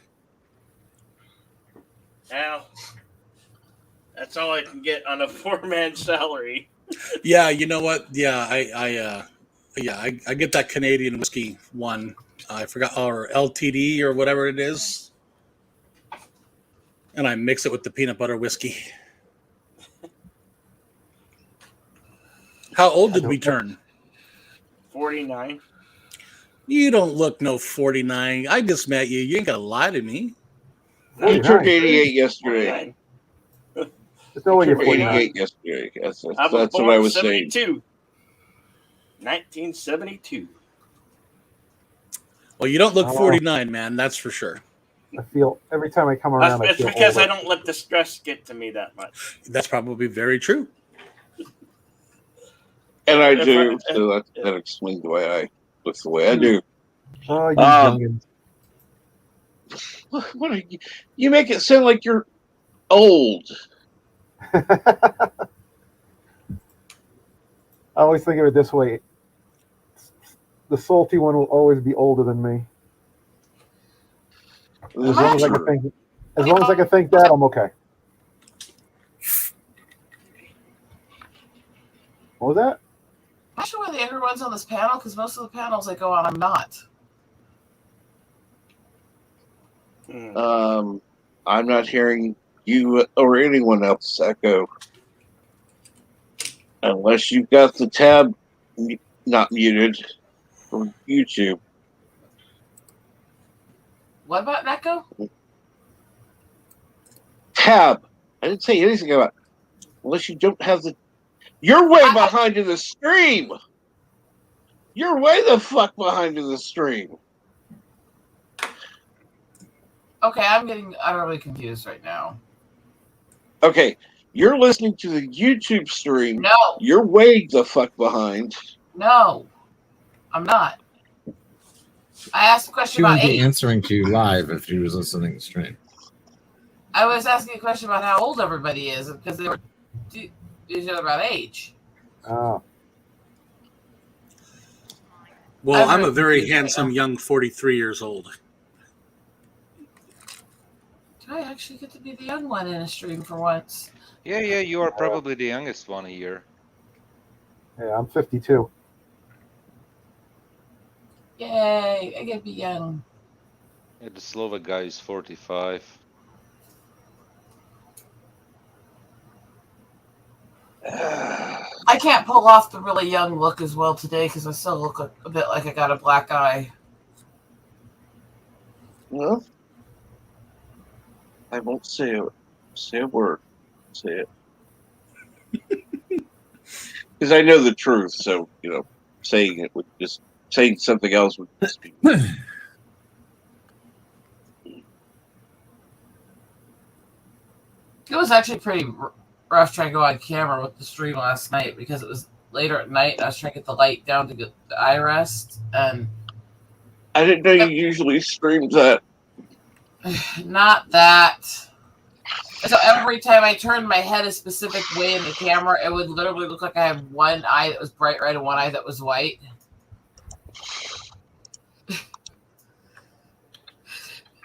I'm like, ooh, that looks a little awkward. Yeah.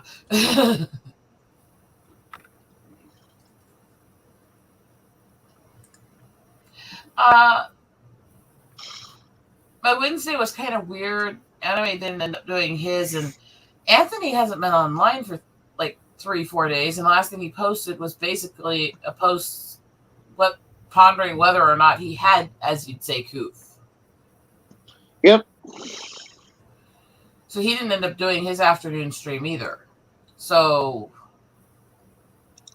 my normal panels were kind of not there, but I kind of rested a bit until the night ones. At least you got a chance to get some rest that way. Not a good way to do it, but yeah, I'm just hoping that Anna and Anthony are okay. Oh yeah. Hopefully they're just getting some rest and taking care of themselves.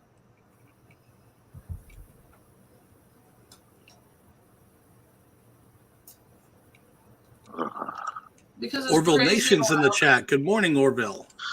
Good morning, Orville Nation. How are you today? Hail.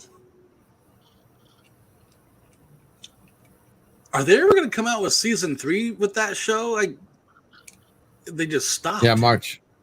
Yeah, that's a good question. Are you going to restart Stargate Mondays or Orville Thursdays? Hopefully Orville will restart eventually, and then we'll have the Orville stuff. I really enjoyed the Orville. It's a good show. I was really enjoying it. Unfortunately, I've heard a few people, it's been a while, so their interest is not as high as it used to be. Which is kind of, I hate to say it, but kind of understandable.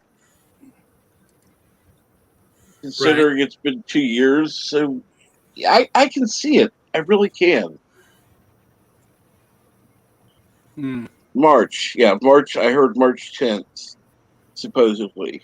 Yeah, they haven't really done any real push on it, the show either. So it's just that they announced that now they got to get everybody, revved up and keep it out there to get people to, hey, look, we're back. I do too.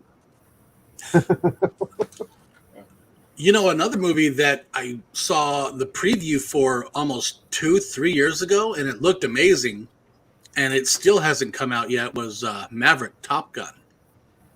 Yeah, it ain't coming out until May. That's crazy. They moved it back again. Yeah. Monday and Thursday streams again very because soon. Tom Cruise has got to have not one but 2 movies out in a year. Okay, how soon? How soon? Please.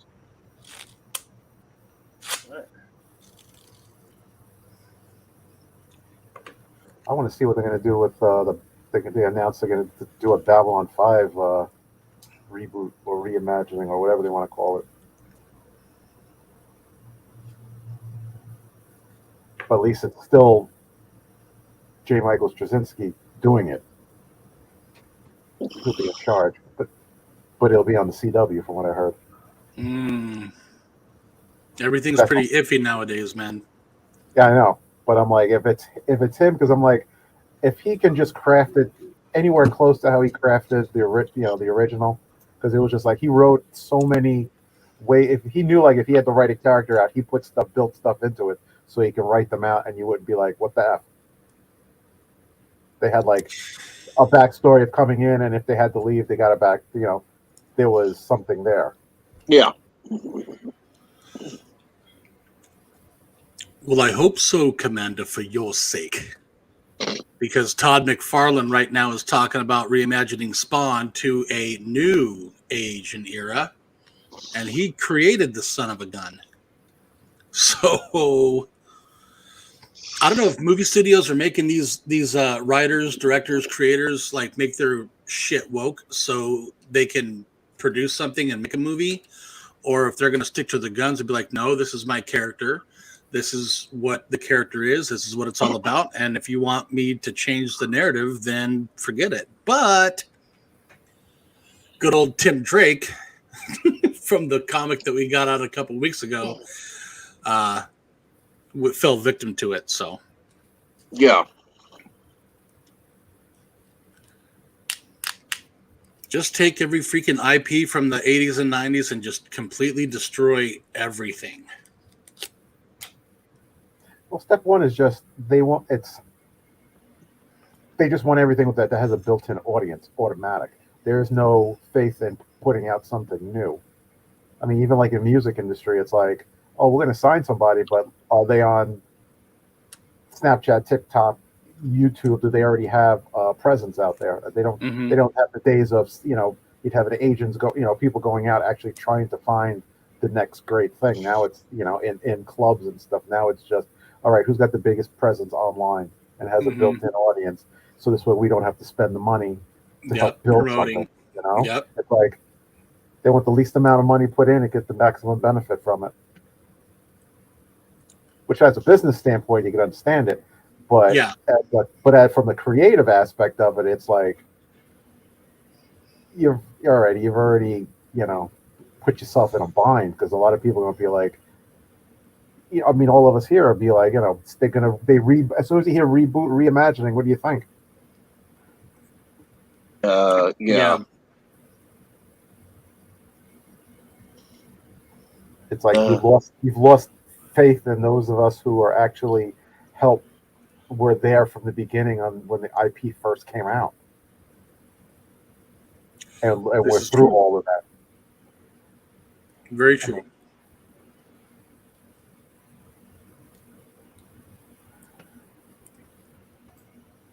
I just it's gotten to the point with a lot of this stuff where with a lot of people I know on all sides of it, there's almost an instant cynicism and disbelief that it'll be worth watching or seeing. And for me, I tried so hard for so many years to find things I had get into and enjoy. I tried to, I'm going to like it. I'm going to give it a chance. I'm going to like it. And it's gotten to the point now where I just don't consider it worth the time or the money to try with most things, because most of it I end up thinking is stupid. I'm in the same boat. I'm just like, it's hard to put your faith in something now when something's coming out. I'd rather just watch music videos from my indie creators and work on my art than try to go see new stuff now. And that's actually kind of sad. Very. I mean, that's one of the reasons why I'm like, like I said earlier, I was like, I dropped out of these channels and all these other things where it's just like they beat these things to a dead horse, saying it's woke, it sucks, and all this other stuff, because it's like all that negativity. I mean, it infected me, so I'm just like, you know what, I'm getting away from all that. I don't want to hear their opinions, and it's like I try to find stuff that I like. It ain't easy, because I'm like, and that's the thing. They take it too, and they push it. They're as bad as the anti-SJW side is as bad as the SJW, because they're pushing their identity, their beliefs, to the point where they're not actually being honest about it. And the thing is, there are things that are woke and propaganda and ridiculous, And there are things that just suck because they didn't put the effort or the money into it. There are people who have agendas and people who just aren't good. And there are those who are good, but it's just, for me, I'm too tired to sift through and find them anymore. You know? Oh, but absolutely. I don't like saying everything is automatically woke. That's a very specific thing, and there are things out there that are, and they should be held to the fire if you find it that way, but not everything, and not before it even comes out. Right? You know?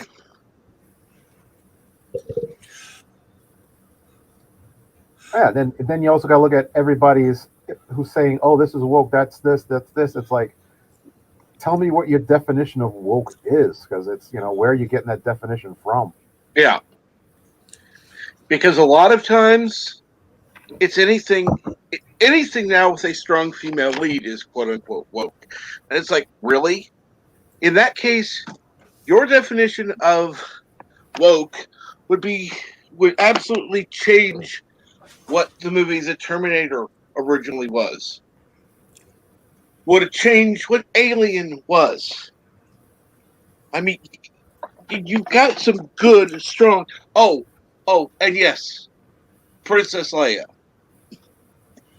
My issue with it, where Again. I define woke, is where they make it so much about the person's identity that there's constant hating and berating anyone who isn't their whichever bubble they made it.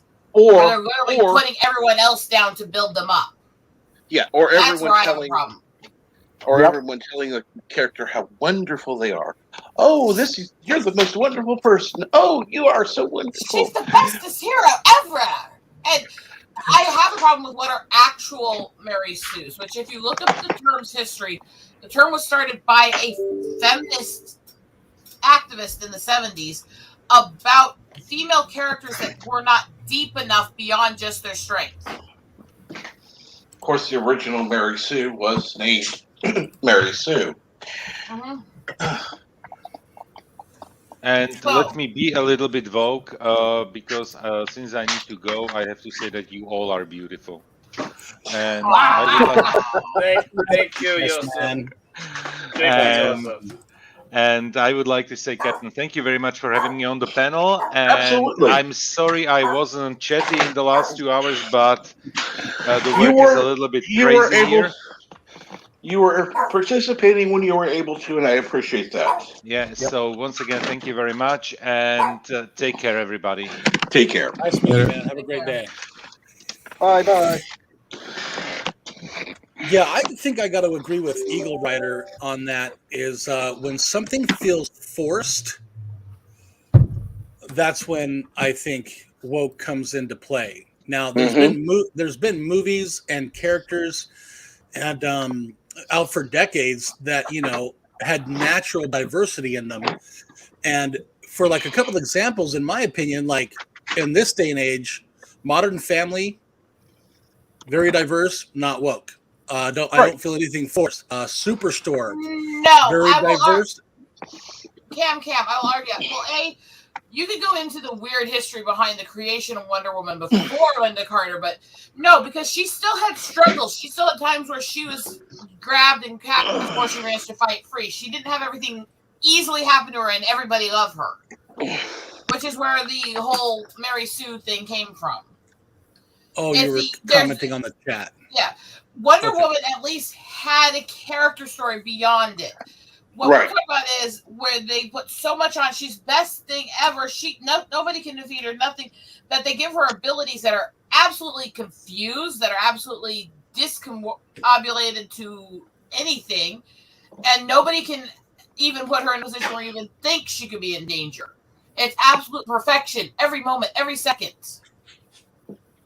And there's usually, it also goes with there's no depth behind the character. All you got is a few stereotypes quickly thrown together so they can show off the character. But I mean, if you were to remake the 1970s Wonder Woman using current settings, only changing lines were absolutely necessary. You'd have to change a few names here and there, kind of thing.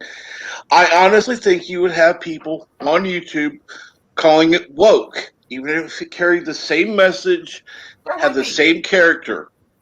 There would be, because a lot of the people that are on the anti side of the culture war have gone as bad as the people that are on the aggressive SJW side of the culture war, where they are both accusing everything of being what they don't like, whether it is or not.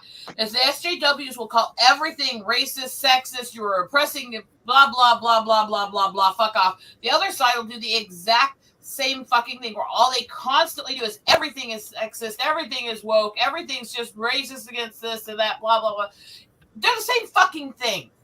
Yeah. On both sides.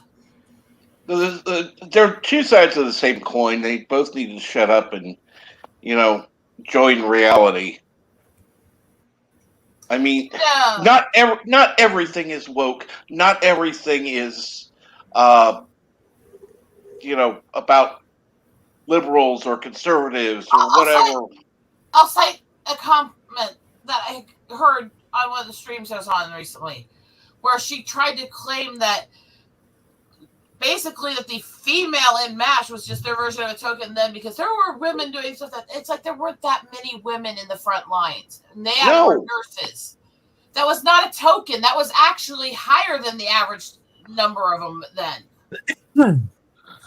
And they were trying to be somewhat accurate.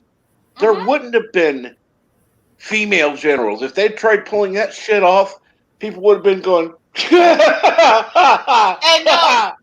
no, a lie who actually, the thing with female characters is whether they're sexualized or not should be up to the creator of the character and how they wanted it written. But no, it's not about, actually the woke is the ones that are so hyper strong they can do nothing wrong and everyone loves them. That's where the woke side comes in, where the female has to be built up to the point where she's constantly putting down or abusing men just to make her look better. Where she's basically running around as a male and as a woman. That's the woke side of it. And female characters should be what was written. Not all have to be sexualized. There's nothing wrong with sexualized if that's what the writer and the creator wanted.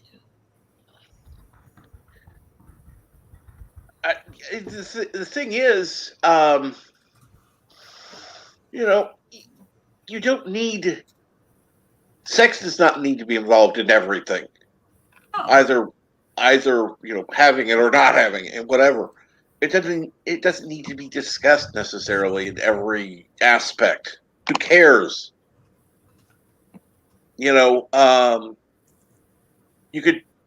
She could, let's say a strong female character could, mention her significant other, whether it be male or female. Oh, and just in passing, just kind of say it and then be done with it. And I don't consider that woke. But when you obsess over it and have to mention it every 13 lines, yeah. To what the example he's giving, Christine Sullivan, in a lot of ways a perfectionist, in a lot of ways had issues with men, but she was human. She learned she was wrong about the men many times. She made a lot of mistakes. There's a difference there. And you will, if you were to pay attention to what I said if these things were created today, they would be called woke. Not that they were. And my argument is that the people who call them that are wrong. I mean, this is where I have strong opinions on a lot of the stuff being made today, but I am not on the extreme point of everything has to be wrong if it's done. I'm on, can we just look at things honestly? I don't like certain things, but I give them credit when they do it right, even if it's something I disagree with. Whereas I've told everyone from the beginning, the problem isn't if you have a political story, it's if you push it so much to the propaganda level that it actually takes away from the escapism, takes away from the entertainment, takes away from the story, because you're cramming and forcing in everything. Yes. Yeah. Nail on the head there, Eagle. Nail on the head. I'm sure. fine with things, whether they have left, right, center political stories, as long as they do it well and they do it respectfully. Well, yeah. I mean, have you ever seen the musical Rent? Long time ago. Oh. Yeah, So I'm not a musicals fan. No, I mean, I had a friend to tell me to watch it and check it out, and I absolutely loved it. And it was very diverse, and it was made in 2005, and it had everything. I mean, it had everything, but nothing was forced. And things can be naturally done and have all the diversity that people starve over. But I think you're absolutely right on what you said. When it's pushed, when it's forced, that's not something we like. And that's the thing is, if you ever dislike any of these characters because you don't think they have enough dimensions, you don't think they're creative enough, intelligent enough, with enough complexity, then you're an istrophobe if you don't like them. That's wrong. I look at certain characters and I go, I can't like it because there's no depth. This is not a good caricature of what it means to be a woman or LG or minority or that. This is, you threw some stereotypes up there so you can get credit. And that I don't like either. Yeah. And if you were to call the character Christina feminist, I would agree. She was a feminist, but if you also paid attention to all the episodes, both with the husband that she briefly had and ended up having to take care of the kid, and the stuff you found out about her past, she'd been put through a lot by guys. She was scared of them. Oh, yeah. So there was more to it than just that. You found things out about her in her past and being hurt by men that made that logical. And I can tell you from personal experience, when you've been through those kinds of things, it is very difficult not to be a bit afraid of men or a bit apprehensive or get a bit mouthy when certain things are said to you, because I've been through that whole bridge. And by the way, that is unfortunately to me one of the great tragedies that nobody picked up or talked about, the fact that we did lose Marky Post recently here from cancer. Mm-hmm. And they talk about all these different stars we've lost, but she should have been talked about because she was an icon to a lot of people in the 80s and 90s.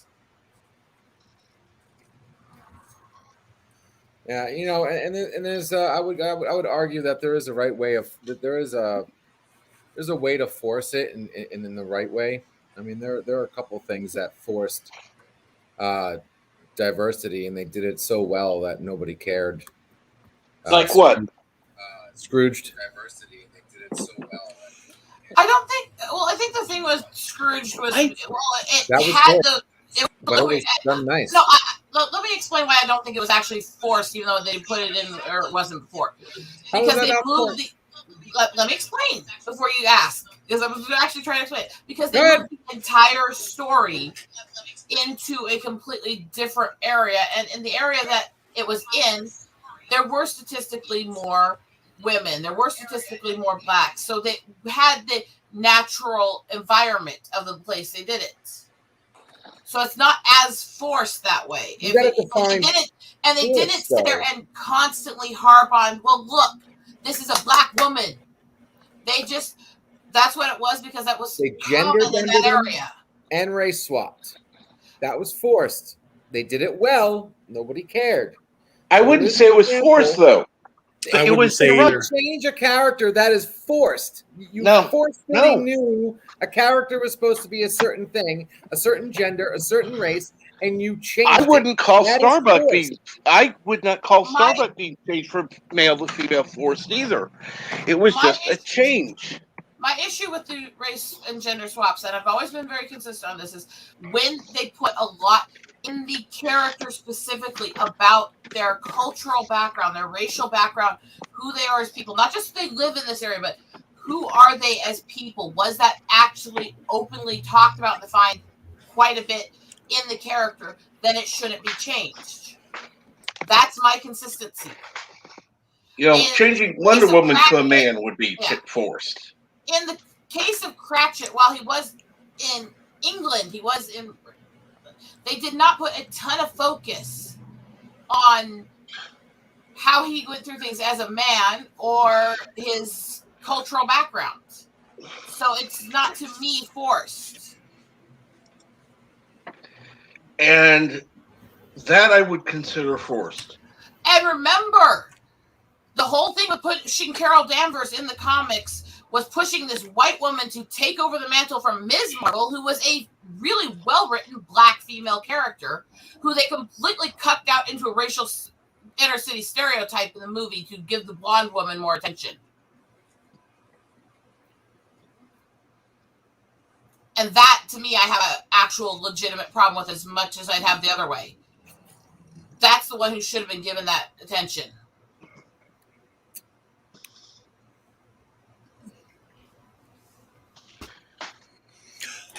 Okay. Yeah, another bad example of being forced is Endgame, turning Thanos into a bitch. That was a bad way of turning of forcement there. I will be honest, and it wasn't even about the actress. When they announced that they were using Carol Danvers as this big part of the final movies, I quit watching because I fucking hate that character in the comics with a passion. She's a horrible, horrible character. Who's that? Which character? Carol Danvers in the comics. She's a totalitarian bitch who even Magneto called a Nazi. I'm not kidding. I hate the character. The only thing she ever did good in anything was get zapped by Rogue and put into a coma. I mean, okay, I'm a bit of a comic nerd. I'm sorry. We've never met before. Hello, my name is Night's End, and I have comics and Hot Wheels. A lot of them.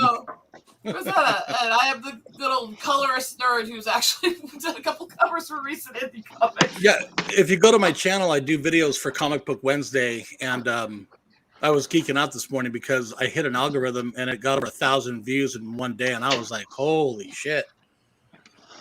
So we're going to figure that stuff out later, me and LDG. Absolutely. My example of what I would consider forced is where, okay, you write a character that involves a black woman and you constantly throw into the story and text constantly where she's reminding people what I've been through because I'm a black woman. Or you haven't seen what I've seen because I'm a woman or I'm black. Yeah. That's when it's forced. You're right. No, I agree. If you have a woman, can be written as, came up in the inner city as a black woman, came out of all that stuff, and she could even deal with her history and things she's been through in that, but she's trying to just be a part of society and love people and be better than her upbringing. That would be a good character. Yeah, Katniss Everdeen from Hunger Games, perfect example, I think. And actually, that was one that, according to the author, was race swapped because they intended it to her to be black like the rest of her community was. See, I call that virtue signaling. Forced is when you're trying to fit a square into a circle peg. Mm-hmm. It's supposed to be one thing, but you're forcing it to be another. Mm. When you just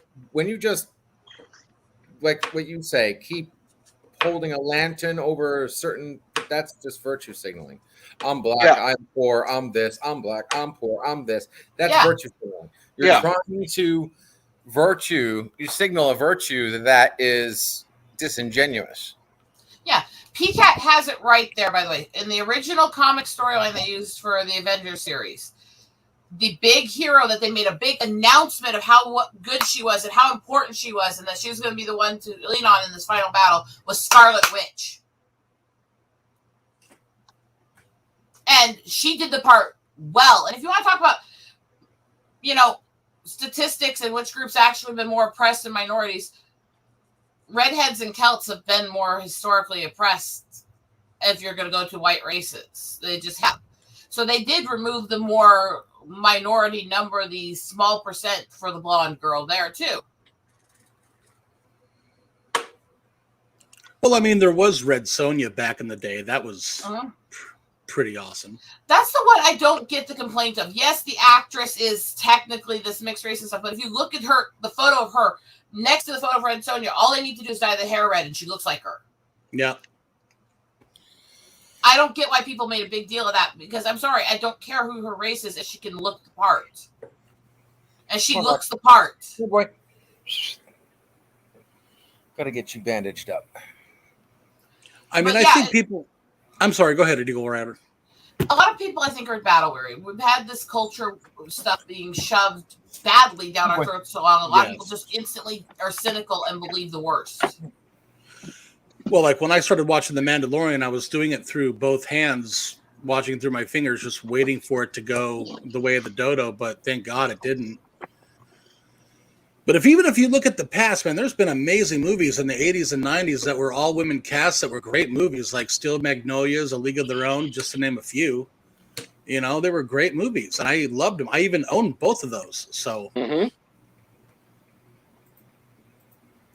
I would say the thing is you can do a good story that's about women being strong, but the attitude that if you're and Charlie's Angels in the 70s and even the remakes in the 90s did good at having the women strong without constantly bashing on men the whole way through it.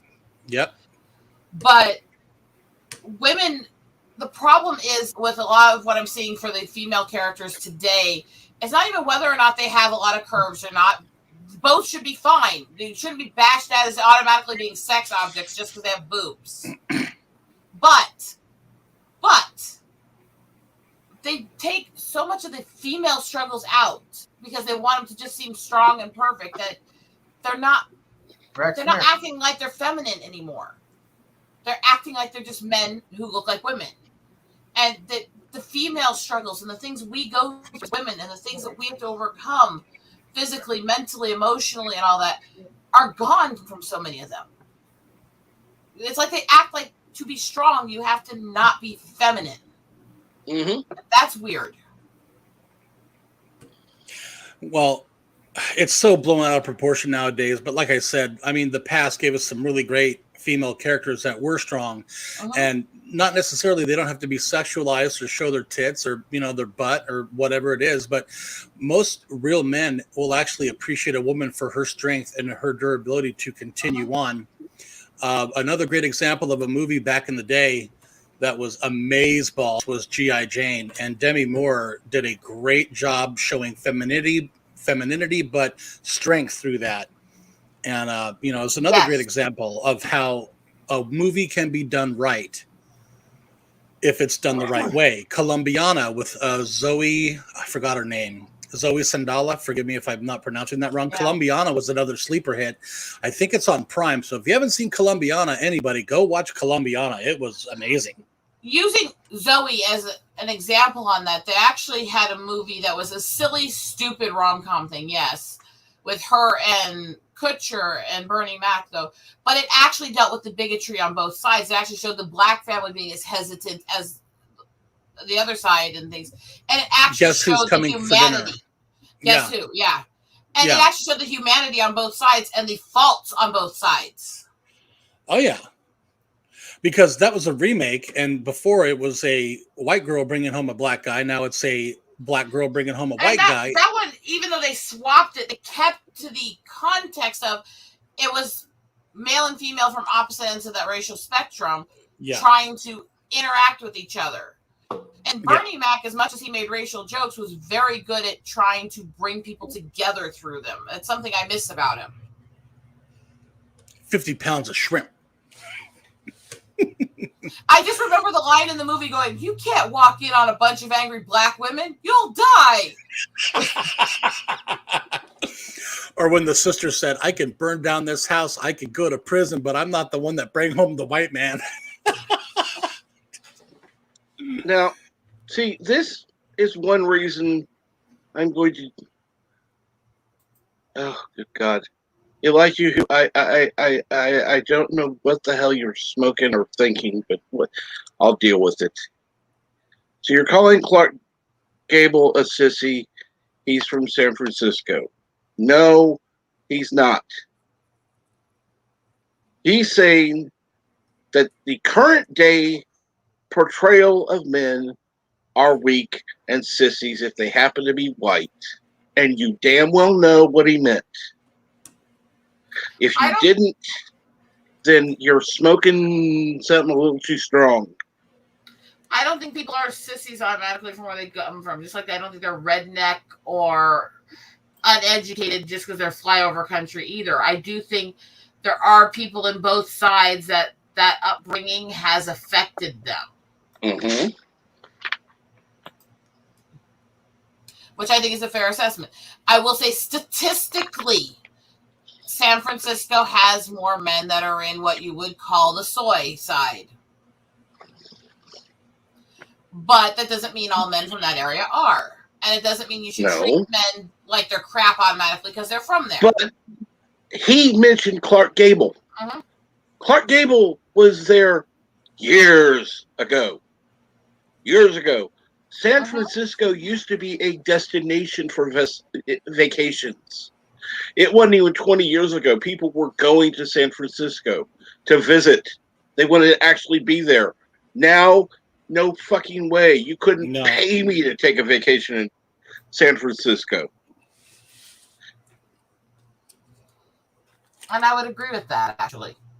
And so I do think there is also honesty about the era, because since all the laws that got over the top, and you can argue which side, both sides kind of went weird, there's a lot more issues with sanitation, crime, and other stuff in San Francisco today than there was even 15, 20 years ago.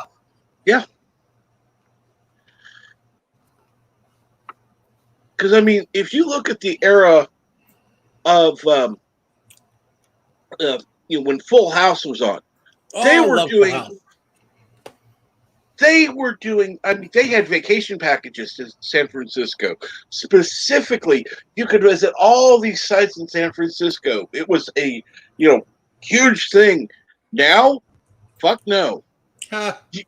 You would have to pay people to go there. You better have some deep pockets. No shit. Well, like Perfect Strangers, that was in Chicago, right? Based in Chicago, I think. Right. Perfect Strangers was technically a spin-off of Family Matters, which was a spin-off of something else, which was, it was a long spin-off cycle. But I remember that show. God, I'll be so happy we do the Dance of Joy. I'll keep our documents, yeah. I remember this stuff well, actually.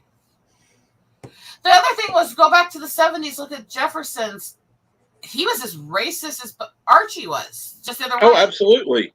They were, and it was intentionally written that way. Yeah, they were rivals because they were both incredibly racist to each other, and yet they kept finding that they had to work together and be friends for things. Look at Sanford and Son. That's another one. Red Fox, man. He was awesome. And back in the day, people could get together like the Rat Pack, like Sammy Davis Jr. and Sinatra.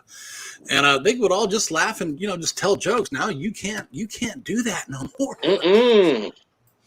That's why I think earlier we was talking about comics being comics, or comedians, I should say, so I don't get comics misconstrued with it. But a lot of them are like not even coming out. They can't say anything. Nothing's funny anymore. I think the last comic that came out that just dropped a bomb on everything was Dave Chappelle. To be fair, actually, you should actually look up some of the videos that Dunham's doing right now. He's trashing both sides hard. He is. No, you're right. I watched those videos. Yeah, he is. Yeah, Bubba Jay's asking Walter / what's his name? I'm not even going to say it. And he's still throwing in the shots at the other side constantly through these videos too. Well, yeah, like that puppet that he did on that one big show that before the coof went down. He was like a shaken, nervous wreck, and like, God dang it, stay off of Twitter. And it was just like, he can do it with taste to both sides for sure. Dunham is awesome.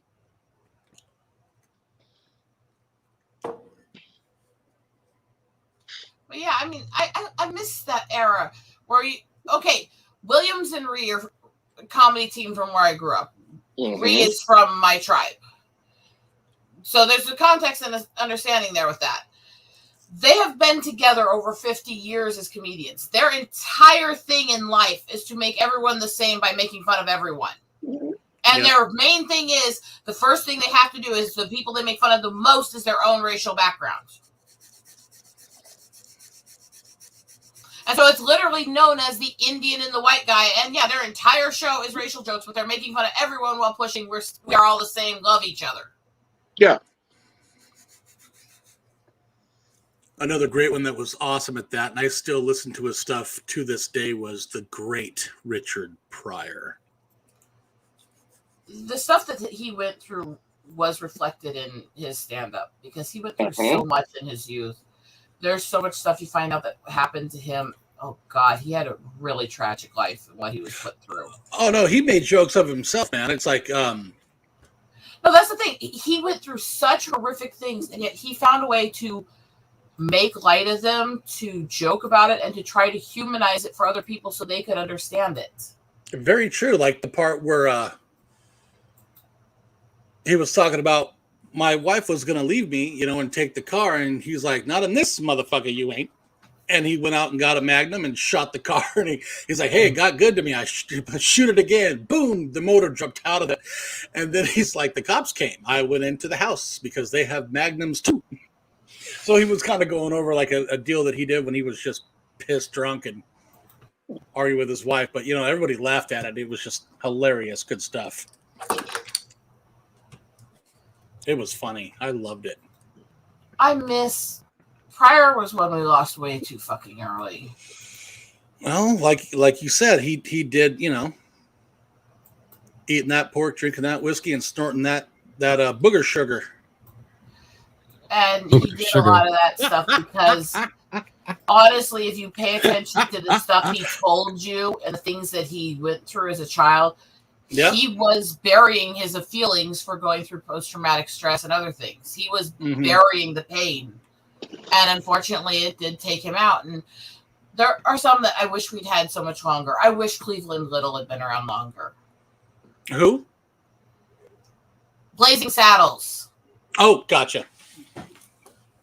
Because Blazing Saddles, made in the mid-70s there. By the time he guest starred on the Christmas special they did with Alf in the 80s, he looked so much older, so much more haggard. You couldn't hardly recognize him. Oh, yeah. And it was only just over a decade apart. Yeah, isn't that crazy that I saw the Friends reunion on HBO Max and Matthew Perry looks real not good. Another one that, I know she went through medical stuff, but it's just almost freaky because, you know, the Clue movie was made in the mid-80s. Yep. Yvette there. Look at her from that movie to when they made the movie Greedy in 94. Mm-hmm. She gained a lot of weight, but she looks like she aged 30 years. Mm-hmm. And it's like, and I don't look at that and go, oh, look how bad she looks. I looked at it and went, oh, my poor thing. What did you go through, woman? You know? It was this instant, oh, geez, she's been through something. Because you could see the stress in her eyes and face. Yeah, and like, totally. It's just that instant heartbreak seeing it because it's like, you don't want to see somebody go through that. You want to see somebody age well and have good things happen to them. And that's what I think another place where it gets emotional for some people and why some people struggle with getting into movies where some of their beloved actors and actresses come in looking older or bigger or stuff like that is because you don't want to see somebody go through that stuff. You want to see them at their best.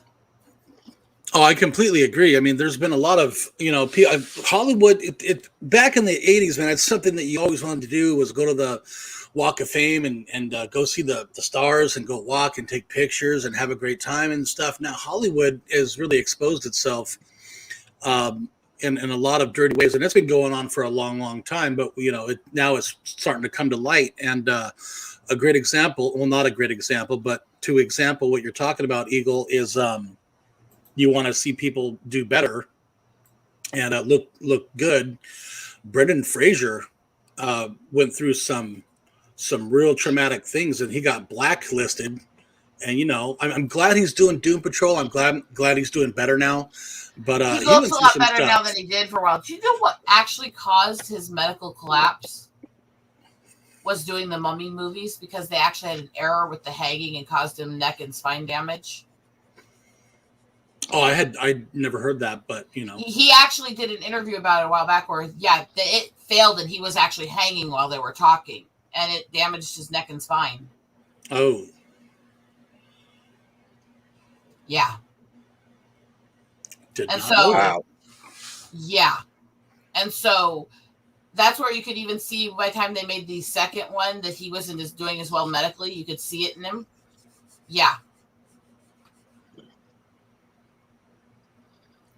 And so, and he was one of my crushes as a kid. So I watched that and I could see the difference then. And it's like, And yeah, they blacklisted him over ridiculous shit because he was going through medical things, and it's ridiculous. But yeah, he got permanent physical damage from those movies. Yeah, I heard something a little different, like a producer tried to grab his ass and, try to Me Too him. They've said that that. he talked about. I won't necessarily say if it did or not because there's no evidence, but they've said that. But again, he's also said that some of them just started pushing him out and stuff when he started having medical, and he talked about that too. No, I think in an interview he came out and admitted it. Like he shared that with the world. Yeah, he went through a whole bunch of things all at once from different realms, and he was again one of my icons as a kid. I loved seeing. Oh, for sure. Just too many things happened to him and too much at the same time. Well, look at that. They'd make a punchline out of the Coreys for coming out about being sexually abused. Mm-hmm. They make fun of them for it. Disgusting. I mean, I don't understand that. Even if whether you believe or disbelieve somebody or other stuff, I cannot fathom making fun of somebody for going through something like that. Nope. And then you realize the people that are making fun of him for it are the people deep in Hollywood who probably are friends with the people that did it to him. Oh, yeah. Yeah, you can't tell me all of Hollywood agrees with what's going on in the world today. And when a certain muscle-bound star came out and said, screw your freedom, all of his movies went into the garbage. And yes, Elihu, I have heard that one. I just, because it's one of many things and that all we have is the he said on it. I personally would lean more to believe him, but I can't say for sure. You know what I mean? Mm-hmm. It's one of those things I'm really with because accusations without the evidence are iffy, but being a survivor of that kind of stuff is very difficult too. So. Yeah, Eliahu, yeah, I just read the comment. Yeah, for sure. Well, it looks like there's always a price to pay when you have all that fortune and fame. There's something greatly taken away from you, like your humanity and or your privacy. So, but yeah, you can't pay me enough money to take my humanity. Reason to quit that he stated, but again, the other was also part of that declining era of acting too, because he was already cutting back roles and stuff because of the medical stuff, and then he's going through that stuff. And when you hit a point where everything keeps hurting you, you just say, "Fuck it." Yeah. You're like, I'm done. You hit a point where you look at it and go, "It's not worth it." Mm-mm. And I think that was his situation. Was he'd been through so much in that last about 7-8 years in Hollywood, and then he was dealing with that, and it was just fuck it. You know? Yep. But I tend to believe him more, but I also am very leery about the whole, innocent until proven guilty viewpoint of things too. And we don't have, unfortunately, evidence on it. What are you guys talking about?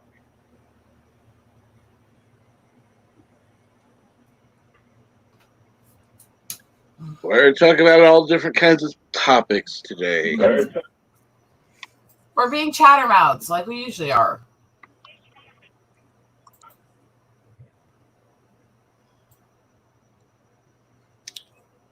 Hey, Chief Cook, how you doing, man? Good morning. Morning.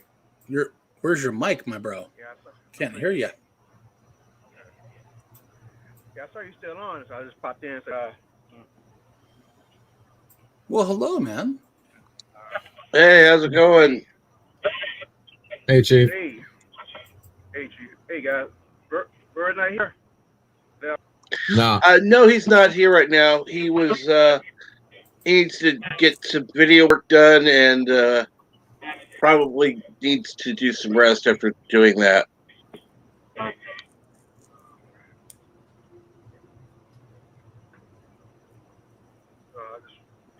called in, so we got what's the topic today? Topic today. Well, currently, we were just getting ready to transition to a new topic.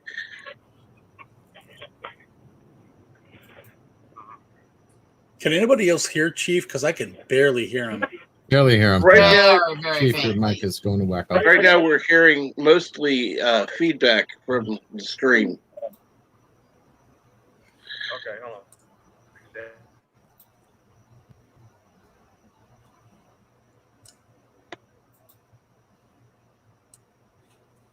I mean, it's easier for me to hear him, but I can turn up my volume here. Let me check.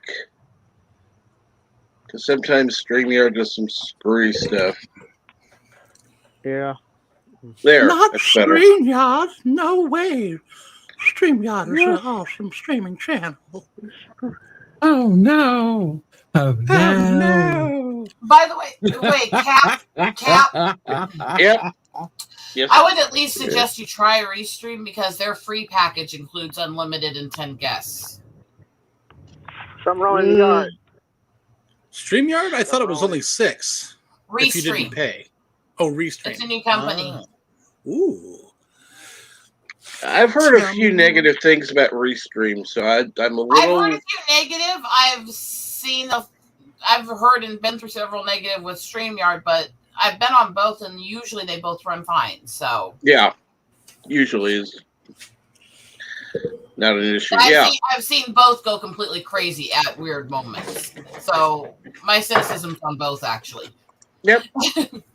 But since it's free, you might at least want to try it a couple times and see how it works for you. Can't hurt. Just a suggestion. Of course. Because if you can cut back any costs monthly, it'd be better for you. Yep. Well, I've got this year covered, so that's not really an issue. Besides that, by next year it should be even better.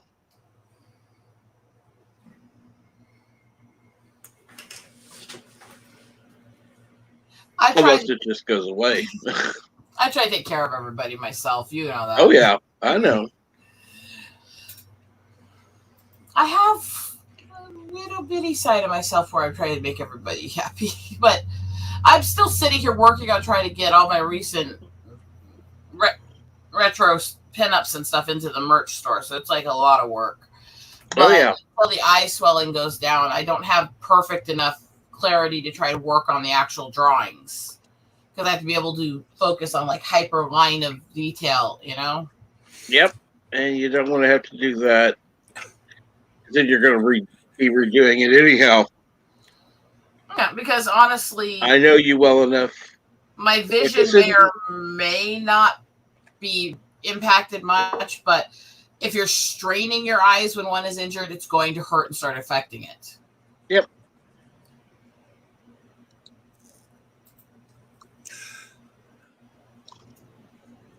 Yeah, I like watching some of your live streams when you draw Eagle. I think your drawings are gorgeous. I mean, wow, they're really good stuff. Thanks. I've worked hard to try to create a realm of the retro. So I want that kind of 50s to 70s pencil style. I want a little of that pop art mixed with realism, you know? Mm-hmm. No, it looks good.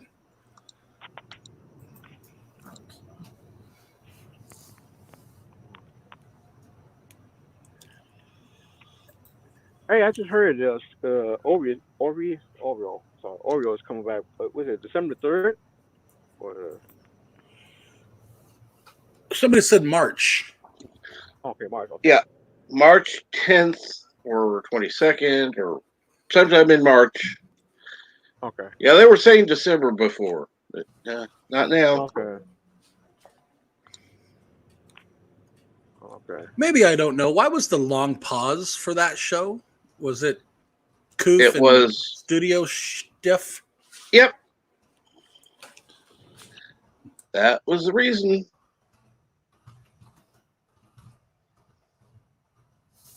It had already been on a bit of a long pause, and then all that stuff happened, and it just got harder.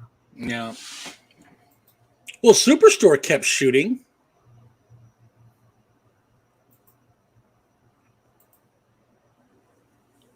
That's a good question. What Superstore? Did you say what Superstore, Chief? Yeah, he did. It's a TV show on Hulu. I really enjoyed it. I liked it a lot. You know, it was a good show for, you know, this day and age. Nothing felt forced. Everything was, you know, had some diversity in there, and it was a funny show, and I enjoyed it. I got some giggles out of it, and I liked it. Okay. Yeah, I'm watching Hulu too. I finally signed up for Hulu last Sunday, and right now I'm watching the White The Last Man. And now I'm going to show kind you of guys something regret it. real quick here. Go for it. This is what I'm talking about. And here, since we complained about Ginger's site, I thought I'd show you when I'm working on this one's merch. Working on designing the layouts on the items right now. So, this is one of my pinup girls. Wow. Meow? Oh, I came back at the right time. Absolutely. Apparently, so did Burrow Prey. So yeah, this is what I've been doing a lot, is making all these different merches of my girls, and I am working on, I think, the 24th item up, and only one set of 5 is my picked photos so far, but I do actually have a set of merch up for my eagle too. That's a gorgeous use of the red hair and then the bluish green lingerie. That looks freaking awesome, man. So yeah, I love this site because you got everything from like comforters and shower curtains and clocks and everything else. It's just crazy the stuff you can do on this site. Yeah, if you get people getting the pillows, they Somebody might have to wreck those pillows. What's up, Bird? Oh. Those look really You good. should do a show in that voice. You know, I in my earlier YouTube days, I came out with Uncle Vito the Guido, and probably, you know, too early in it, but I'll try it again. Well, I talk really Italian, and I go in and saw Star Wars, and I said, "Hey, yo, I don't want to go see Star Wars. I want to go see the freaking Godfather. What the hell? Like, shut up over there. Don't make me get Polly.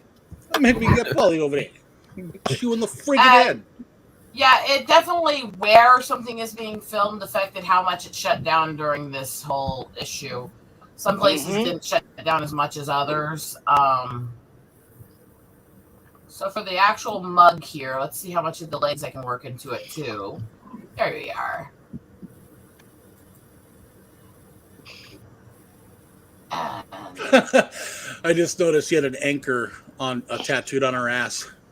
Well, this is part of my pinups from military stuff, so I had to make her a nautical chick somehow. I mean, well, no, what's kind of funny is that my family always came. We grew up in Laguna Beach, California, and we always traveled to Lake Havasu and went skiing and boating. And when you couldn't get up on the skis, we called you anchor ass because you couldn't lift your fat ass up on the skis. So that's what I kind of thought was funny. And good morning, Dave G. Sound.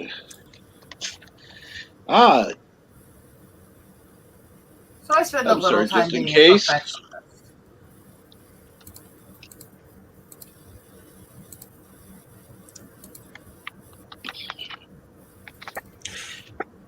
What's going on, Bird? Hopefully you got your video done.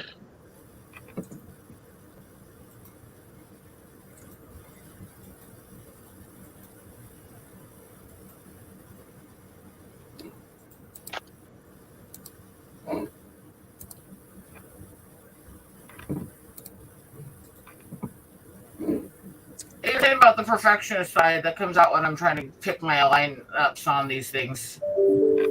No, for sure. I mean, it's your product. Absolutely. I think the drawing looks amazing. Like, I would love to get like a spiral notebook.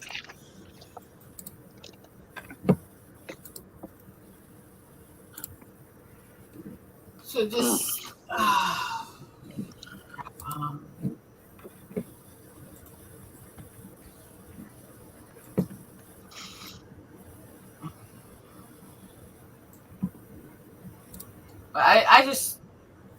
I like the retro era, and yeah, I believe that sexy can be strong. It doesn't have Very to just much mean so. that you're a footstool. And this pose was designed to. She's confident. She's powerful. She knows who's in charge. Kind of pose. And that's she knows who's in charge, and it's her.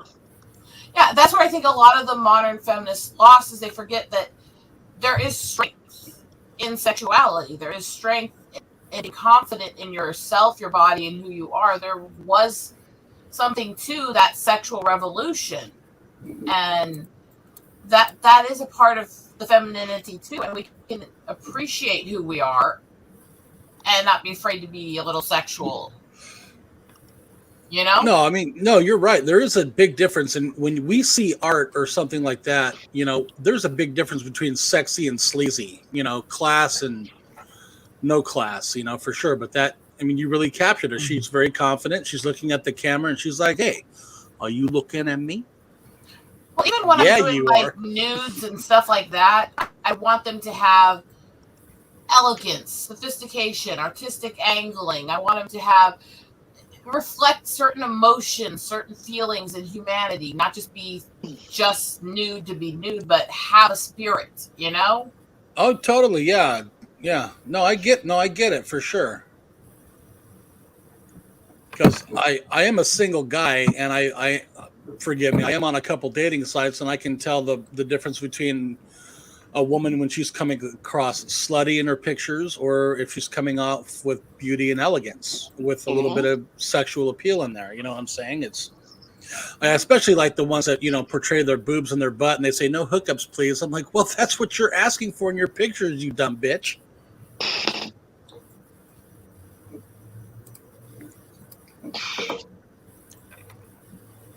But no, it's very nice. I love the drawing.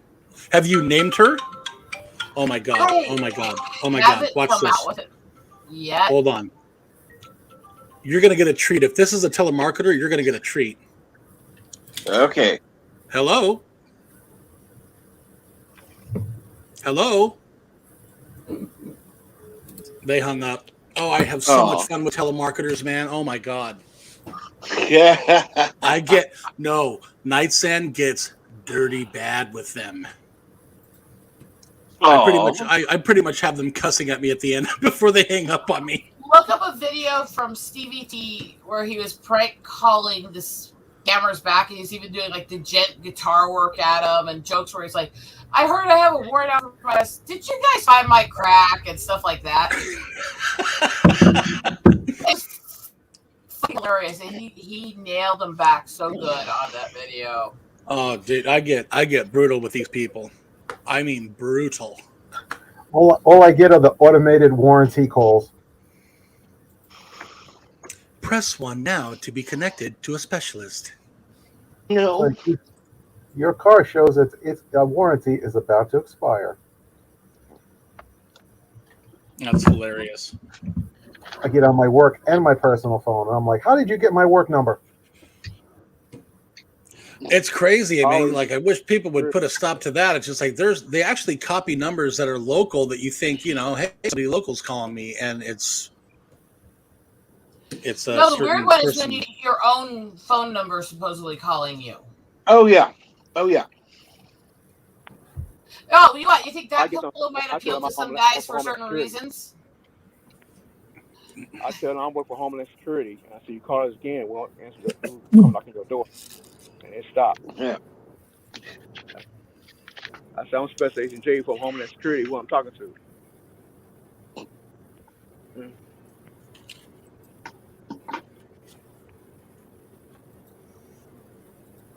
I usually I felt really bad because I worked, or I actually still work for a bank. I'm not allowed to say which one. Right.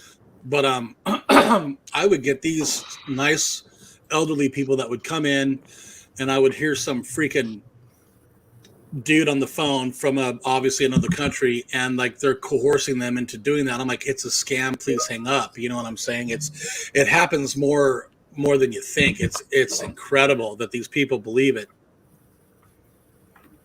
You know, it's really sad. And it's just terrible. I hope when I get that age, I know not to listen to anybody on the phone. But you This know, site is you know interesting. what's really worse is when you call like customer service, like AT&T or some other stuff, and you get somebody from a foreign language, and you say, I just want to talk customer service. I don't want to talk to anybody else. And they keep going running around on something, and you still, I'm just want to talk to customer somewhere in automatic service. I'm sorry, the automatic service. And they still, you want to talk to your bill, you want to pay your bill, just like that. I said, I want to talk to customer service. That's how I want to talk to nobody else. No, and it's constantly, over and over again. Then you finally get someone, maybe from India or somewhere else. I did hear, Chief, from somewhere that you can say, if you're talking to somebody and they're from another country, be like, are you in the United States? No, I'm not. I want to be transferred to somebody in the United States. And so far, I've had luck with that. Oh, geez. Yeah. Well, hey everybody, I gotta jump off. I gotta run around the building and then. You take care. And then I gotta get out of here. Then hopefully Yeah. pack up and head home. Absolutely. Who's leaving? So, just me, not Ryan Johnson. Not Ryan Johnson. Oh, hey, not Ryan Johnson. Thank you for your sub, homie. I really appreciate it. Go in and check out some of those the recent comic book video, and let me know what you think. I am open to criticism for sure. I do take it, and I don't like get all butthurt from it. So no, I hear you. Absolutely, I would definitely be checking it out now. I definitely want to jump in and sit in on one of your streams when you're going through the new stuff. Thank you, man. I appreciate it. Have a great day, my dude. All right, have a great day, everybody. Hopefully, I'll catch you later because once I get home, I will be back on the tubes doing something.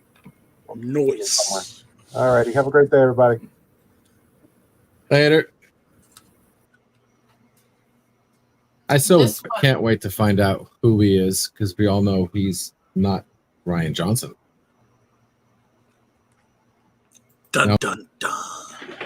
The one thing interesting on the site is it's one of the few merch sites that'll let you use nudes and stuff. But, and this is where it gets the little fun sometimes, they absolutely want anything that's even lingerie or underwear completely marked as mature. So they're more forgiving in some ways and less than others, but they will work with you, Mm.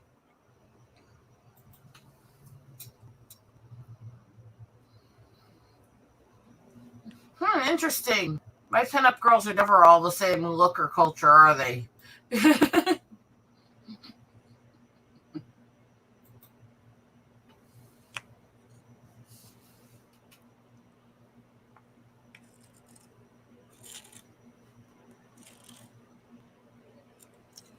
You know what? Kind of funny story is that there's this lady that goes to my grocery store, and she is exactly that color. Her skin, something's up with her skin pigment. Nice lady, really sweet, very kind, but so her pigment's like off. Where like if she would have laid down in an alley, you would think she was dead. I actually know there's when you get into the African, there's some very dark and almost gray skin tones in a few of them. Mm-hmm. And I know several people who came from those who they get the attitude from people going that that's not real. And so I've kind of worked some of that dark black and gray into some of my artwork because they're one where most people don't think of it and they don't tend to get as much attention, Mm-hmm. Mm.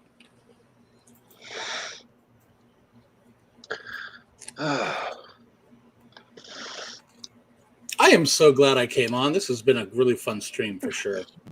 Actually, I'm glad you came on as well. Thank you, Captain Trek. Yeah, man, I still have a lot of learning to do on this computer, how to do things. Yeah, for sure. But Justin Normie was down in Lake Havasu. I got to meet him, and I took a picture with him, and I had his favorite slab comic, and I had to cover his face up because he cannot show his face because of his job. So right. But he got me a PC. We got it all set up. I went out and bought a webcam. My buddy Brian set me up with a mic for my birthday. So it's just like I'm ready to rock. Yeah, it's just awesome, man.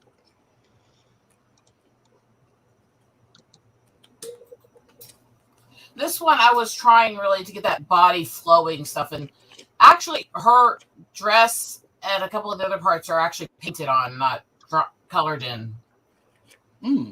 So...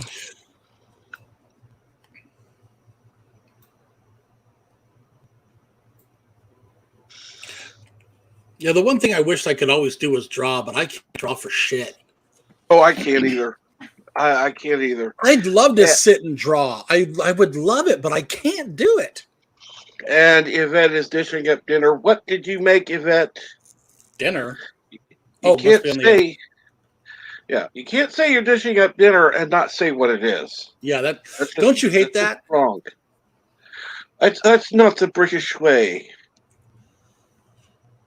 I think I'm going to talk to my husband. I want Indian tacos. I want tacos. Bloody hell. Ooh.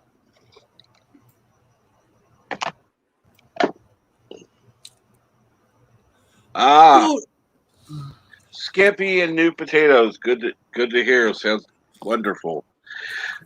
Enjoy your dinner. And I think with that, Bird, if you're still in the chat, what time are you going to be streaming today? And what are you going to be streaming today? The Call of Duty game where you crash and burn. I don't know. I can't remember what Thursday is.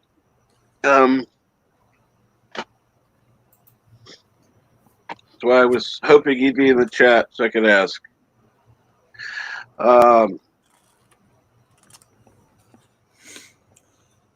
Bloody hell, she's having scampi and new potatoes. That sounds amazing. Fabulous. Oh, I'd love some, actually. Dude, I'm a big foodie, man. I grew up in restaurants, so I love food.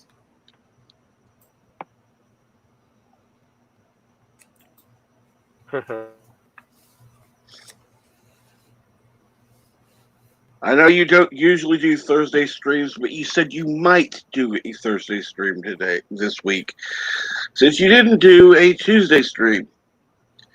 So that's why you're I asked. On one. You owe us a stream, goddammit. Not he doesn't do Thursday stream. He does Thursday streams. And I know if you did do you stream like every Thursday, Bird. Thursday stream, it would be on the Burner Prey 5X channel. No. Am I in a different dimension? Did I watch What If and got hit by Ultron? Let's see here. He does a freaking open line streams on Thursday all the time.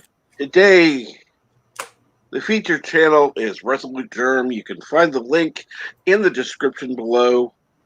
I think I'm going to go ahead and wrap things up for today. I do want to thank everyone who's been in the chat and everyone who's been on the panel. Thank you so much for coming, and have a great day. Thank you. Okay. Have fun.